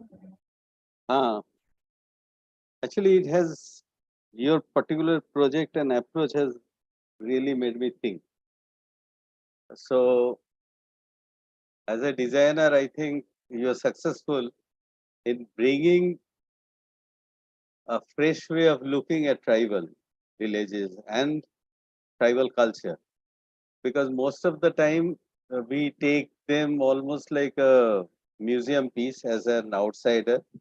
And the moment we do that, we created a barrier. So the moment you have get away from the concepts of museum to this participatorium, I think that's a very interesting thing, because in quite many of the projects, we are also finding the same thing, that the moment we take an artifact out of context, it just loses all its meanings and its purpose. So that's a very, very interesting design take, as how to, and design also is a process of dialoguing. So you have a traditional culture, and they also have their kind of own vernacular forms. whether that is their utensils, their ornaments, their anything, but it is the expression that is being reflected. So a cue from that is also good, and the very notions of, they don't have a concept of wall and roof. So the moment you actually go for, that is why igloos, Eskimos, Mongolian huts, everywhere this is a kind of a concept. And your clay model is something that actually, I find it a very explorative way of really designing this, so that you can really feel the fluidity of the space and the dynamics of it. Now, whether that's a craft museum or something else, it is up to them how they would like to interpret. But at the same time, Bastar also has a strong ardent tradition. So because mud, you can always do that, but on top of it, they can always have a mud paska kind of things. The mal walls, basically all the tribal festivals, they have coloring of the walls, and mud is a very good communicator for that. So if you can improvise a bit, allow their expressions to also be a part of your design vocabulary, I think it's a good way to engage. And to that, it really is a social concern itself. So I think I really like your project. Thank you. Thank you. Thank you. Thank you. And we roll over to the final presentation from 329. Juvenile Welfare and Correction Center.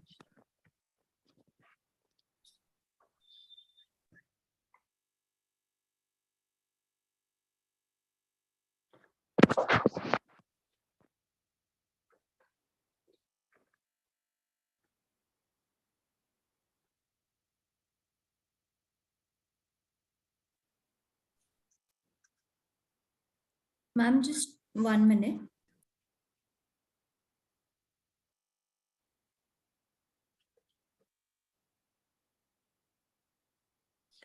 You know, Rama, in my screen, it's coming as 2232. Yeah, the last 3 digits are 329. 9. Okay. Yeah.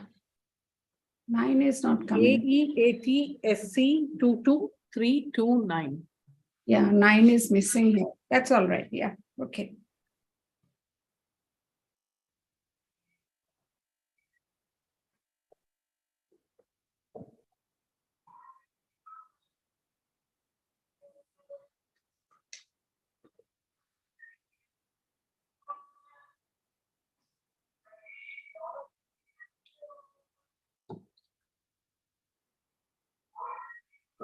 You can start maybe. The PPT presentation. Coordinators, please host the presentation. Yes, ma'am.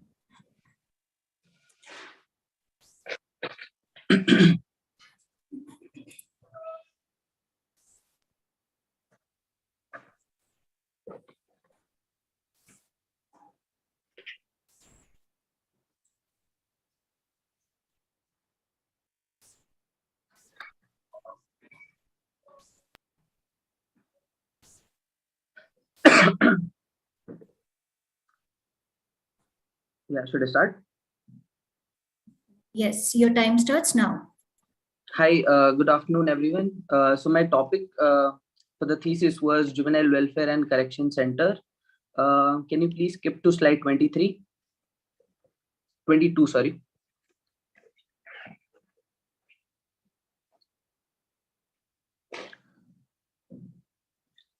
So India has one of the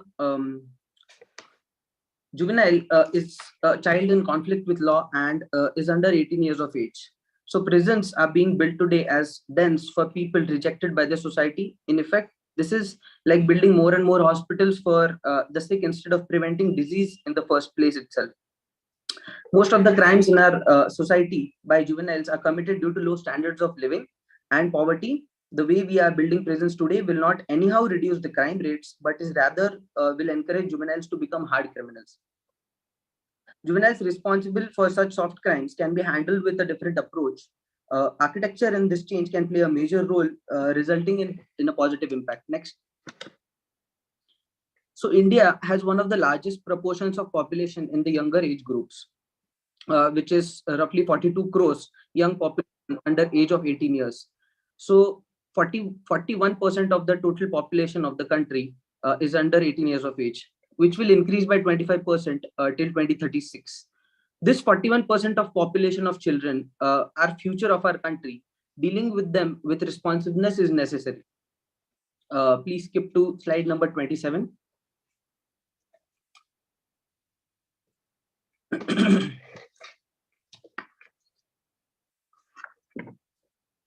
These are some tables of statistical data showing education and family background of juveniles. Next.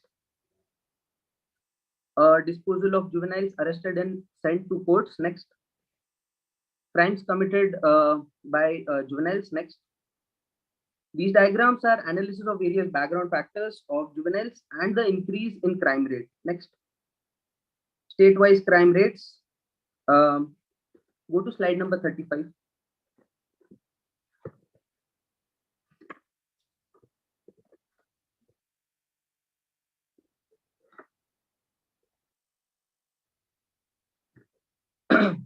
Sorry, 35.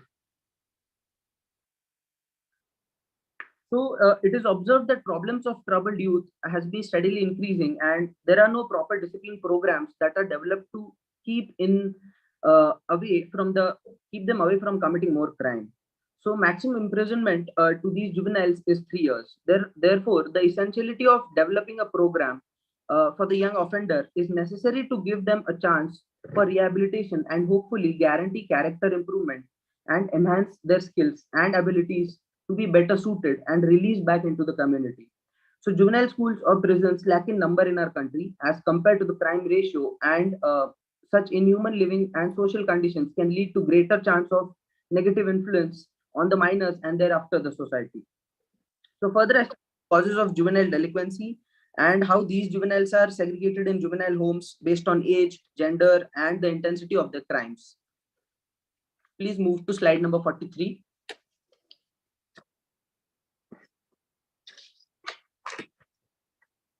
So moving on to the case studies, all the case studies are in a timeline. Observe how the prisons and their character or purpose evolved over the course of time. This went back to Roman times where caves were used as prisons. Next. A prison, next please. A prison layout in 17th century proposed in France talks about the placement of cells and how open spaces can also be incorporated in these designs. Next. Next. The panoptic, radial prison layout, a design that was later copied over 300 prisons worldwide, designed by a theorist, Jeremy Bentham, in late 18th century.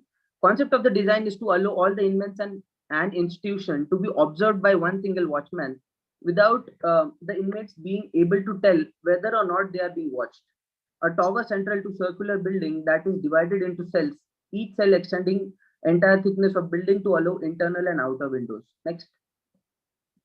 From the prisons in 18th century to very recent modern prisons, New Danish State Prison, the Storm prison is said to be most human and re-socialized closed prison, including streets and squares, and keep the prison's institutional and atmosphere to a minimum. Resembles the surrounding villages and is thus a natural element of the landscape. Next.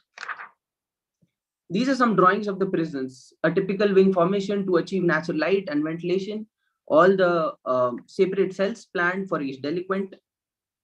Yeah, go to slide number 56.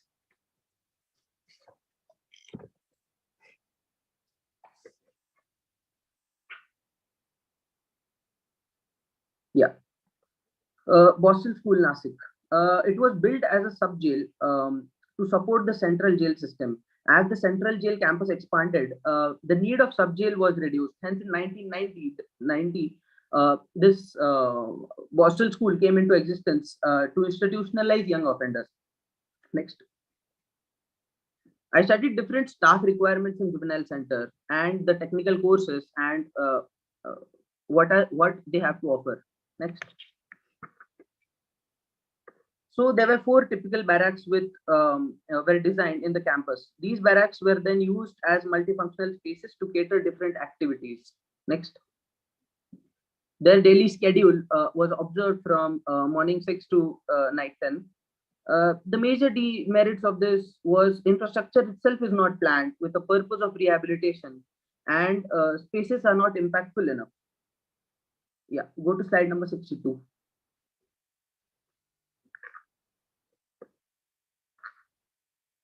So then, sorry, 62. Yeah. So then how to design a space to cater a specific purpose? I did an exercise to carefully notice spaces in different contexts and how these spaces affect our own behavior and psychology in a sense. So in a temple, Shikara has the largest mass. So subconsciously people pray looking at it from a distance. But space beneath the Shikara, that is Garbhagriha, has the lowest volume, creating an intimate scale to pray. Next. In Chaitya Hall, the relics are given importance and hence the horseshoe plan to create a movement around it as the Pradikshana Path. Series of colonnade gives more emphasis on the perspective and directs your vision on the relics. Next. In a dark space, you will direct yourself with the light as the light source. Next. Next. We are very used to stay in enclosed spaces or voids. So if we so an angular walls impact us and we consciously direct our movement in these spaces. Next.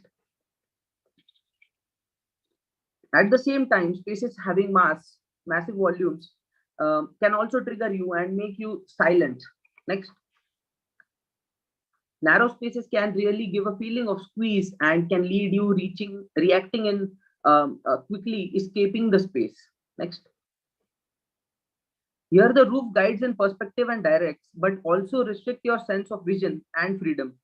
Feeling of suppression, although everything surrounding you is open. Yeah, go to slide number 74.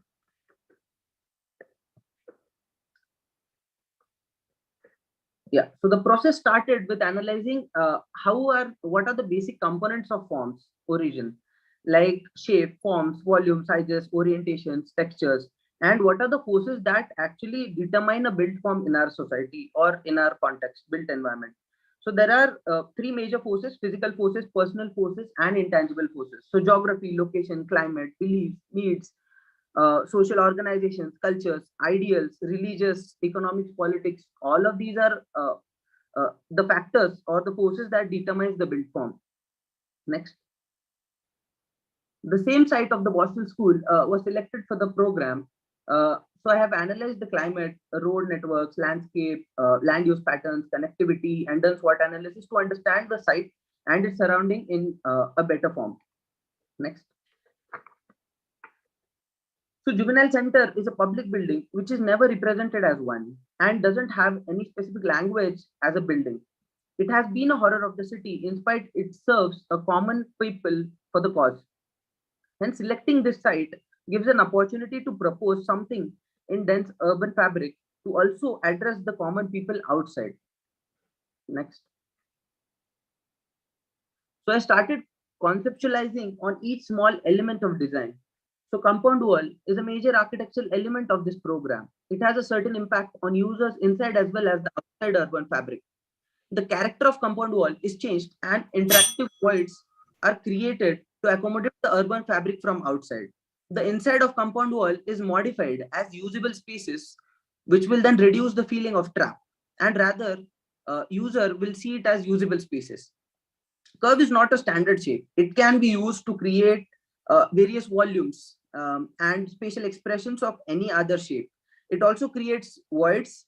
Curves can create curiosity and feeling of endlessness. It is an organic form, but still can create a feeling of endlessness and a trap. Next. Next, please. The entire program is an interplay between the curved walls, which are bent and used to achieve various characters, and the compound walls, which are converted into usable spaces to reduce the feeling of trap inside a definite boundary. So realization leads to rehabilitation. The entire transition is planned with different characters to achieve realization. These spaces are intentionally planned larger in volume, dark, sharp in angle, and with a feeling of uncertainty to evoke one's realization. Next.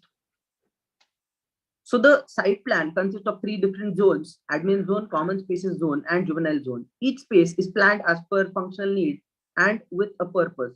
All these spaces planned in thickness of compound wall lie around a central transitional spine having different characteristics.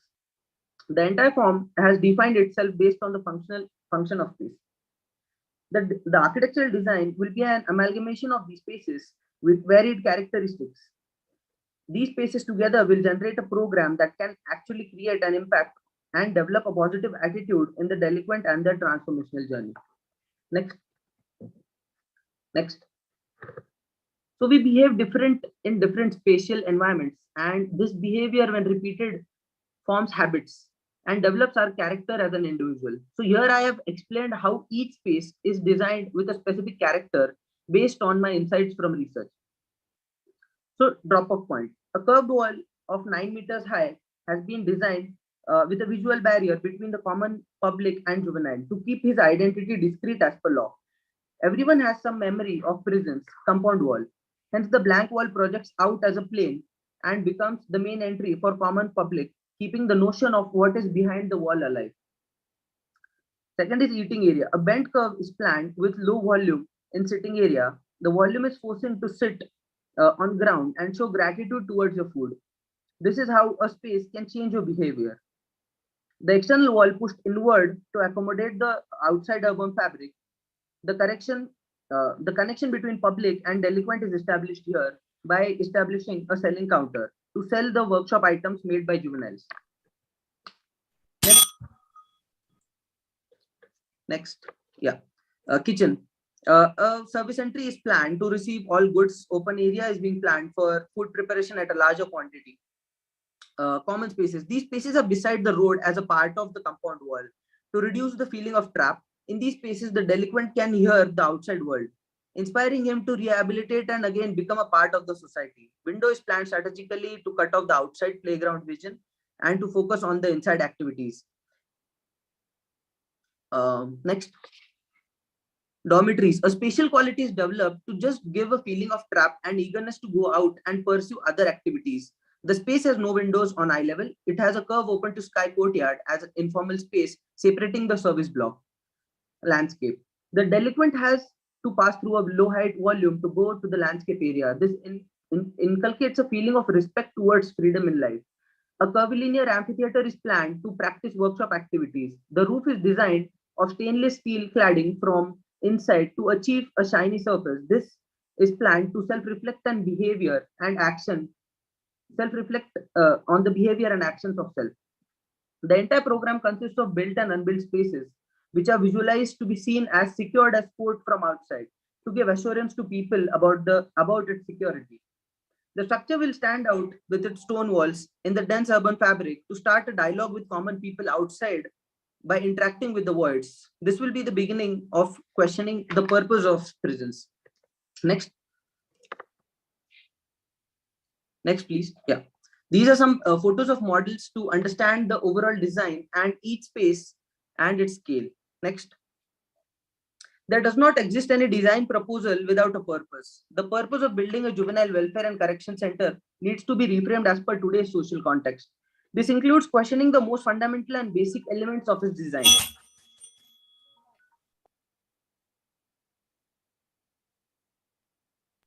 I'll just go through the slides. Yeah, sure. Thank you.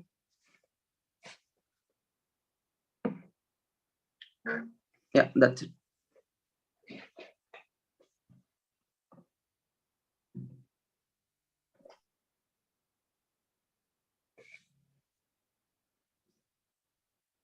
Over to Nilakshi, ma'am.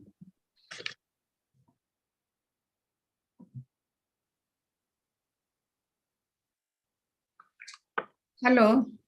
Hi, ma'am. You have tried to design based on the psychology of a child. That's what I like about it. Yeah. You have given all the interpretations of space, light, sound, everything. And I like the fluidity of the design is what I like about it, because a child's mind is free to wander. So if you keep to that, and at the end, I can see you have given stories of how from there they have really done well. So naturally, it's a social cause that we have to look at and get away from the normal design of juvenile jail or whatever we say. So I congratulate you on a good design. Thank you, ma'am. Only thing, like, not much really, but then some of the visuals, if it could have been better, because you have given everything on a modular form. So can't make out much about that. Right.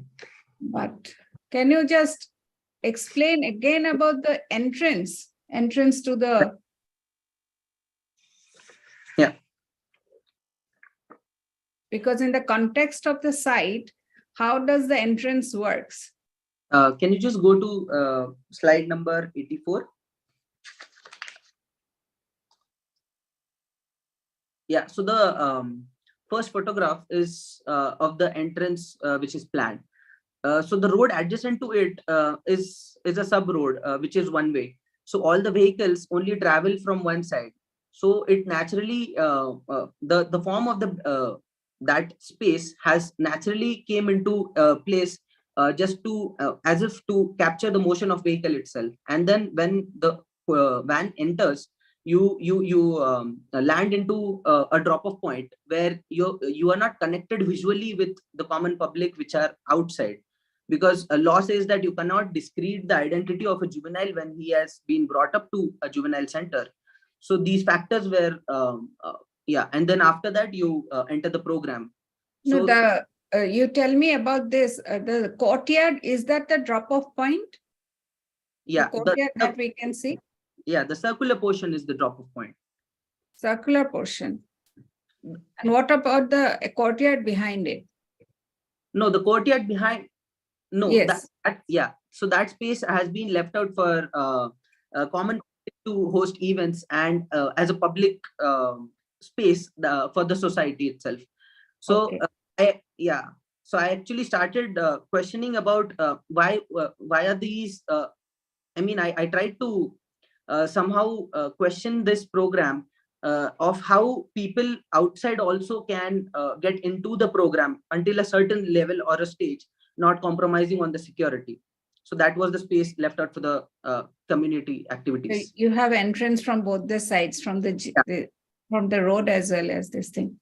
Okay, thank you. I was a little curious about that. That's okay. And the spaces at the back, right, is the stay where the juvenile children stay, is it? Yeah, I'll just show you at the end.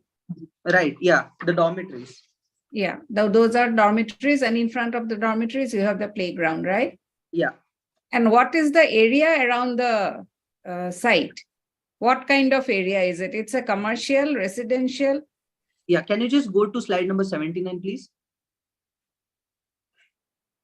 Yeah, so the site was situated in a dense urban fabric. It actually has a bus stop, police stations. People travel along that path. So it was very. I mean, when I visited the site, the street which is adjacent to the site, the longer street, it is very narrow. So people don't have a pause point to stop and interact. So that's why the notion came to sort of create. What is this area? C you have said. Yeah. What is that area? Is it a bus stop or something? No. That is the from outside, it'll be a space where people will come and buy things which are made by juveniles in their workshops. Okay. Okay. And from inside, it is an eating space where the volume wraps around and forces you to sit down and eat. Okay. Fine. Thank you. Yeah. Thank you, ma'am. Requesting Anjanda to pitch in.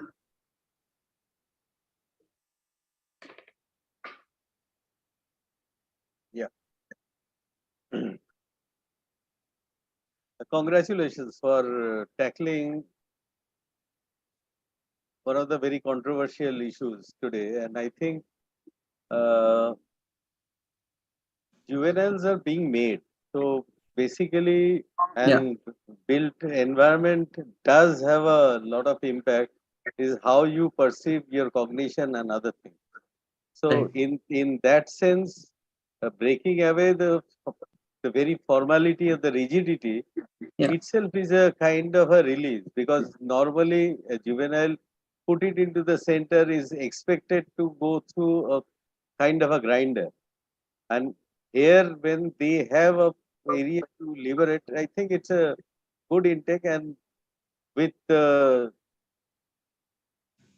calculated amount of openness and modulations through both the kind of system as well as part of the system, I think it's a kind of a good architectural resolution as how we can address these very subjective issues of environmental meaning. And to that, I do like this project. Yeah. Thank you. Thank you, sir.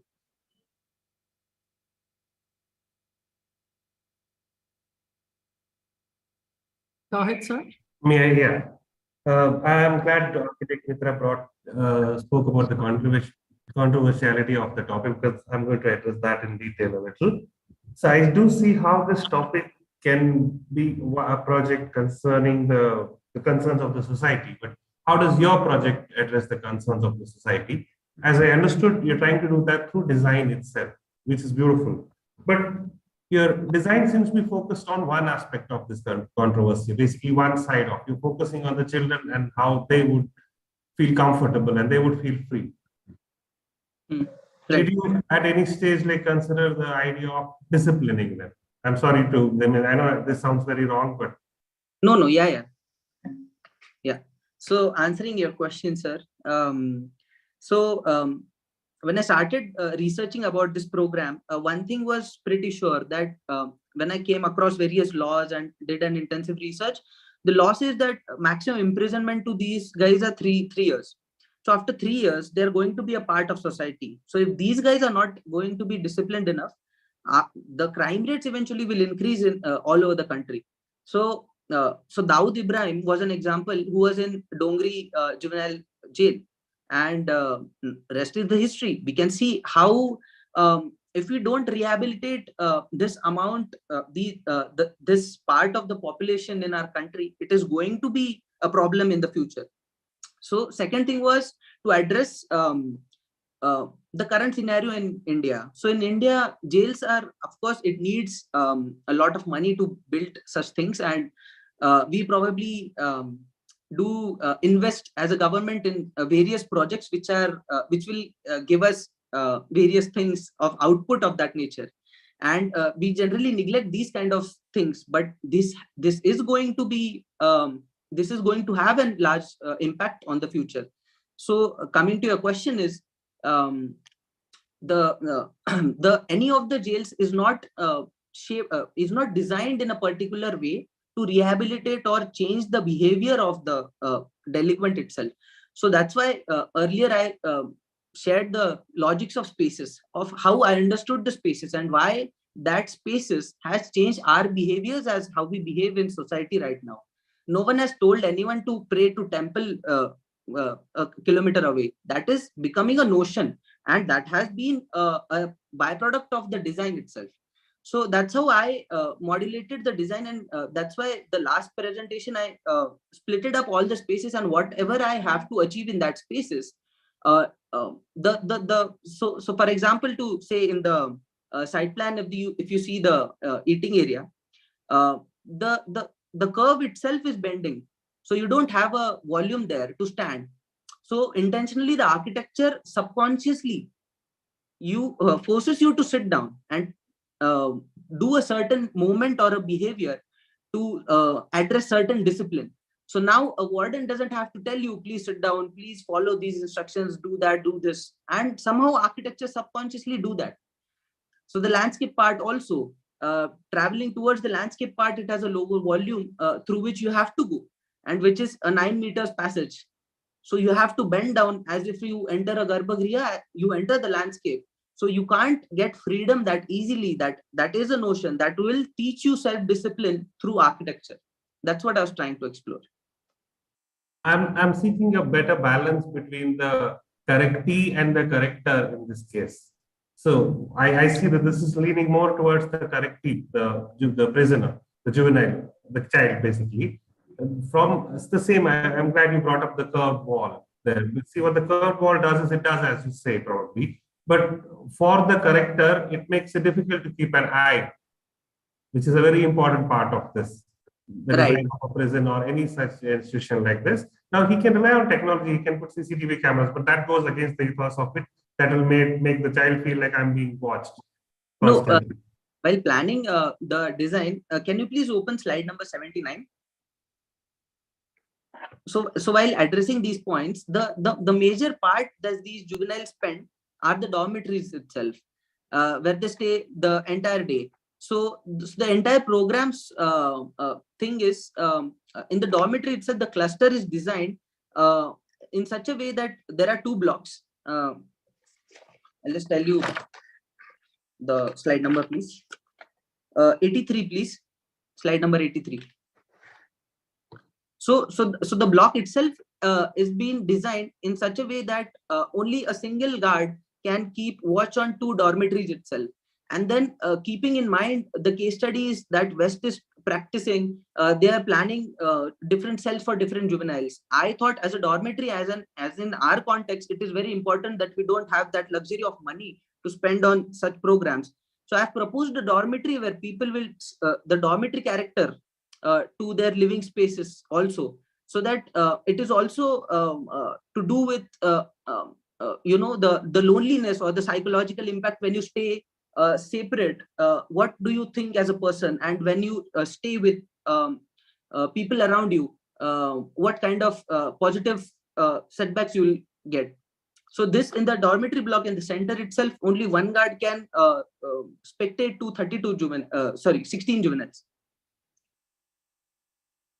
So that has been, yeah. All right. Thank you so much. Yeah. Thank you, sir. Thank you so much. Thank you. That brings us to the end of today's presentations, a series of 10 excellent presentations and interactions. On behalf of Council of Architecture, TRC, and Council of Architecture itself, I wish to thank Brick School of Architecture for being a wonderful facilitator and hosting the program, and all the team of Brick who have run this show very smoothly from their end. I wish to thank the jury members for sparing time, effort, energy, and fully immersing yourselves in this process. And hearty congratulations to all the participants, and to the excellent confidence and the detailing you have displayed. Congratulations on your paths to becoming excellent architects in future. The results of the jury will be announced shortly. I also wish to place on record my thanks to the Council of Architecture officers in Delhi, who are also the hosts and technical facilitation. Now the jury will proceed to debate And I request all the participants to exit and enable the jury to debate and name the 2 finalists. A very warm thank you to one and all. Ma'am, I had a doubt. Yes. Yeah, we were also told to submit audio-visual presentations. Can you please tell where, how would they be useful in the jury process? No, that was in case there is some difficulty from your end for logging in and you're not able to, like Jayashree Madam today had absolutely no audio connectivity for some reason. Okay. So if something like that happens and the presenter is not able to speak, then we would have run the audio presentation rather than, not having anything to hear at all. Okay, ma'am. Yeah. It's a backup tool. Yeah. Thank you.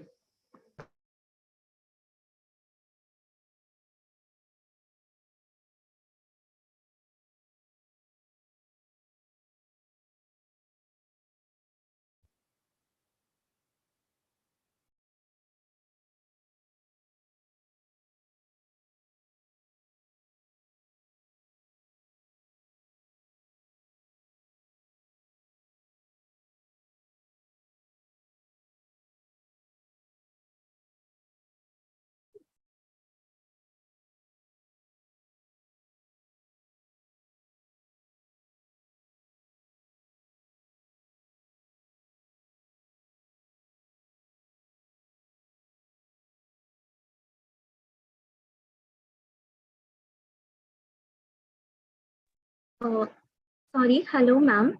Yes, please. When and how would we know to join back in?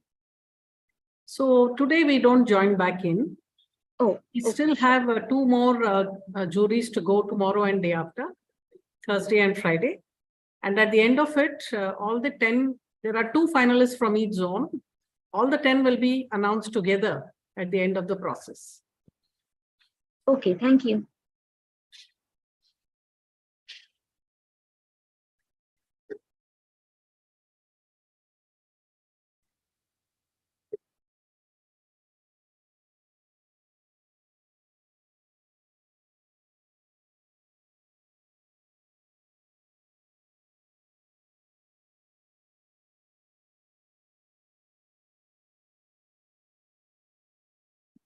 Can I ask 339 and 305 to log out? And can I request council office to stop the live streaming?